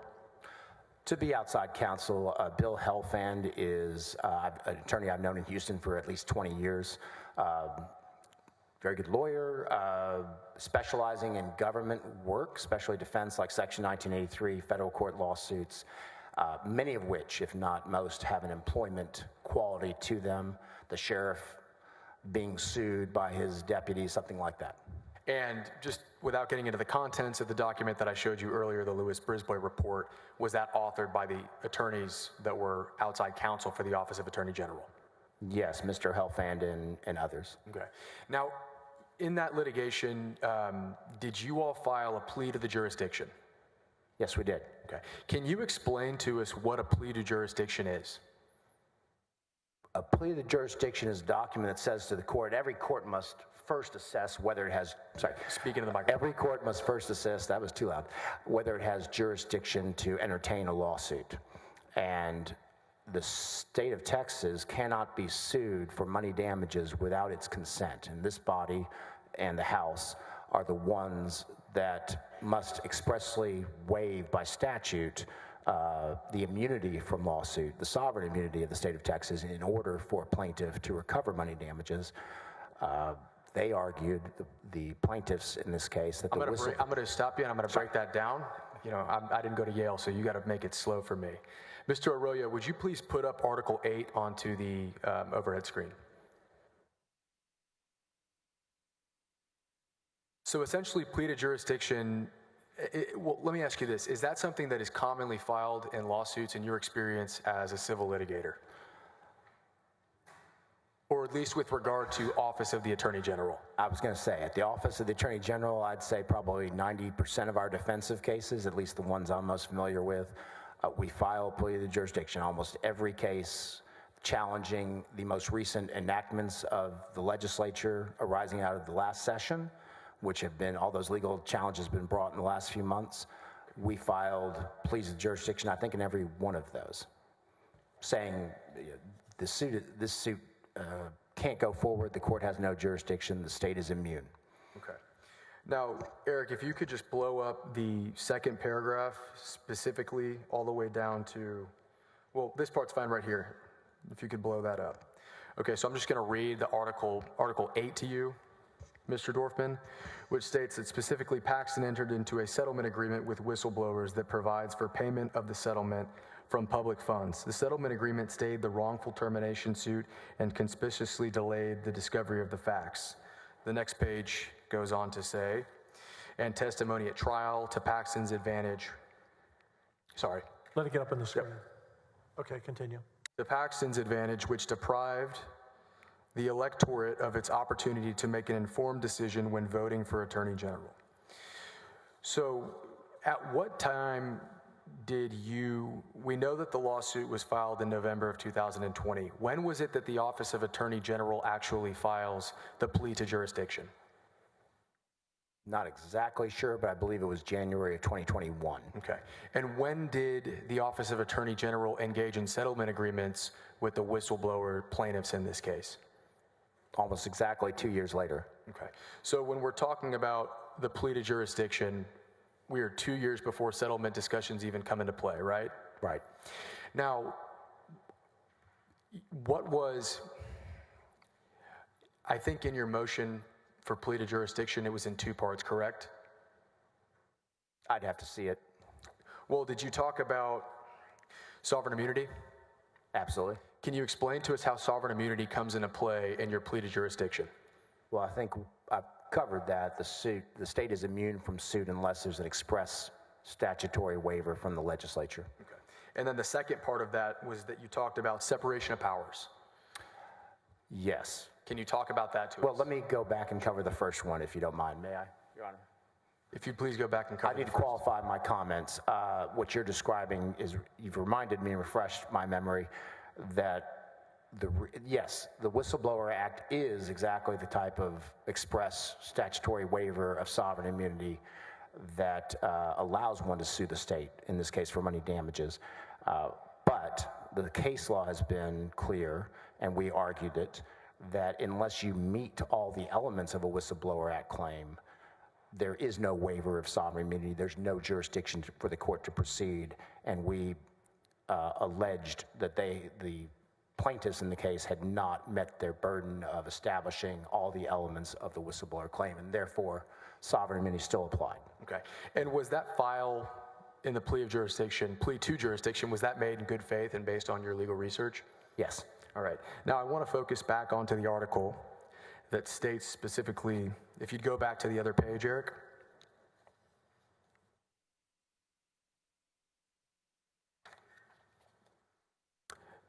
It talks about, and you zoom in, the settlement agreement stayed the wrongful termination suit. I just want to be clear, when you all filed the plea to jurisdiction, that had nothing to do with the settlement agreement, right?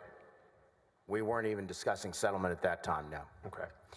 Now, what is the result of a plea to jurisdiction with regard to discovery in a lawsuit?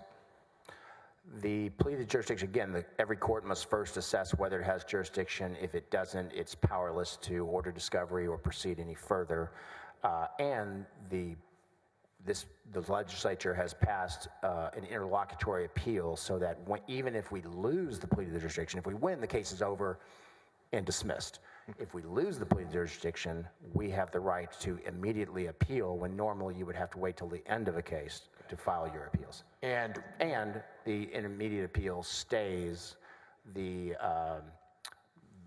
court's jurisdiction. It can't proceed further in any capacity until the appeal is resolved. Okay. Now,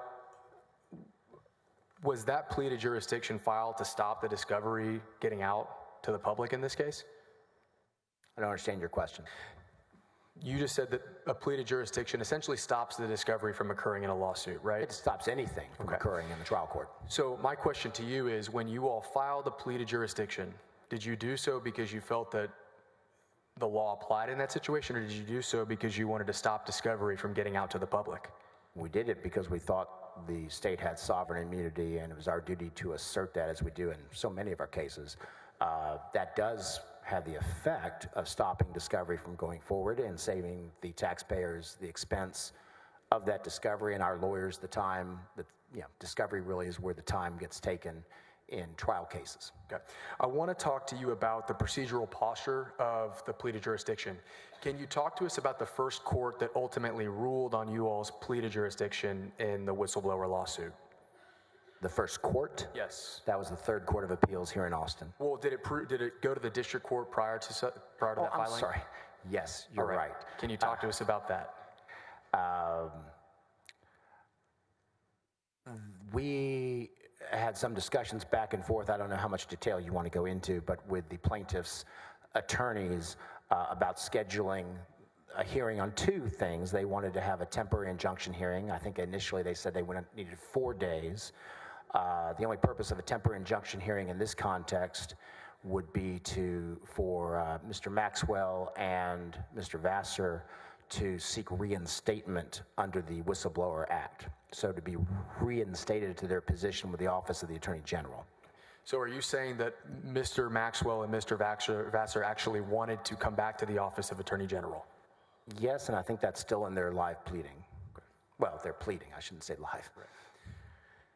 Now, what was the ultimate decision by the district court with regard to that plea to jurisdiction? Well, so we were trying to schedule the plea to jurisdiction before, 1 week before, something, 1 day, whatever, because the court can't have a temporary injunction hearing until it's heard and ruled on the plea to jurisdiction. The plaintiffs requested and the court agreed to set them on the same day, but that had the effect of meaning before the judge ruled, we were set to a temporary injunction hearing, which got underway and started. And there was even testimony taken, I think, from Mr. Mateer for some time before we got the Court of Appeals to agree that by proceeding with the temporary injunction, she'd implicitly ruled, the judge had implicitly ruled that she had jurisdiction. And so ultimately, and I'm going to cut you off, ultimately the case goes up to the Third Court of Appeals? Yes. Okay. So the district court didn't rule on the plea to jurisdiction necessarily? I'd have to go back and check. I think she may have written an order expressly denying it, but not until after we had already gone up to the third court and said, we need intervention. Okay. And can you talk to us about what happened at the Third Court of Appeals? They said oral argument, and I can't remember exactly when that was, but I believe it was October of 2021 when they issued their opinion, maybe 30 pages. So almost a year later, while that plea to jurisdiction is still pending, right? Well, the plea would have been filed in January, I think, and so you're talking 9 months later. Okay. And can you tell us how the court ruled, the Third Court of Appeals ruled? Third Court of Appeals agreed with the plaintiffs that the trial court had jurisdiction, that our reading of the Whistleblower Act on the two prongs you mentioned was wrong. Well, they disagreed with it. Okay. And in response to the Third Court of Appeals ruling in that case, what did you all do on behalf of the Office of Attorney General? We appealed that to the Supreme Court of Texas by filing a petition for review, asking them to take the case and reverse the Third Court's ruling. Okay. Now, do you recall when the appeal to the Supreme Court of Texas was filed? Not exactly. It would have been within 30 days, maybe 45 of that October, I think 2021 opinion from the Third Court. Okay. And at this point in time, what is going on with the litigation in the whistleblower lawsuit? Only the appeals process. Counselor, excuse me, I promised a break about 15 minutes ago for the jurors. They've been in a 2-hour sit-down. That was an okay time to stop. Is this a good time? Sure. I don't want to interrupt, but it's a good time. Members, it's 5 minutes before 4. Come back at 4:15, 20-minute break.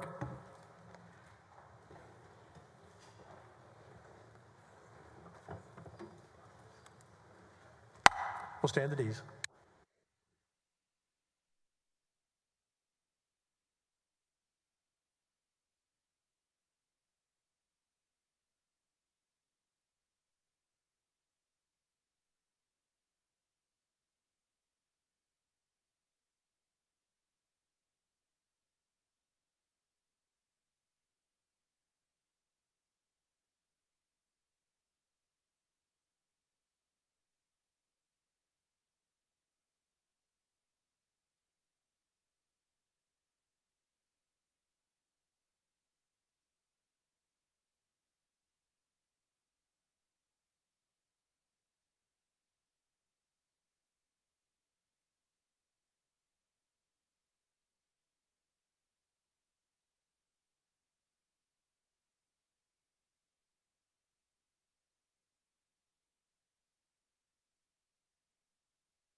Bailiff can bring in the witness, please.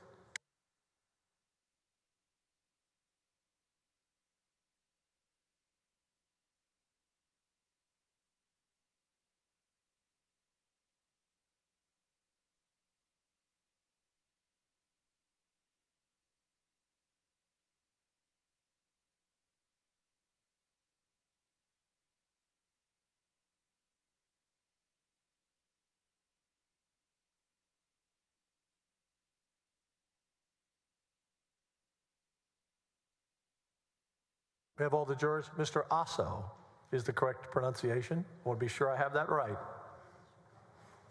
Thank you, Judge.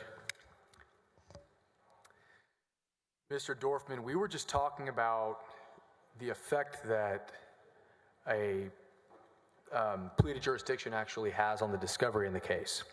Now, I want to focus, Eric, if you wouldn't mind focusing on the next page, top paragraph, which is the bottom paragraph of Article, bottom paragraph of Article 8. I want to read that to you.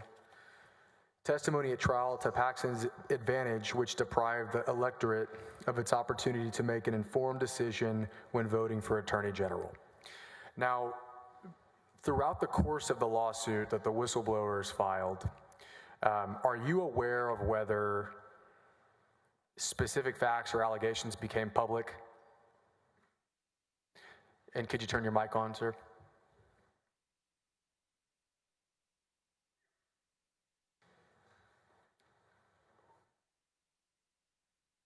Better? Okay, I'm going to re-ask that question. Please. Were you aware of whether the specific facts or allegations with regard to the whistleblower suit became public? Yes. Can you tell us about in which ways, if you know, they became public? Well, we talked about that earlier before I came to interview at the office. There were news stories that contained allegations made by the whistleblowers.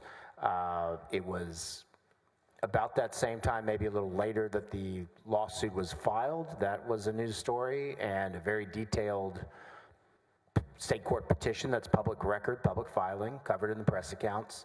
And then I think they amended that petition twice between the original filing and early February. So there was a first amended maybe in December, and then in February, just before the plea of the jurisdiction hearing and the temporary injunction hearing, they filed a second amended petition, which I think is the last one. But that's 63 pages, very detailed allegations. And I'm going to stop you real quick just to clarify. When you say they filed and amended petitions, can you talk to us a little bit about, well, who filed those petitions?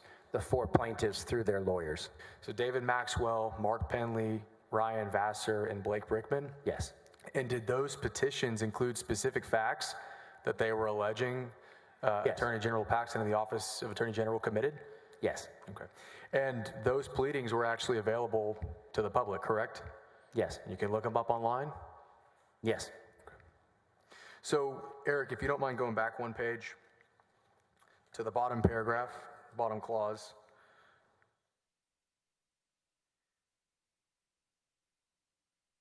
Article 8 alleges that Paxton entered into a settlement agreement with whistleblowers that provides for payment of the settlement from public funds. The settlement agreement stayed the wrongful termination suit and conspicuously delayed the discovery of facts. Is that allegation true? No. Can I explain? Please do. The settlement agreement didn't stay the wrongful termination suit. It was on appeal, and our petition for review was pending with the Supreme Court of Texas. That court doesn't have to take any case it doesn't want to, so you have to convince it to take the case. We had made a case. Filed 2 briefs to do that. I'm going to stop you because we're going to get there, and I want to break that down. Sorry. But with regard to conspicuously delaying the discovery of facts, the settlement agreement didn't do that. And weren't the facts available to the public at this point anyway? More than we discussed. Obviously, the petitions I mentioned, but the Court of Appeals decision is 30 pages and has bullet point block paragraph recitals from the pleadings. So it was restated the most serious allegations that the complaints the petitions made were restated in the Court of Appeals decision, which also garnered news attention when it came out. Right. And you had talked about, I think, opposing counsel actually held up a document that was the Third Court of Appeals decision against the Office of Attorney General in this case, correct? I'm sorry, what was your question? Essentially that the Third Court of Appeals ruled against the Office of Attorney General. Correct. So you filed what with the Supreme Court? A petition for review. An appeal, notice of appeal of the Third Court's decision with a petition for review asking the Supreme Court to take the case. Can you explain to us, I deal predominantly with criminal law. Can you explain to us kind of how the process works when you file a petition for review with the Supreme Court of Texas? It's in the form of a brief, very much like what we would call a merits brief, but it's not. It is simply an argument for why this case is sufficiently important to be one of the 100 or 110 cases that the Supreme Court can take from the entire state and rule on. They only hear so many oral arguments or take so many cases. So you have to convince them this is worthy of their attention. We tried to do just that. Okay. Our opponents filed a brief between our initial and reply brief explaining to the court they should not. They should let the Third Court of Appeals case stand, in which case the case would have then gone back to the trial court. Okay. And so the Third Court of Appeals ruling was actually up for appeal, right? Yes. Was that ultimately ruled on, that appeal? Not to this day, no. Okay. Can you talk to us, are there certain sessions or time periods where the Supreme Court tends to hear cases? I think that's right. I would defer to people, bless you, who argue in front of the Supreme Court for a living, but yes. Okay. Do you feel that, I guess at any time, the Supreme Court can pull your case out of a hat to hear it, right?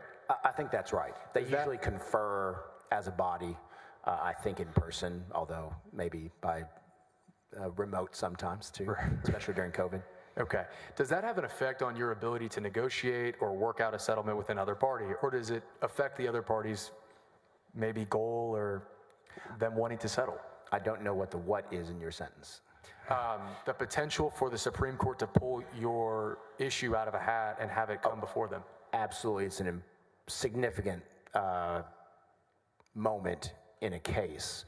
If they take it, I think the conventional wisdom would be they're not taking the Third Court's case if they decide to take it to affirm it, because they could just do that by denying the petition for review, save themselves time. So what does that mean to you in the event that they might decide to take your case for review? It would have altered our assessment of the case and made it, we would have felt very good about our chances for winning the appeal and dismissing the case outright. Would that give you the upper hand potentially in settlement negotiations? So much so that it might make settlement impossible. Okay. Do you think, if you know, that had any effect on this case coming to a settlement, or at least settlement discussions starting in this whistleblower lawsuit? I think that's why settlement negotiations started. Okay. About what time did settlement negotiations actually begin in this case? I'm not sure whether it was the very end of December or the first week or so in January of 2021, but about somewhere in that time. 2021 or 2022? Sorry, 2023. December 2022 and January 2023, thank you. And just to clarify for the senators, the petition for review probably sat with the Supreme Court for quite a while, did it not? Yes, I think we filed our initial petition, initial brief in July of 2022. Okay. Who reached out to who to discuss settling the whistleblower lawsuit? They reached out to us, my recollection. And when you say they, you mean the whistleblower's attorneys? Yes. Okay. And can you talk to us about when, if you know, when that occurred? Same time, late December, early January of 2023.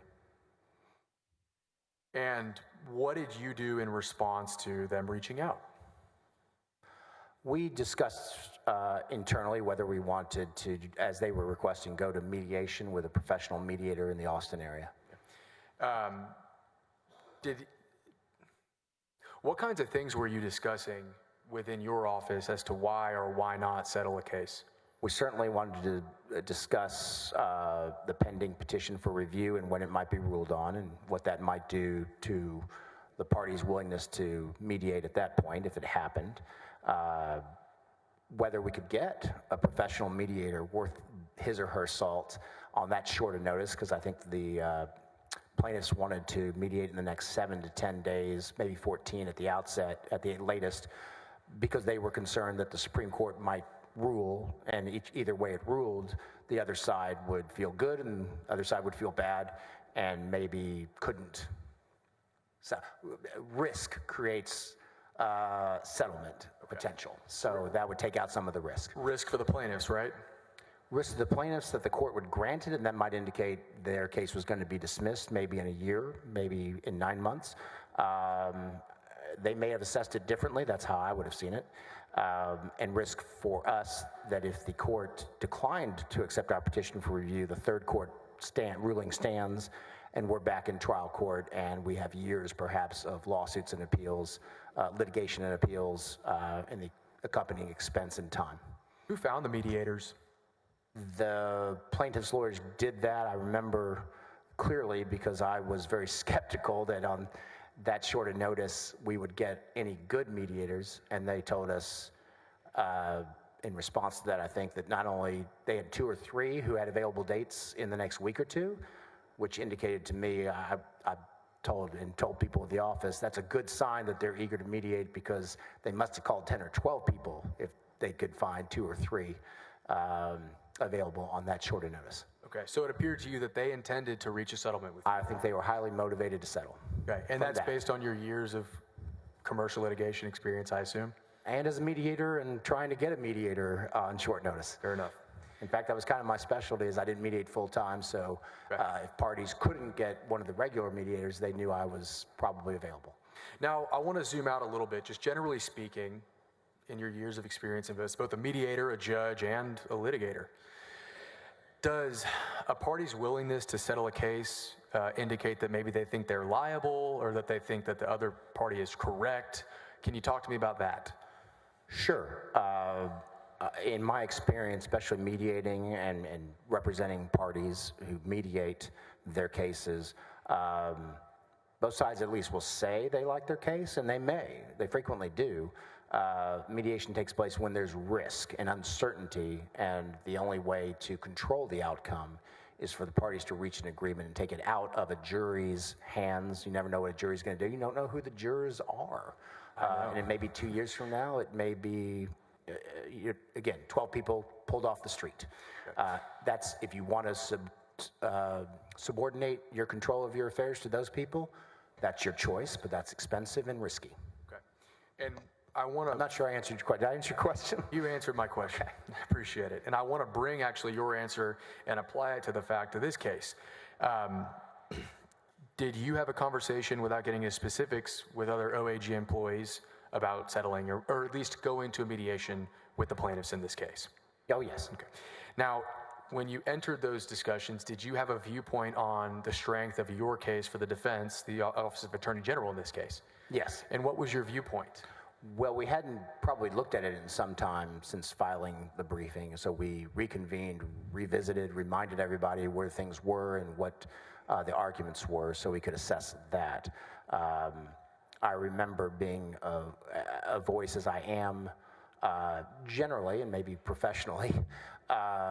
Look, let's go to mediation. Compared to years of trial and discovery and outside counsel on both sides, the expenses, the time is short. We can do it in a day, maybe 2, and the expenses, a rounding error in the budget. It's the responsible thing to do, especially in this case. It's one thing if you're a private plaintiff or defendant. It's another when you are dealing with the state's money. I think I felt and articulated that we kind of have a duty to explore settlement. Maybe it can't happen, but we should give it a try. Right. Your Honor, at this time, may I approach the witness in the court and opposing counsel?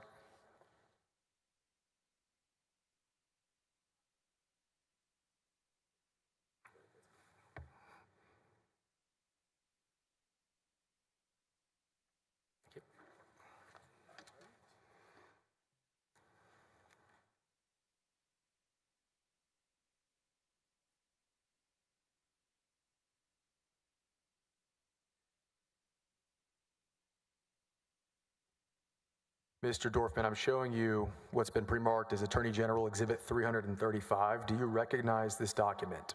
Yes. And what do you recognize this document to be?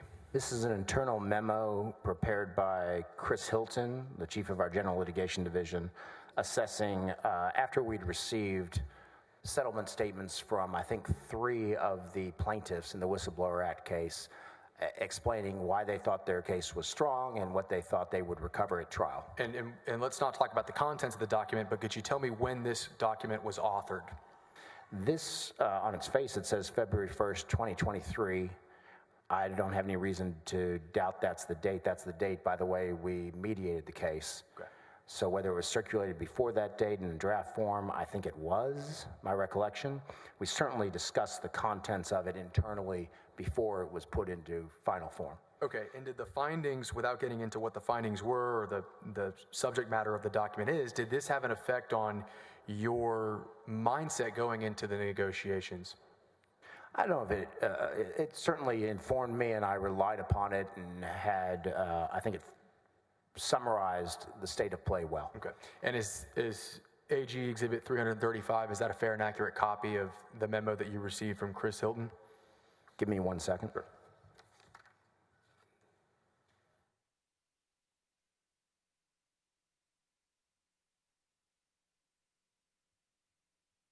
Yes. Your Honor, at this time, I would offer AG Exhibit 335 into evidence. Any Mr. objection? I just want to make sure I have the right document. Is this the one with the AOG seal, but with Ken Paxton's name removed? Yep, that's it. Then no objection. Admit May I proceed? 335 AG exhibit into evidence. You may continue. Thank you, Judge. Now, I don't want to go line by line in this report, but would you mind just summarizing the kind of what this document is and what you and Mr. Hilton's thought process was with regard to the financial aspect of this mediation in the case? Sure, it's important to realize the mediation, we were told in no uncertain terms, Blake Brickman would not participate in mediation, he would not come to mediation, he would not be there. He was going to trial come hell or high water. So the opportunity was to settle with 3, not all 4 of the whistleblower plaintiffs. And this, so we received settlement statements from demands, basically. This is what we're going to present the week before, maybe a few days before the mediation date. And this was kind of a summary. I think collectively their attorneys argued for over $5 million in damages if they settled today. Of course, prejudgment interest and attorney's fees, as they said, would go up if the case continued, et cetera. But so for 3 of them, that was and we didn't want to take their word for it, so we asked one of our top attorneys to read those carefully, review the case law, and report back on what what we would consider a more realistic assessment of the case's value was. Okay. And just a brief question. This is just an inter-office memorandum, right? Yes. Objection leading. Was this? Overruled. I'm going to ask the question again. Was this an inter-office memorandum? Yes. Did you send this out to anybody outside of the Attorney General's office? No, we would not have done that. Did you represent that you were the Attorney General or that you had the authority to act without Ken Paxton's, I don't know, authority in this document? By this memo? Yeah, by this memo. No, okay. So, can you tell us whether or not you felt that there was an ability to potentially save the state of Texas, the public of Texas, money by engaging in a mediation and potentially a settlement? Well, I certainly thought that was the case. Otherwise, it wouldn't have been advisable to go to mediation. Okay. Now, which specific plaintiffs in the whistleblower lawsuit were involved in the initial willingness to settle or request to settle the case? Ryan Vassar, Mark Penley, and David Maxwell through their attorneys. I don't think we ever talked directly to them during this process. What about Blake Brickman? Well, as I said, Mr. Brickman's attorney told us, and actually the attorneys for the other 3 plaintiffs told us, Blake Brickman will not come to Austin. He will not participate in the mediation. He doesn't care. He wants his day in court. Did you have a reason or idea as to why Mr. Brickman wanted his day in court? Yeah, well, this is secondhand, so I understand Mr. Brickman is financially secure. Objection, hearsay. This is secondhand. Sustained. Your Honor, I'd actually argue that it goes towards settlement agreements in this case, and under 408B, it should come into play. Then my objection is 408. This goes to settlement, and it's also hearsay. Which is if 408B is the exception to the rule, and We've had this discussion on, I think, yesterday or the day before, so I sustain the objection. Yes, Judge. Needless to say, Brickman's not there, is he? Wasn't there, wasn't going to be there. Well, and I say wasn't there. We didn't anticipate this or plan this, but February 1st, the date we set for the mediation, ended up being the winter freeze. Did Mr. Brickman's attorneys come to you with additional demand? Well, we'll get there. Talk to us about how the mediation went. What day do you recall you started mediation? I believe it was a Wednesday, February 1st. And we had planned to be in Austin in person at the mediator, Patrick Keel's, former judge, office. As it happened, with the freeze set in, I stayed in Houston, and we were all on a Zoom. And Mr. Dorfman, it's been a few years. Is it possible that the dates might not have been a Wednesday? Fair enough. Judge, may I approach Mr. Dorfman?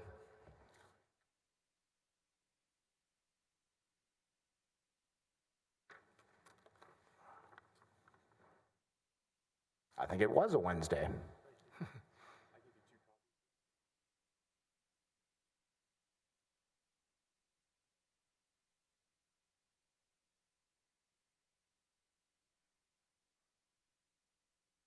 Was this a one-day mediation or a two-day mediation?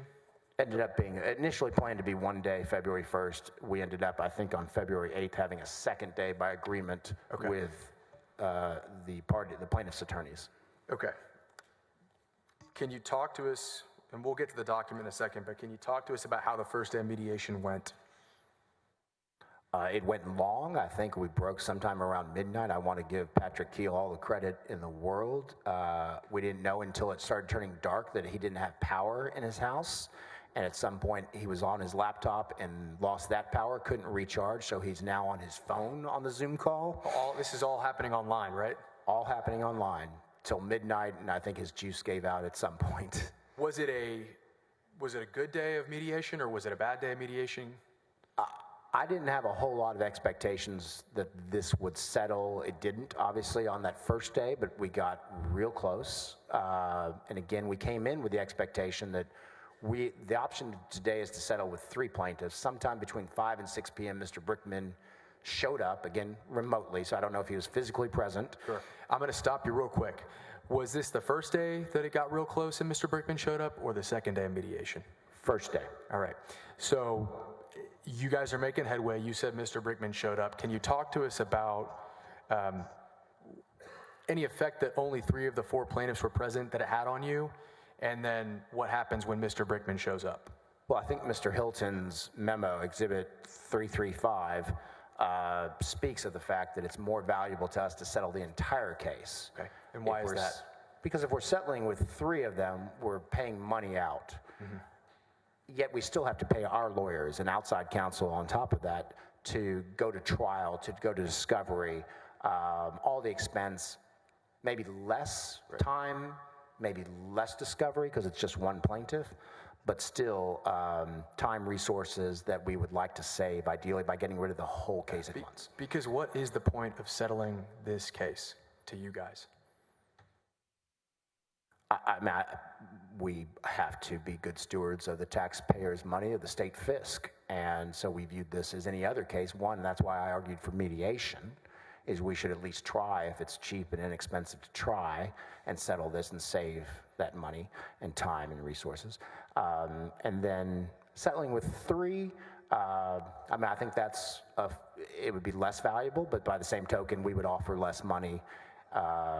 And I think Mr. Hilton says it in the reverse way in his memo, that if Mr. Brickman would come to the table and we could make sure we don't have to expend any money after a settlement, I think his word is that would be worth a premium. Okay. Talk to us about what happens when Brickman joins the negotiation table. How did that go down? Did you all reach out to Mr. Brickman, or did somebody else reach out to Mr. Brickman? What is your understanding? I don't recall real clearly. I think it was a surprise to us. And how did you take that surprise? Good and bad. Can you tell us about that? The good is, look, we've all along preferred to settle with all four rather than piecemeal. It's more valuable, it's worth the premium for the reasons Mr. Hilton stated in the memo, the exhibit. So that was good. Bad is, wait a second, you told us all along, all week, maybe 2 weeks now, Blake Brickman's not interested in settlement, Blake Brickman's not going to participate in the mediation, he's not available, he's going to trial. And now that we're talking real dollars and it looks good that we might actually settle, now he's interested. All that, was that posturing? Were we being sold a bill of goods? That the suspicion crossed my mind. Did you all reach a settlement that night? No, we got real close, but no. Now, I want to talk to you about AG Exhibit 423. Do you recognize this document? Mr. Asa, be sure you speak up and stay on that mic a little bit. Yes, Judge. Do you recognize AG Exhibit 423? Yes, I do. What do you recognize that document to be? This is General Paxton conferring on me Objection, Your Honor. Testifying from a document, not in evidence. I'm going to lay the predicate right now, Judge, and I'll instruct the witness. Overruled. Without getting into the contents of the document, what do you recognize this document to be? It's a memo from Attorney General Paxton to me and to Chris Hilton, subject line settlement authority dated February 8. Okay. And did this email have an effect on your abilities and your thought process when going into the mediation on day 2? It confirmed what we had discussed internally, yes. Okay. Did it grant you any form of authority? Yes. All right. Is this email that you see in AG 423 affair an accurate copy of the email that you received from Ken Paxton on February 8th of 2023? Yes. At this time, Judge, I would offer AG Exhibit 423 into evidence. Any objection?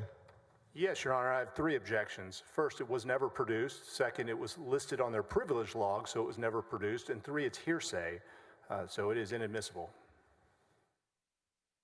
I can address the objections. I didn't hear your second objection. Could you repeat that? Yes, this document was identified on your privilege log, so you never gave it to us. And now you're bringing it to court for the first time and showing it to us for the first time. Let me address the privilege log first. As an attorney for Ken Paxton, I think at this time we'd be willing to waive any privilege. I appreciate that, but the fact I'm not done, and if I could just finish my response, then I'd be happy to be quiet and let opposing counsel go. So first and foremost, as Ken Paxton's attorney, I'll waive the privilege. With regard to hearsay, it's not offered for the truth of the matter asserted. It goes towards the effect on the listener in the mediation the next day. We heard Mr. Dorfman just state that on the record. And his first objection with regard to it being not being on the witness list, or excuse me, the exhibit list, Judge, this is a rebuttal case at this point, and arguably we don't even have to put a case on. Most of our exhibits are rebuttal exhibits, but we did give them a list. I am arguing that this is a rebuttal exhibit, and for that reason, it is not covered by the the exhibit list rule, and it should come into evidence. Your Honor, may I respond? Yes, you may. Just so we're clear, the process that occurred was they produced a privilege log, never gave us this document, and now for the first time they are sandbagging us with this document without giving it to us.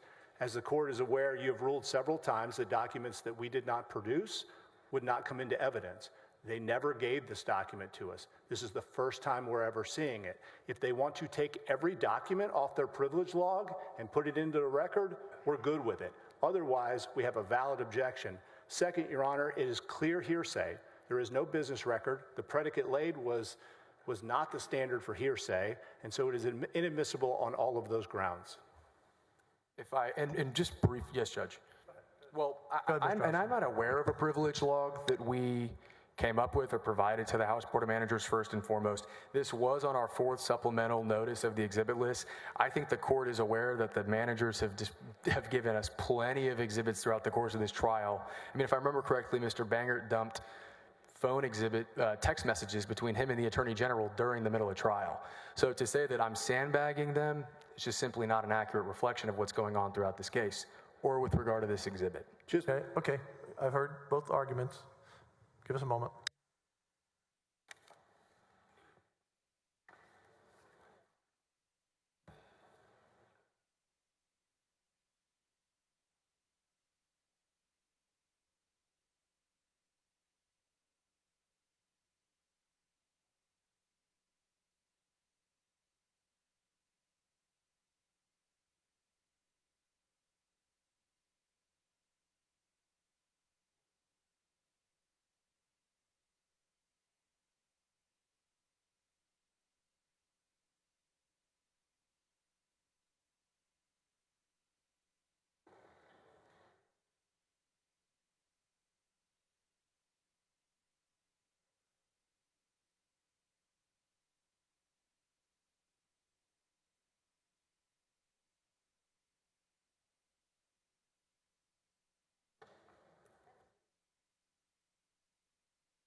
Jurors, please take your seat.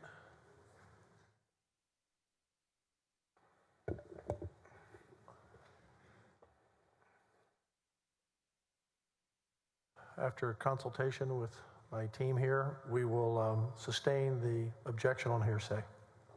Continue. Yes, Your Honor. Did General Paxton delegate you the authority to engage in a settlement agreement with the whistleblowers? Yes. Okay. Did he do so on February 8th of 2023?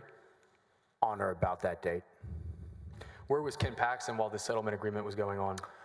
I don't recall. I know he wasn't in Austin, and I believe he was traveling, which is in part why we needed to formalize my authority and the scope in case we weren't able to reach him on short notice if it appeared that we had an agreement subject again to his confirmation. But to be clear, you guys formalized that delegation of duty, right? Yes. Right. So then you go into the second day of mediation, right? Yes. Will you talk to us about the second day of mediation? I believe it was also remote by Zoom, even though the weather had cleared up.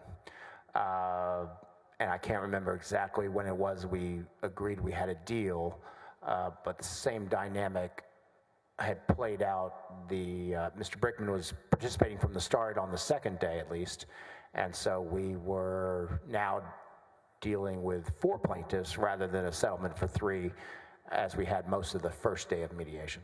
And did you all reach a settlement agreement? We did. What was the settlement agreement that you all came to? And to be certain, I think we reached it that day. It may have been the next morning. Okay. Before it was finalized. Fair enough. What was the settlement agreement? It was in the form of a mediated settlement agreement, payment of $3.3 million to the 4 plaintiffs in exchange for full and complete releases of liability against the Office of the Attorney General. There was other components we had agreed to, and if you have the copy of it, that might help me, but we had agreed to attempt with ERS to reinstate Mr. Vassar in his retirement plan. I think that was the only fringe benefit that was addressed, but I recall that. And then Mr. Maxwell had a separate F5 administrative hearing case in SOA, State Office of Administrative Hearings, which was abated pending the pendency of the whistleblower case. So that stayed, their filing stayed that proceeding, which was an attempt to reclassify him from a plain discharge to an honorable discharge, without which his employment as according to them, as a law enforcement officer in Texas was problematic. Okay. How did you feel about this agreement on behalf of the Office of Attorney General and the public of Texas? I felt overall, especially now that it was a settlement of all 4 plaintiffs and the case would not go forward, it was a good assessment of our risk. To be honest, it's more than we would have liked to have settled for. I'm sure it's less than it certainly was less than the plaintiffs' lawyers were telling us they should settle for. So that's probably, again, 95% of mediation settlements fall into that category. Okay. Now, after this case comes to an agreement, you still have this petition for review in the Supreme Court, right? It's still pending, yes. And did you all file any motions with the plaintiff's attorneys in regard to that petition for review? I think the next day. Can you tell us what motion you filed with the plaintiff's attorneys in regard to that petition for review? I believe it was styled as a joint motion to abate in the Supreme Court. Can you tell us what the joint motion to abate did in this case? Very short motion. It was simply telling the court, look, we've reached a settlement agreement that's binding and disposes of the case. If the Supreme Court went ahead and conferred and spent time deciding whether to take our case or not and made a decision, they'd be very peeved if they found out later that that was wasted energy on their part. So we didn't want to upset the court. So we let them know, hey, we've reached a settlement. We're going to paper it up and finalize a larger document. It's all the bells and whistles, dot some I's, cross some T's. But you don't need to do anything now, and the parties are jointly asking you to put it aside for now. Now, I want you to focus your attention on the article of impeachment that is on the screen right now. And it states, the settlement agreement stayed the wrongful termination suit and conspicuously delayed the discovery of facts. Is that true? No. Why is that not true? Well, the plea of the jurisdiction stayed the termination suit pending the Supreme Court, at that point, the Supreme Court's consideration. It didn't, whether it's conspicuous or not, it didn't delay the discovery of facts by settling. There was no discovery ongoing at that time, and you know, the way this is written, it's sort of passive voice, but who's doing the delaying? Is the suggestion here that the whistleblowers, by filing a motion to abate with the Supreme Court, are trying to delay the discovery of facts? Mr. Dorfman, I don't know. I didn't draft the articles of impeachment. Okay, so I want to move on to who pays this lawsuit. Who pays this lawsuit? Who pays the settlement? Well, The defendant is the Office of Attorney General. That's the party that would be liable and would pay any settlement. Obviously, the legislature has to fund that. So those And why is that? Why does the legislature have to fund that settlement? goes back to our discussion about sovereign immunity. You can't sue the state without its consent. And even if you have a waiver of sovereign immunity, like the Texas Tort Claims Act or the Whistleblower Act, and you go get a judgment from a court, jury, verdict, all the way, hold it up to appeal, you have a final, unappealable judgment that entitles you to, let's say, $2 million against any state entity. This legislature, this body, can still decline to pay it. They have to agree. Okay. And are you aware of whether that lawsuit has been paid? No, it has not been paid, not been funded. Now, did you engage, without getting into specific conversations of what was said, did you engage in discussions with the plaintiff's attorneys about getting the legislature to pay for this lawsuit? Yes. Were they for or against that? For it. Excuse me, for it. Now, were you a part of any specific discussions with any legislators about getting this lawsuit funded? Yes, I was. Okay. Can you talk to us, without getting into the specific conversations you had, can you talk to us about who it was that you met with to talk about the settlement? I think there were 2 separate meetings that I participated in. Other people in our office had more, both on the House side and the Senate side. I recall a meeting with Senator Hughes where we discussed it, and with Senator Huffman.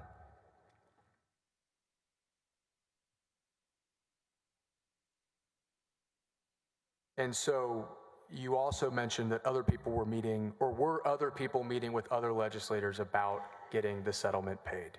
I believe our head of government relations at the time, Ryan Fisher, and his deputy, Colleen Tran, were having such meetings, formal or informal. And Mr. Hilton, I think, too, had some meetings. If you know, were the plaintiff's attorneys in this case aware of these conversations happening with legislators? Absolutely. They were adamant. There's email traffic where they're saying we're not doing enough, we need to do more. This person wants to meet with you, that person wants to meet with you, and we said we're doing our best. We agree we have an obligation to act in good faith and make reasonable efforts, but it's really, you should be highly motivated to do what you can and have the meetings you need to have as well, and we'll show up with you, but let us know. And just because they haven't agreed to pay it yet doesn't mean they can't at a later date, right? Of course. Do you, and you still believe that it is the state of Texas, the public funds, that should fund this settlement agreement, right?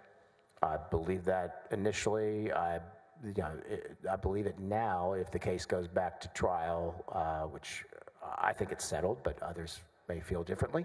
All the reasons that were there before, again, we'll go back to the Supreme Court presumably, so, but the risk return of time, the certainty of time, litigation, resources, lawyers being devoted to this when they could be doing Biden administration lawsuits or something.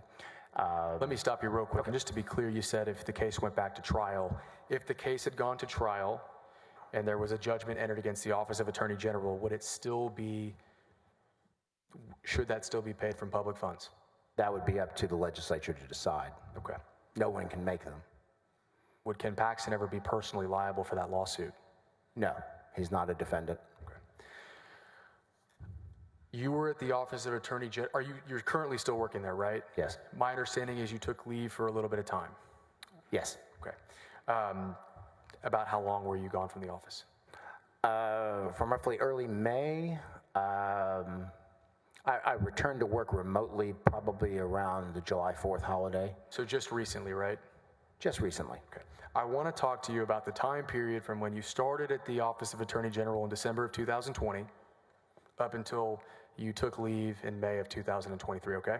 Okay. Can you talk to us about some of the accomplishments made by the Attorney General's office under the leadership of Ken Paxton while you were there?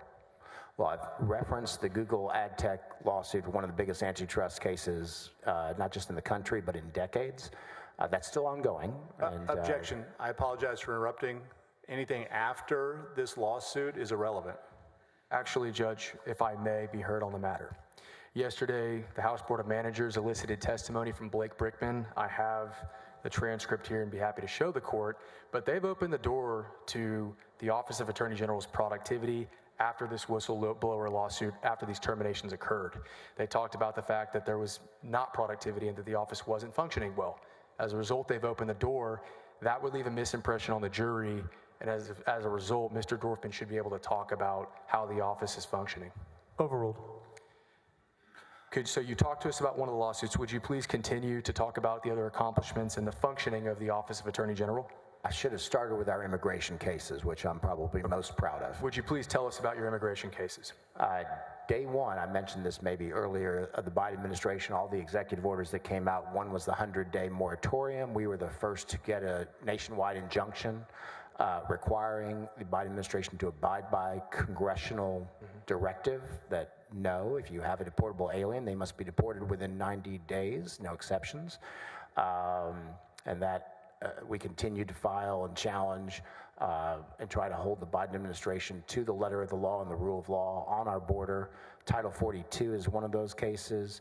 DACA is a continuation of a case then Attorney General Abbott brought years ago against the Obama administration. We just won, I think in the last week, a ruling out of the federal court in Houston that the revised Biden administration DACA policy is just as illegal, unlawful, I should say, as that in our favor. Okay. I'm going to bring you talked about big tech already. You talked about the Google case. That's one of the Google cases. Another Google case we settled before I took leave. We broke away from a multi-state, all the states suing in one location. We broke out of that, filed our own lawsuit in Texas state court. We settled with Google for $8 million when all the other states put together settled for $9 million over the Google Pixel phones, and that was to the relief of Texas consumers who were deceived by misleading advertisements. Any litigation with regard to opioids? This is mostly before my time. The money has come in since I've been at the agency, but I can't claim credit. General Paxton himself led the nationwide negotiations on that, worked very hard on that, deserves the credit for that. And it's been billions in money from those manufacturers, distributors, marketers, consultants, pharmacies that were responsible for the opioid crisis that was so devastating. And so based on what you've seen at the office during your time there, have they been successful in their efforts and their litigation under the leadership of Attorney General Ken Paxton? I think so. I've been amazed at what we've accomplished. We've worked our lawyers very hard, and they've done very well. They deserve the credit. They're the ones going to court, making the winning arguments and filing the winning briefs, not me. So I don't want to seem like I'm tooting my own horn when I say CNN, no great fan of Attorney General Paxton or our office, had to concede in a news article that Texas had become the legal graveyard for Biden administration policies and executive orders. Well, thank you, Mr. Dorfman. I'll pass the witness, Your Honor. Your witness?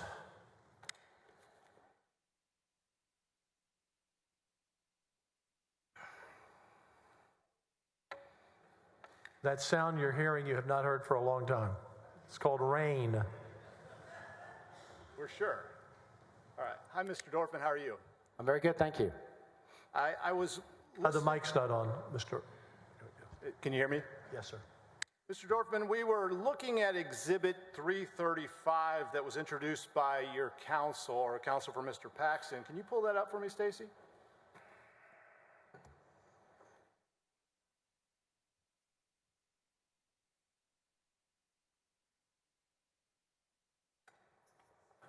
No.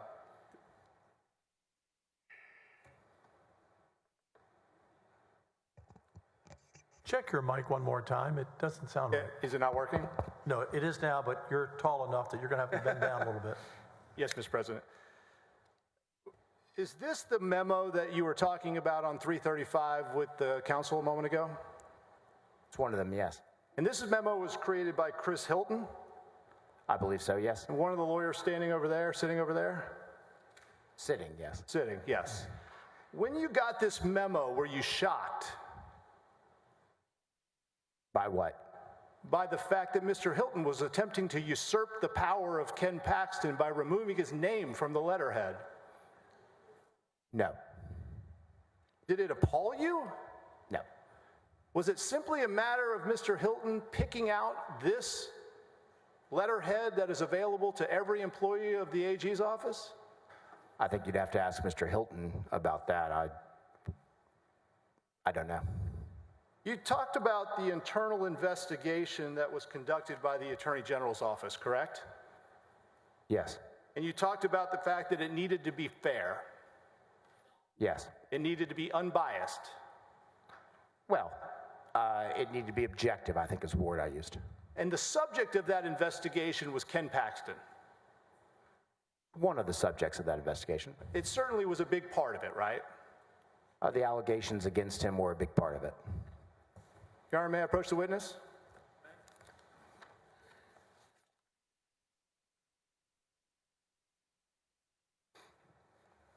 Thank you.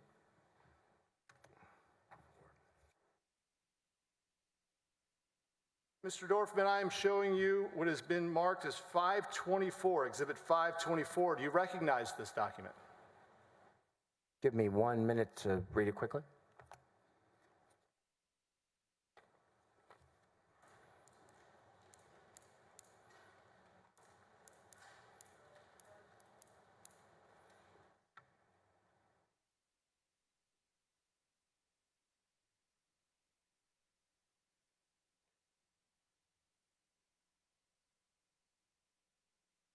Can you restate your question, please? Yes, maybe I can make it easier. You see your email address right there, halfway down the page? I do.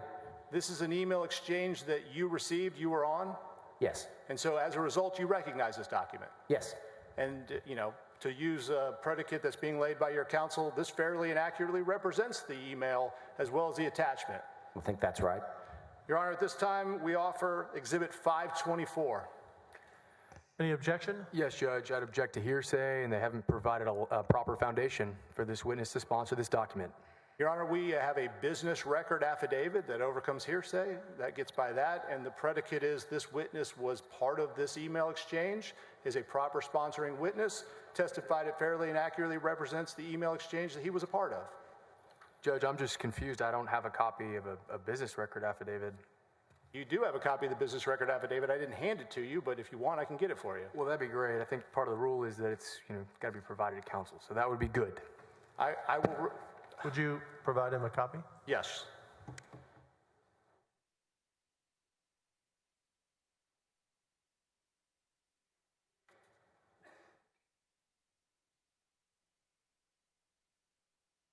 Judge, if I could just have a moment to look at the business record affidavit. Take a moment. Thank you. Your Honor, I assume we're stopping the clock, respectfully?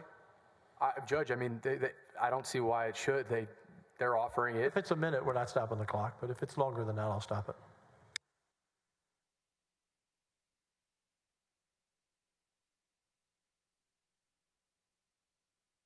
Judge, I have to reurge my objection. This business record affidavit is not the correct affidavit for these documents. It references Office of Attorney General numbers that are just not contained on the documents that counsel has provided me. And so I can't verify that it's the document that he's purporting it to be. And we don't have a copy either of the business affidavit. I can get you a copy. That would be good.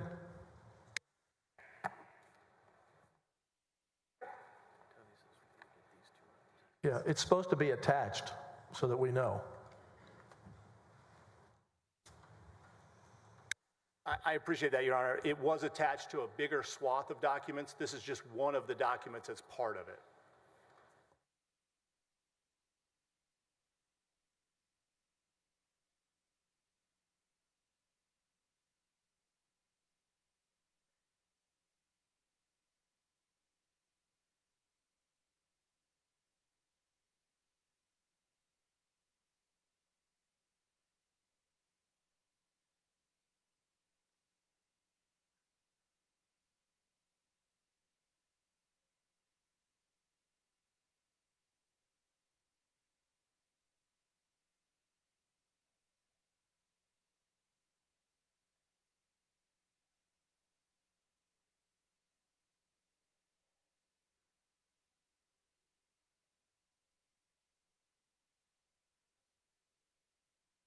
We will stop the clock and give you credit for a couple of minutes here.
Mr. Dutko, I will say I stopped the clock, but when either side has not been ready to present us what is needed, we have not stopped the clock previously. So I've given you 2 minutes here, but I don't know how long you're going to take.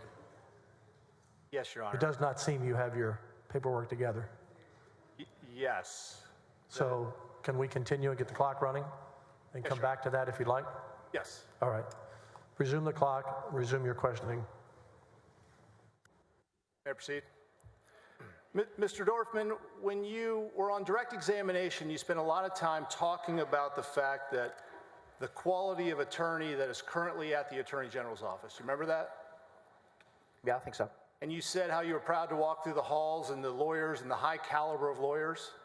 I don't recall saying that. It's certainly true, but I don't recall saying it. And you were talking about how good the lawyers are and how hard they work. Do you remember that? Yes. Yet, despite the fact that there's the high quality of lawyers that currently exists at the Attorney General's office, Ken Paxton had to hire Louis Brisboe as outside counsel. Didn't have to, he did. And it was certainly something that could have been handled internally. I'm not going to agree with you on that. Now, I have an explanation why. Okay. Are you aware of the fact that Louis Brisboe has billed the Texas taxpayers $524,000 for the work that was done? Yes, I am. And that doesn't bother you? I think I've been very clear that I view the Texas fisc as a sacred calling for us. That's very important for us to preserve it and spend it wisely. Again, I had a reason why I supported the hiring of Louis Brisboe as outside counsel, but part of the motivation for settlement was to stop paying Louis Brisboe as outside counsel. Your Honor, we have the business record affidavit that we were going to present to opposing counsel. Okay. Is this for this document? You just got extra copies of VRAs on. Again, Judge, I got to re-urge the objection. The document that they've handed me doesn't have a single Bates label on it, and this business record affidavit talks about Bates label documents. No way for me to verify the validity of these documents. Your Honor, just so we're clear, these are documents that Could I have a copy of that? Yes.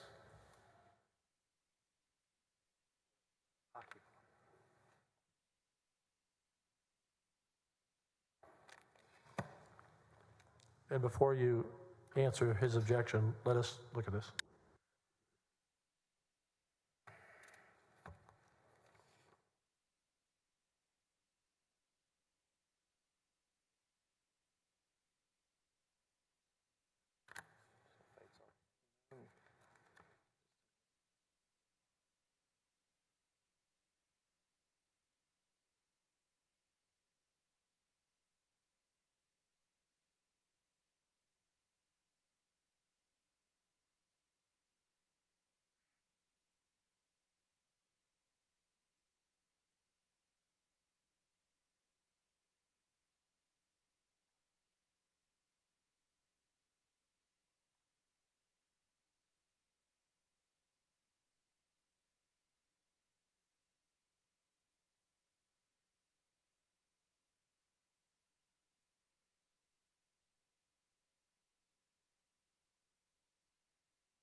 We're ready to resume.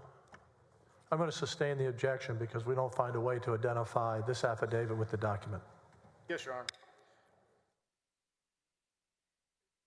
Remember when you talked about the plea to the jurisdiction a little while ago? Yes. One thing is clear, a plea to the jurisdiction stays the case. Once it's denied or granted. Right, and so when you filed that plea to the jurisdiction, you, as the Attorney General's office, knew that the case would be stayed. Yes. That meant there would be no written discovery. Yes. That meant there would be no deposition discovery. Right. That means that Ken Paxton did not have to testify under oath for the entire time that that plea to the jurisdiction was being determined. No one had to testify, yes. Right, but Ken Paxton didn't as well, right? Yes. And so when you filed it, you knew that was going to happen. Once a ruling was made, yes. Right, and even though you lost at the trial court, instead of going back to the case and conducting discovery, you appealed it to the Court of Appeals. Well, we didn't lose the case at the trial court. We lost the plea. Right, you lost the plea to the jurisdiction. We disagreed with that and we appealed it, yes. Which means that when you lost that case, that plea to the jurisdiction, that meant if you did not appeal it, you could go back to the trial court and take discovery. If we chose not to appeal it? Right. I suppose that's true. And then you appealed it. We did. And lost. We lost in the third court. So then, instead of going back to the trial court to conduct discovery, where Mr. Paxton would have to give his deposition, you took a flyer and took it to the Supreme Court. I disagree with you that we took a flyer. We urged the constitutional separation of powers, which is a pretty important constitutional doctrine, and we also relied on the sovereign immunity of the state, which this body thinks pretty importantly of as well. Right, and then while the case was pending at the Supreme Court, there was an appeal. I mean, election, right? Yes. And after the election, before the Supreme Court, where you said you had a good faith basis to go, immediately after that's when you guys settled, right? Not immediately, no. Shortly thereafter. We settled 3 months later, a little more than 3 months later. Your Honor, I was told that the document that was printed for everybody had the Bates label that ran off the bottom, and so now I have a version that has the Bates label that identifies it as a document within the range on the Attorney General's, on the business record affidavit. Since it was a short notice, I have one copy. I would like to show it to opposing counsel and then bring it to the court, if that is okay.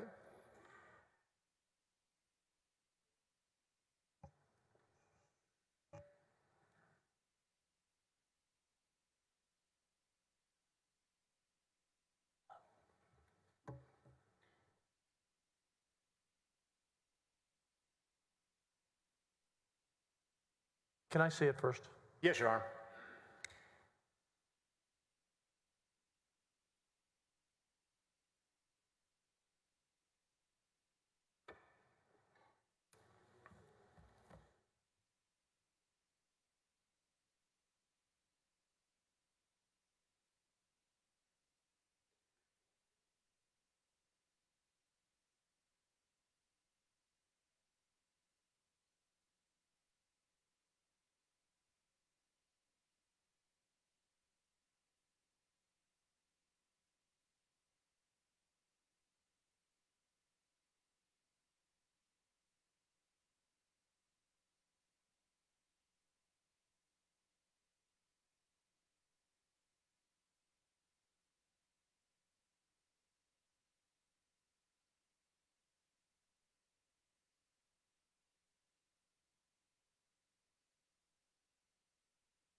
You can come forward if you'd like.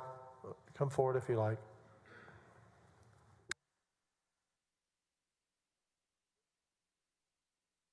You all can take a stand-up break, but don't leave because we're moving forward.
Members, please take your seats.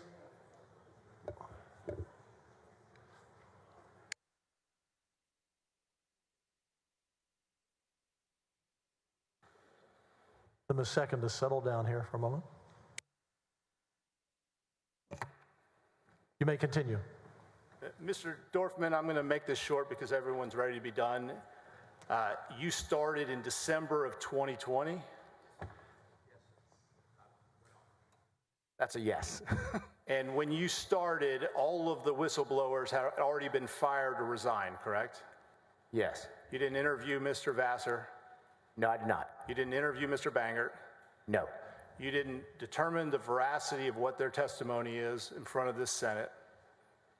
I haven't been allowed to watch their testimony, so I don't know. Right, but you didn't determine the truthfulness of what they were saying. To the Senate? No, as far as the whistleblowing allegations.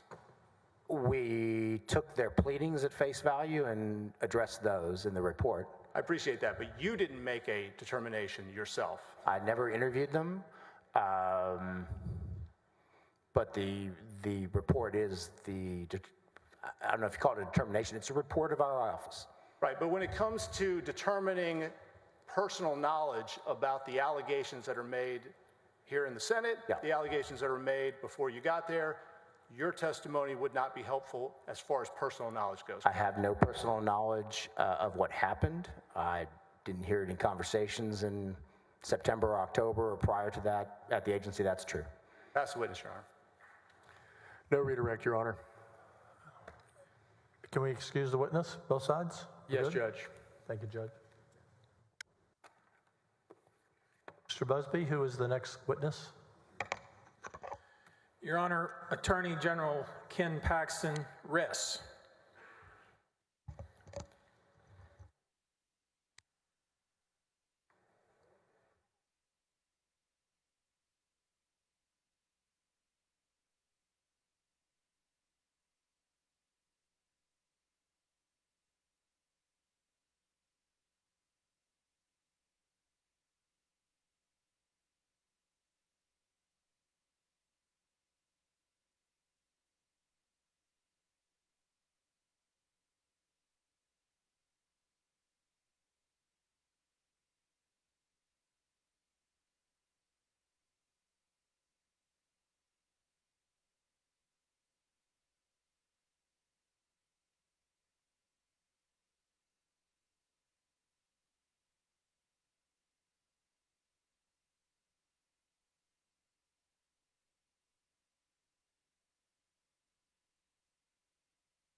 Parties approach the bench.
You can still stand. I just need a little quiet. Both parties come back.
Parties can come back.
parties, I need someone from each side to announce that you're going to have closing arguments in the morning before I adjourn for the day.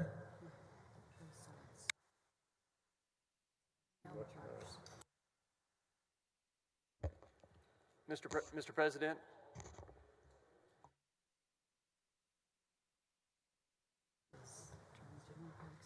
Do you close tomorrow? Yes, Mr. President, the House will have closing argument. On the record? Yes, Your Honor. The Attorney General will close tomorrow. Closing argument. Okay, for the record.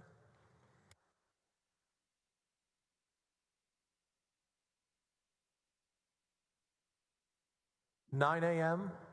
as always. 9 a.m. We are adjourned for today. Members, before you scatter, talk to your two leaders here.